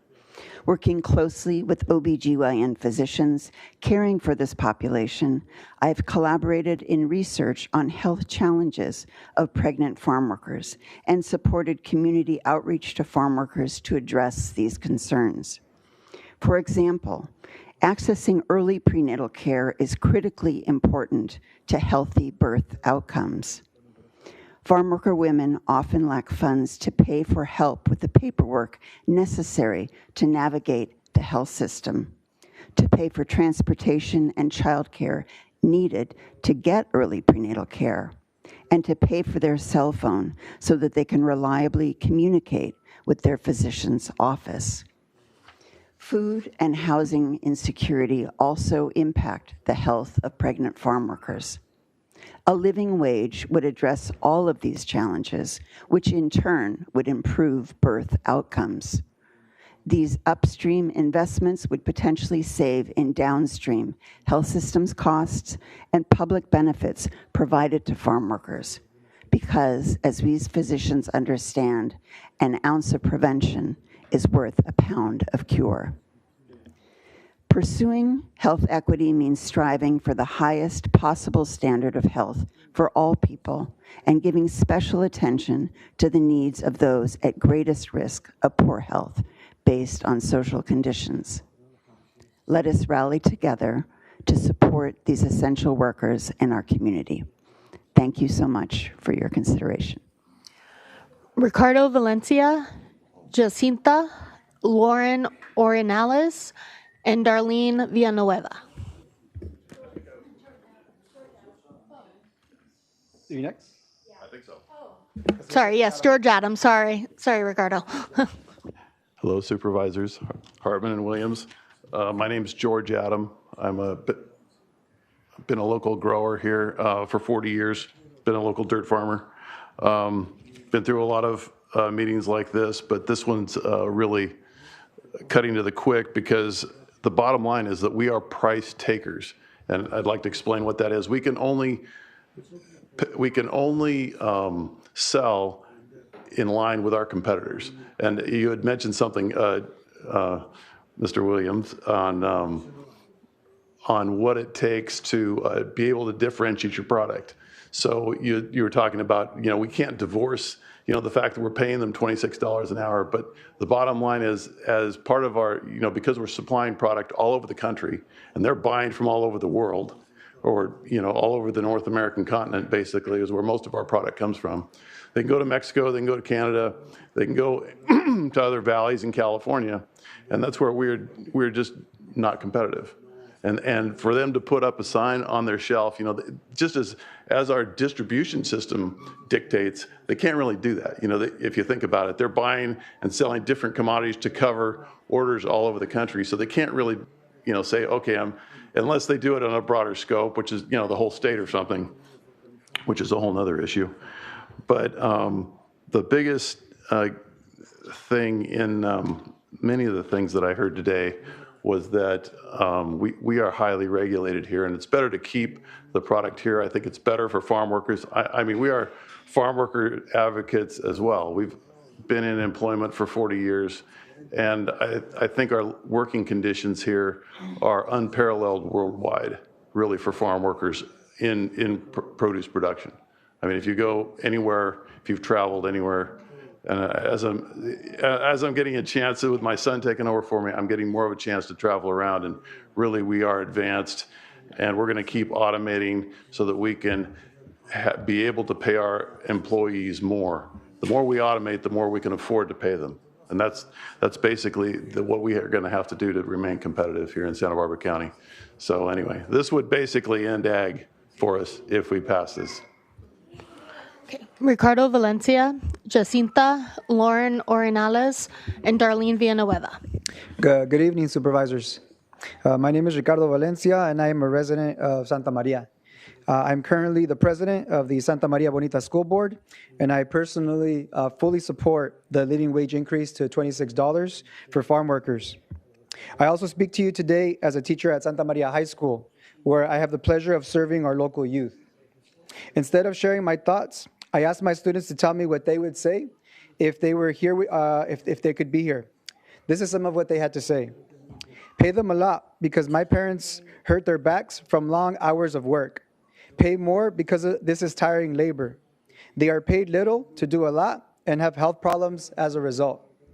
They are thought of as lesser than others when hurt. Good idea to pay more because many things are more expensive. Babies need diapers and basic necessities. Housing and groceries are expensive. Pay better so they can pay the rent. Cost of living is going up, so should pay. Support this so little kids don't have to work in the fields alongside their parents. Current pay is not fair. For example, fast food workers get paid more. Yes, because they work harder than many others. They deserve it. This is a job few people are willing to do. Important work because without them, we would not have food to live. Unlike many office workers, they don't get paid holidays off. Dangerous work from heat and limited shade and breaks. They are the backbone of the ag economy. They are feeding the nation without valuing their sacrifices. Please listen to the youth of our community. They experience these hardships firsthand. Be on the right side of history. Support dignified wages for farm workers. Thank you. Jacinta, Lauren Orinales, Darlene Villanueva, and Sasha Alvarez.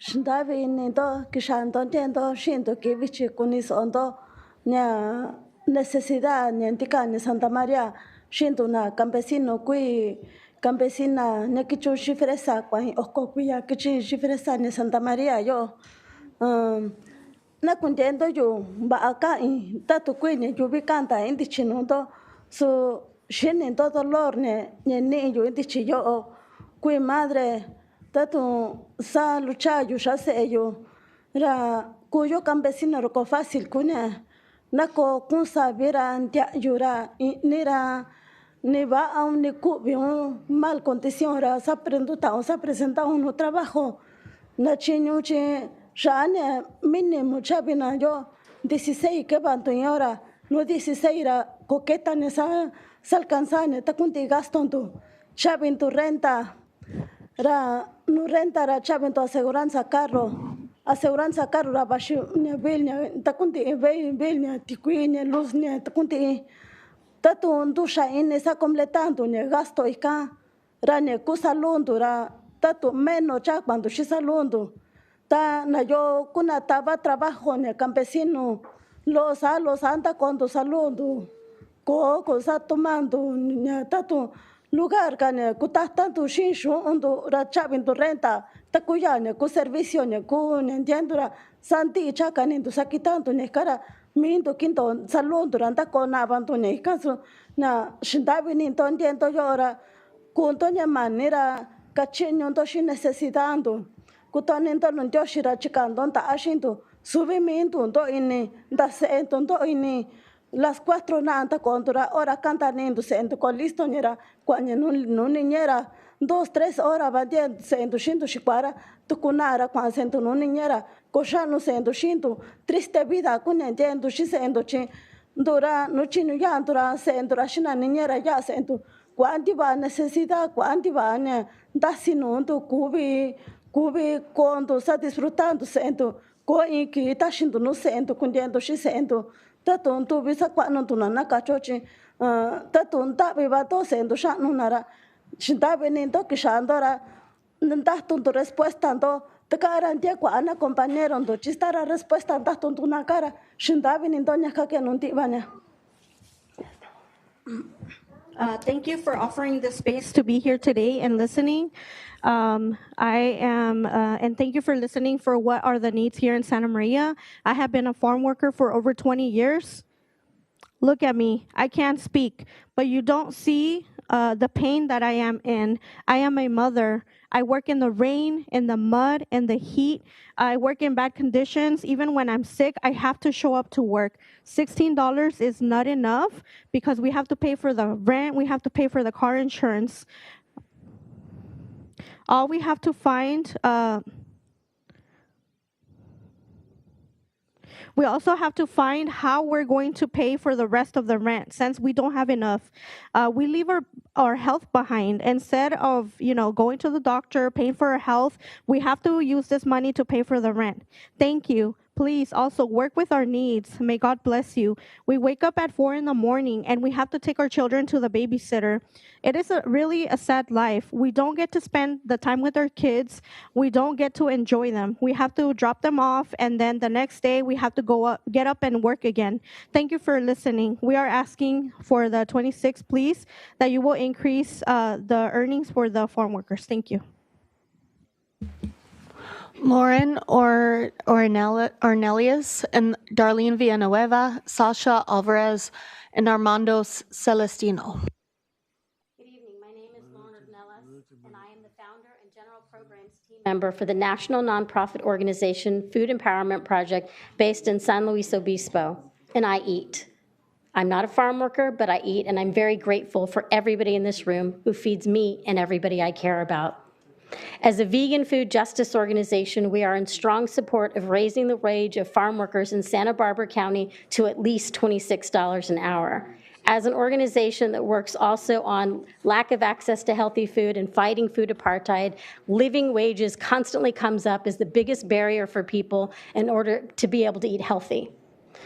I'm going to distract a little bit, and I apologize for that, but I just, some of the remarks made here tonight, I guess I find really shocking, because a lot of the things that are being commented on, such as overtime and having to pay for insurance if you have employees over 5 people, I have a nonprofit, a not-for-profit organization. We are bound by that as well. If we have over 5 employees, we have to make sure they have insurance. So I don't understand why some of this is so shocking.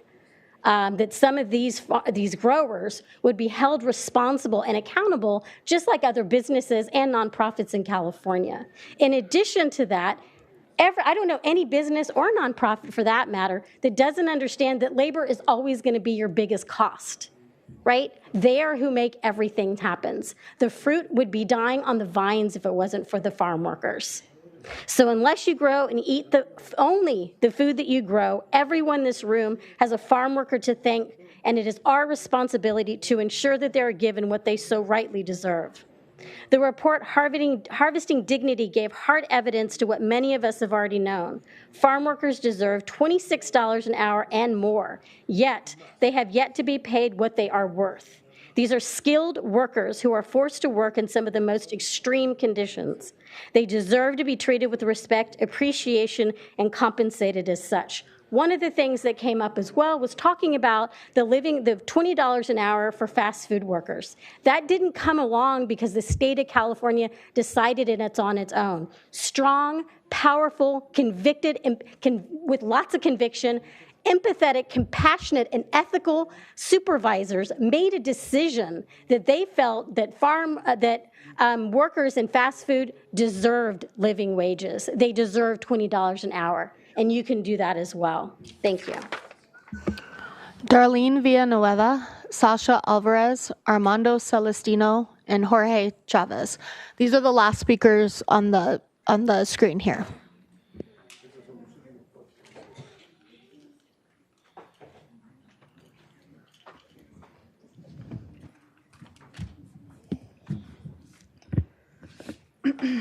Hello, my name is Sasha Alvarez. I'm a 4th-year student at UC Santa Barbara studying Chicano Studies and Political Science.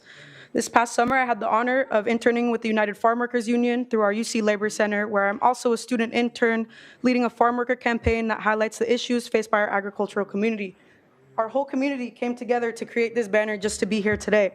Over the past month, I've had the opportunity to present to over 2,500 students at UCSB, sharing a lot of the research and data presented today, as well as my own personal experiences having worked alongside these workers. And it is not to my surprise that they are just as furious as many of us in this room. My experiences, combined with my roots in Oxnard, where I've seen the struggle and resilience of agricultural communities firsthand, brings me here today to speak on the critical need for a living wage. Farm workers are more than laborers. They're organic intellectuals with profound ancestral knowledge. They carry knowledge passed down through generations, wisdom that sustains our community and shapes the food on our table. This knowledge is invaluable, and it should be respected just as much as the perspectives of those in positions of authority. But what do we see in return? Economic precarity, housing insecurity, and generational poverty. Farm workers deserve a seat at the table as decisions are made that affect not only their lives, but the lives of future generations. One of the supervisors had mentioned machinery entering the agricultural industry. If the agriculture industry could have been mechanized, it would have been done so decades ago. This is extremely skilled labor that machines cannot do. Let's remember that these farm workers have shown incredible resistance and resilience. They work through natural disasters, extreme weather, and most recently a global pandemic where we, especially the farmers that hire them, labeled them as essential or whatever that means to them. And yet they remain among the most marginalized and exploited across all industries. This is unacceptable. Essential workers need to receive essential pay. It's time to put people over profit. Some have argued that paying farm workers $26 an hour will bankrupt our farmers, but let's put this into perspective. If we prioritize fair wages, we're investing in the health and stability of our community's backbone. Agriculture is not just about land or products, it's about the people. Ignoring this would only deepen disparities and perpetuate these cycles of poverty. I urge the board to honor the work, dignity, and humanity of our farm workers. They deserve a wage that reflects the value of sustaining our communities. They're not asking for wealth, they're not asking for handouts, they're not greedy. They're just asking for a fair slice of the very prosperity that they create in our county. Thank you. Thank you. Armando Celestino, Jorge Chavez, Alejandro Contreras, Amancio de la Cruz.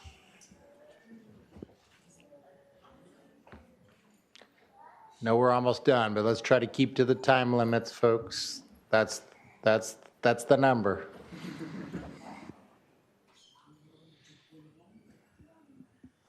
Is there an Armando Celestino? Please come to the podium if there's someone else. Yeah, we don't, that's not in our rules to substitute speakers. We go through the list and we take the people on the list. That's how it works. We will now, Jorge Chavez, to be followed by Alejandro Contreras. Translate for me? Yeah. That's good. In other words, in Spanish. In Spanish. That's No, in English. Buenas tardes, supervisores. Oh, I got it. Okay, you got it. Thanks. Gracias. Un placer.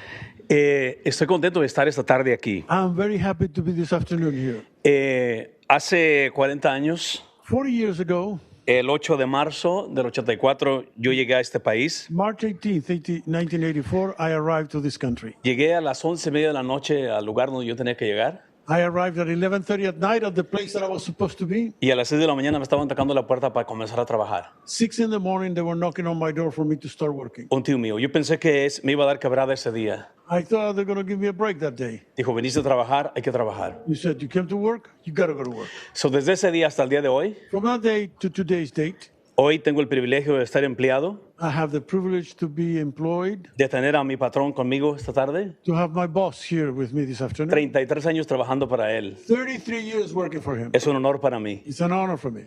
Y he estado pensando y viendo todo el panorama de hoy. I've been thinking and looking at all the panorama around here. Y quiero hablar de los dos puntos nada más, And I want to speak about the 2 points, just that. porque veo la necesidad del trabajador, I see the needs of the worker, pero también veo al ranchero, al patrón. but also see the rancher, the boss, the He patron. tenido el privilegio de trabajar directo bajo mi patrón, no bajo un supervisor. I had the privilege to work directly under my boss and not under supervisor. Y veo la situación difícil que a veces ellos enfrentan. And I see the difficult situation that they themselves have to come about. Y yo sí quiero que los trabajadores ganen más dinero. I do want the workers to make more money. Pero también quiero considerar cuánto los rancheros van a poder sostener ese salario para But los we have trabajadores. to consider also how much would the ranchers or the farmers be able to sustain that big increase. Yo llegué aquí cortando fresas. I came here picking strawberries. Corté, lo máximo fueron 92 cajas. Maximum I did, 92 boxes. Pero de ahí fui subiendo. From there I went up. Trabajé con la compañía de Lavarendo el 86. I worked in 96 with the Lavarendo farms. Y nos dijeron los de la, ¿cómo se llaman los que protegen al trabajador? And the ones who, what do they call them? The ones who protect the workers. They call the Teamsters. The Teamsters. Que nos iban a dar un aumento y que teníamos que hacer un strike el 88. In 88 they said, hey, we got to make a strike. We got to stop and make a strike. Y paramos todos. We all stopped. Y lo que pasó es que la compañía cerró y se fue para Osnar. The company closed up. Y nos quedamos sin trabajo. We were out of work. Hay que empezar a trabajar de nuevo. We have to start working all over again. Y por la gracia de Dios conocí a mi patrón. By the grace of God, I met my boss. Comencé en el CHAP. I started in the shop. Después fui supervisor. I then became a supervisor. Y después aprendí muchas cosas con la ayuda de él. And then I learned a lot of things with his help. Crecí 3 hijos. I raised 3 kids. Están en el gobierno. They're working on the government. Estoy orgulloso de eso. I'm very proud of them. Del trabajo yo pude comprar mi casa. With work, was able to buy my home. Y mandar a mis hijos a la escuela. I was able to send my kids to school. Y yo creo que las oportunidades son para todos. I believe opportunities exist for everyone. Pero hay que considerar, yo consideraría, vine de donde hubo un tiempo que el aumento para nuestra hora era de 50 a $1. We have to consider this. At the time I came, a raise was from 50 cents to $1. Y ahorita estoy viendo que quieren un aumento de $10 por hora. Now you're making an increase of $10 per each hour. Para mí, yo quiero que tengamos todavía patrones. I still want to have employers. Para poder tener trabajo. So that we can have a job. Si ellos no pueden sostener ese salario, no vamos a tener patrones. If employers cannot sustain that kind of salary, then we have no more employers. Y entonces no vamos a tener trabajo. We won't have jobs. Entiendo, señor. Gracias. Gracias. Sorry, what was your name? Jorge Chávez.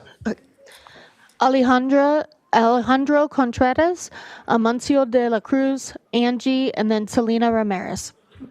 ¿Español? Español. Hola, mi nombre es Alejandro Contreras. Hi, my name is Alejandro Contreras. Tengo 25 años trabajando en agricultura. I've been working in agriculture for 25 years. Y estamos aquí por pedir un sueldo digno. We're here asking for a dignified salary. Porque no se me hace justo que los restaurantes y comidas rápidas ganen más que un agricultor que lleva el trabajo más pesado. The fast food workers are making more money than we agriculturists that have pretty heavy jobs. Como los han dicho todos mis compañeros. Like all my friends, my colleagues have said. Trabajamos en tiempos de lluvia, calor y frío. We work in all kind of climate, heat, freezing, rain. Por eso estamos aquí para estar peleando un sueldo digno. And that's why we're here, to fight for a dignified salary. Porque eso de que dicen los rancheros que nos llevan paletas porque dicen que nos llevan paletas, agua fría y todo eso es una gran mentira. And what the employers are saying that they're giving us, pallets and cold water and all that, that's not true. Desde que se empezó esta campaña, empezaron a hacer eso de que querían llevarnos agua frías, aguas frescas para. Since this campaign started, that's when the cool water and the pallets were being brought up. Y además de que dicen que tenemos un doctor, que nos llevan al doctor, que tenemos los mejores doctores, eso es una gran mentira. And another big lie is that we have a doctor, they bring us to the doctor. Yo hace un año que me lastimé mi pie. I hurt my foot about a year ago. Y según no tengo ningún reporte cuando yo hice un reporte. Supposedly there is no report about it, and I did make a report. Entonces, ¿quién es el que hace el mal? Who is the one who's doing bad things? Los rancheros, las compañías, los supervisores, los encargados. The ranchers, the supervisors, the guys in charge. Who's making the mistakes? Porque es cuando vamos a doctor que nos da una pastilla, no nos da ni nada, ni una pastillita, nada nos da. We go to the doctor, they don't give you anything, no pills, anything. Todo tiene que salir de nuestra bolsa. Everything comes out from our pockets. Y así, bueno, no nos arriman mesa para comer, ni sombra. We have no shade, we have no tables for the meals. En tiempo de calor que se tiene que dar un break de calor, no nos dan nada. When there is heat and we're supposed to have a heat break, we don't get it. Ellos quieren su producción, sí. They want the production, yes. Pero en extremos de calor exigen. Heat extremes, they demand. Y si no se me hace justo, por eso estamos aquí para pelear un sueldo digno. It doesn't seem to be fair, and that's why we're asking for an increase on the salary. Yo les pido a ellos como supervisores. I ask you as supervisors. Que se toquen el corazón y pasen touch your heart. La firma que necesitamos. And pass the ordinance. Pues muchas gracias. Thank you very much. Amancio de la Cruz, Angie, Selena Ramirez, and Samuel. ¿Español? Sí, español. Ya está, sí. Falta uno. Me espero. He wants to know if you should wait. Oh, él lo pudo escuchar, está atrás con el micrófono. Sí. Buenas noches. Good evening. Estoy acá pues, para apoyar a los campesinos. I'm here to support the farm workers. Estoy apoyando a salario digno para todos los trabajadores. I'm supporting a dignified salary for all the workers. Un salario para vivir. A salary to be able to live, to survive. No para sobrevivir. Not to survive, but to live with. Así vivimos hoy. That's what we're living right now. Un salario nada más para ir sobreviviendo. So we have a salary that it only helps us to survive. Por el costo de las viviendas. Because of the cost of dwellings, of living, housing. Y costo también de las comidas. The cost of food. Queremos que nos escuchen ustedes como supervisores. We want you to listen to us as supervisors, as you are. Supervisores del condado. County supervisors. Ustedes tienen el poder de mover. You have the power to move. Mirar la necesidad de los campesinos. To look at the needs of the farm workers. Hace tiempo, a while back, cuando toqué puerta en Guadalupe I knock on doors in Guadalupe, para apoyar a John Harmon. To support John Hartman. Especialmente para apoyar a los campesinos. Particularly to support the farm workers. Para ganar un salario digno. So that we could get a dignified salary. Es por eso estoy acá presente. That's what I wanted to be present today. Para aclarar todo lo que está pasando. Just to clarify everything that is happening. Yo también lo estoy viviendo en el campo. Sé cómo se gana el dinero en el campo. I am living myself on the fields. I know how money is made on the fields. No es fácil. It's not easy. Trabajamos nada más para cubrir los gastos mensual. We work just to cover the monthly expenses. Esperamos otro mes. We wait another month. El mismo, Same thing. con el mismo círculo. Same circle. Por eso estoy acá presente. That's why I'm here present. Gracias, si me escuchan. Thank you for Eso es lo que listening dejo en to la me. mesa. Thank Hasta you. luego. Angie, Selena Ramirez, Samuel, and Hazel Davalos. Good evening, County Board of Supervisors. Today, I stand before you as a proud daughter of farm workers and a former farm worker myself. I want to share a piece of my story, a reflection on my journey within the agricultural fields, which began when I was just 12 years old. The very first crop I ever picked was green beans, side by side with my grandfather in Santa Maria. It was a family affair. My brother, my sister, and both my parents were out there with me, waking up at 5 in the morning to reach the fields by 6. We worked as the sun timidly peeked over the mountains, knowing that it would soon unleash its relentless heat upon us. Those early mornings were filled with hope, but as the day wore on, I dreaded the scorching rays that would soon beat down upon us. Over the next 8 years, I traversed the fields harvesting a variety of crops: tomatoes, blueberries, raspberries, strawberries, and of course, green beans. Each day in the fields was a test of endurance, a grueling reminder of the backbreaking labor that defines farm work. Nothing I have experienced in my life since then could compare to the physical toll it took on my body, and the low wages we received felt like an injustice that could never be justified. Yet amidst the struggle, I discovered a profound respect for the land and the crops it yields. I learned to nurture the delicate strawberry plants, ensuring I didn't harm them before they could thrive. I was in awe of those who could deftly pick ripe strawberries, their skill a testament to years of hard work and dedication, an art form that many, including myself, could never master. Despite their crucial role in the economy, farm worker wages have struggled to keep up with rising living costs, particularly in high-cost areas like California's Central Coast, where the majority of U.S. strawberries are grown in Santa Maria, one of the largest growing areas. Today, I share this experience not just to recount my own story, but to illuminate the struggles and perseverance of countless farm workers who toil tirelessly in our fields to bring food to our tables. We must honor the contributions and strive for a future where their labor is met with dignity and fair compensation. Thank you. Selena Ramirez, Samuel, and Hazel Davalos.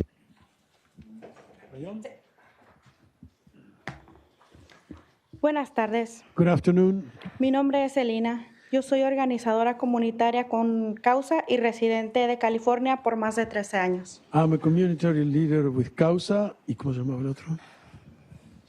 Residente. Y, I'm sorry, but I got to get my glasses. It's too slow. Pardon. Good afternoon. My name is Elena. I'm a community organization with Causa, and I'm a resident of California for more than 13 years. Pero también fui trabajadora agrícola. Yo trabajé en la uva, en los campos de los álamos, en bloques que tenían subidas bien difíciles de caminar. But I'm also an agricultural worker. I work in the grapes, in the fields in Los Alamos, and in blocks that they were very high hills and they were difficult to walk. Pero no tenía permiso para descansar, porque si me quedaba atrás, me regañaban porque no iba al mismo paso de los demás. I had no permission to rest because if I would fall behind, I would get scolded because I wasn't keeping up step with the rest. Por las noches, llegaba a mi casa con los pies tan hinchados que al día siguiente no me entraban en mis zapatos. And the next day I would show up home, my feet would be so swollen that I couldn't even get my shoes in. Este es un trabajo que desgasta física y emocionalmente. This is a job that will wear you out physically and emotionally. Por eso decidí cambiar de trabajo. That's why I decided to change work. Ahora trabajo en causa, con un salario más digno. Now I work for Causa, which is a dignified salary. Ya me da tiempo para estar con mis hijos. Now I have the time to spend with my kids. Y eso mismo quiero para todos los trabajadores agrícolas que estamos aquí. And that's the same thing I want for the rest of the agricultural workers that are here. Estamos pidiendo el cambio de vida. Queremos que pase en la ordenanza. Queremos un salario justo para todo el condado de Santa Bárbara. We're here to change their lives so that you pass the ordinance, and we want a just fair salary for the whole county in Santa Barbara. Ya no queremos que los trabajadores agrícolas vivan con ese miedo de hablar. We don't want the farm workers to live without fear of speaking. Para no perder sus trabajos y, por supuesto, a las represalias que puedan tener por haber venido hoy aquí al hablar con ustedes. So that they won't lose their job, and of course, all the revenge that they could take on them because they came here to talk to you. Y todos aquí estamos conscientes que ese sueldo tan bajo y los costos de vida tan altos And we're all conscious here that the salaries are very low and the cost of lives are so high. no les alcanza y viven con la preocupación de que cada temporada se acaba y, lógicamente, no tienen otra forma de agarrar dinero. Yeah, and that's not enough, and they live with the constant concern that the seasons will end, and logically, they don't have any other way to get money.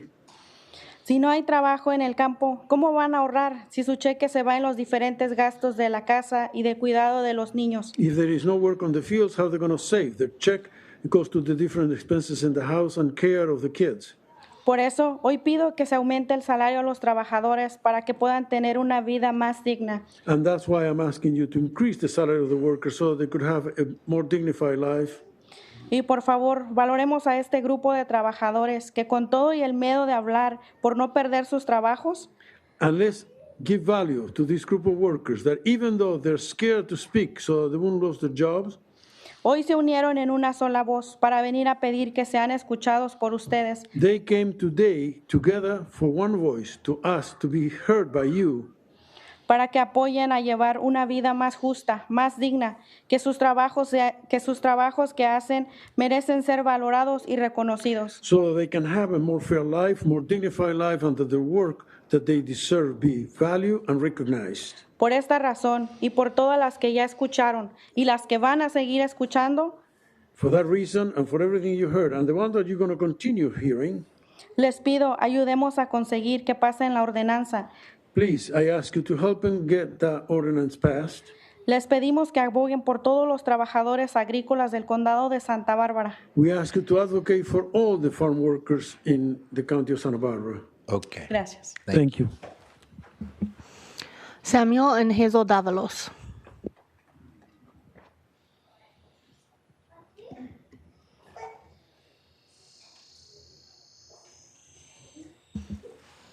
Hazel?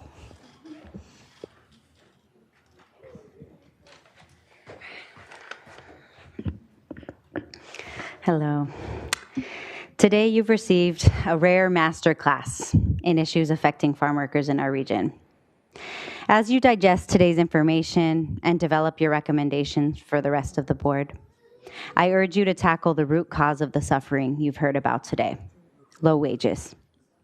We don't have time to waste on initiatives that will chip away at the margins, yet leave one of our county's largest workforces unable to meet their basic needs, while the industry continues to profit at huge margins. I've seen both of you in action on this board for years. I respect you both as policymakers, creative thinkers who find solutions that meet the needs of the many. Raising farm worker wages is the answer. With one policy, you would lift thousands of families out of poverty and give better opportunities for their children, who are our county's future. In the wake of the presidential election, many of us are concerned for what the future holds for immigrant families. You've heard from workers today about the pain of being called essential workers while being treated as disposable. Now, in our new context, some farm workers quite literally might be disposed of by this country in the form of deportation, after giving their time, bodies, and sacrifice to hold up an industry that refuses to offer even the most basic dignity of livable wages. During the last Trump administration, you took bold steps to distinguish yourselves from the hate and anti-immigrant rhetoric at the national stage, and also buffer the impact on local residents. Financial stability is so core to a community's resilience. Our region has gained recognition for the effective organizing that farm workers have led here. They are strong and they are brave, but no one can do it alone. When it comes to the wealth and power discrepancies between the agricultural industry and its workforce, the odds are stacked high against farm workers. That is why we look to government to level the playing field. You have the power to alleviate suffering. You have the power to shape a local industry to be more just. You have the power to make our region a premier destination for those looking to buy produce that was harvested with dignity. Please use that power and stand with farm worker families. Si se puede.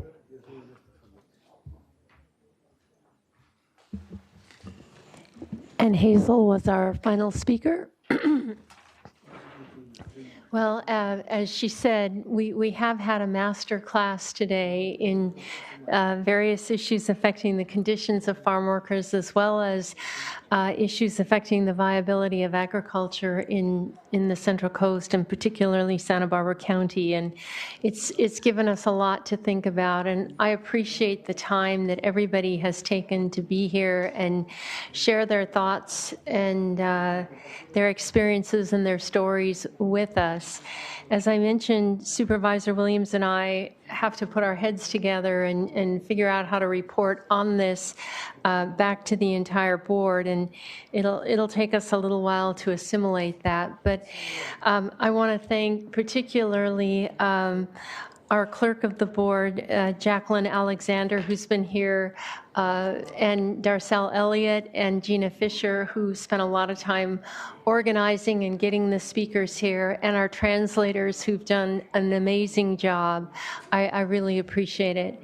So you've given us a lot to think about, and our pledge to you is that we will take what we've heard very seriously and try to find some productive ways forward. Supervisor Williams?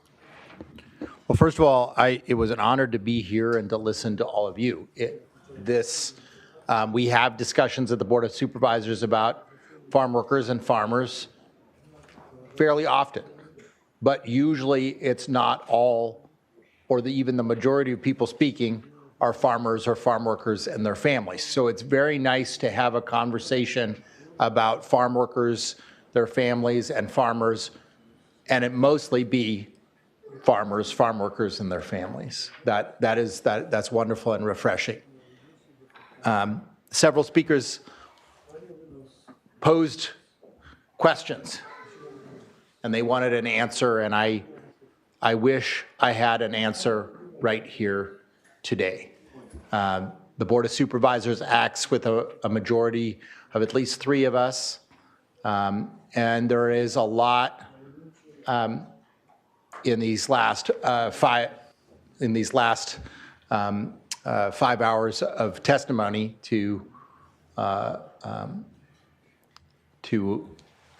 absorb. But I think one thing I am, feel real conviction about is that there is going to need to be an answer. And because you can't have a situation where there is a lack of workers and not have a rise in wages. Even if it's not legislated by the Board of Supervisors or the state, if we're going to continue to have declining amount of immigration, and that sure looks like where it's going,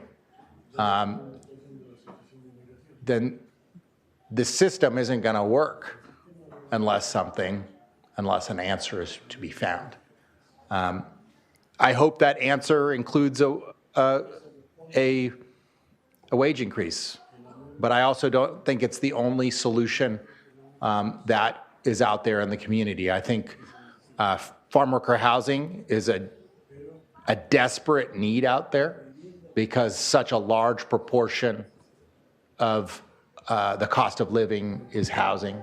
And in general, the building of rental housing in our communities is a piece of this. And you know, COP have both been advocating for that as well.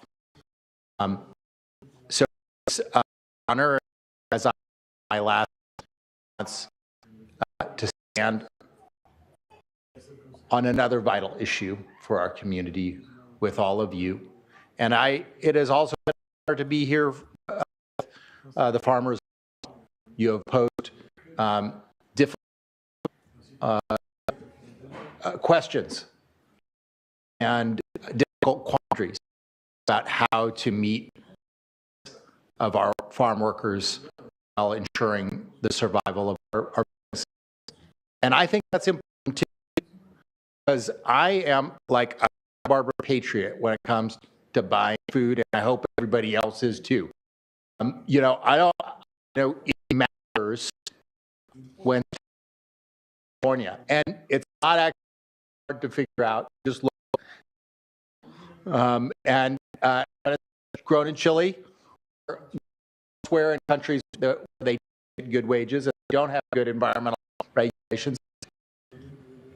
I think that into account, and I hope it's taken into account because both the destiny of California farm workers and the destiny of farmers, even if everything is. Thank you so much. And with that, we end this meeting. Thank you.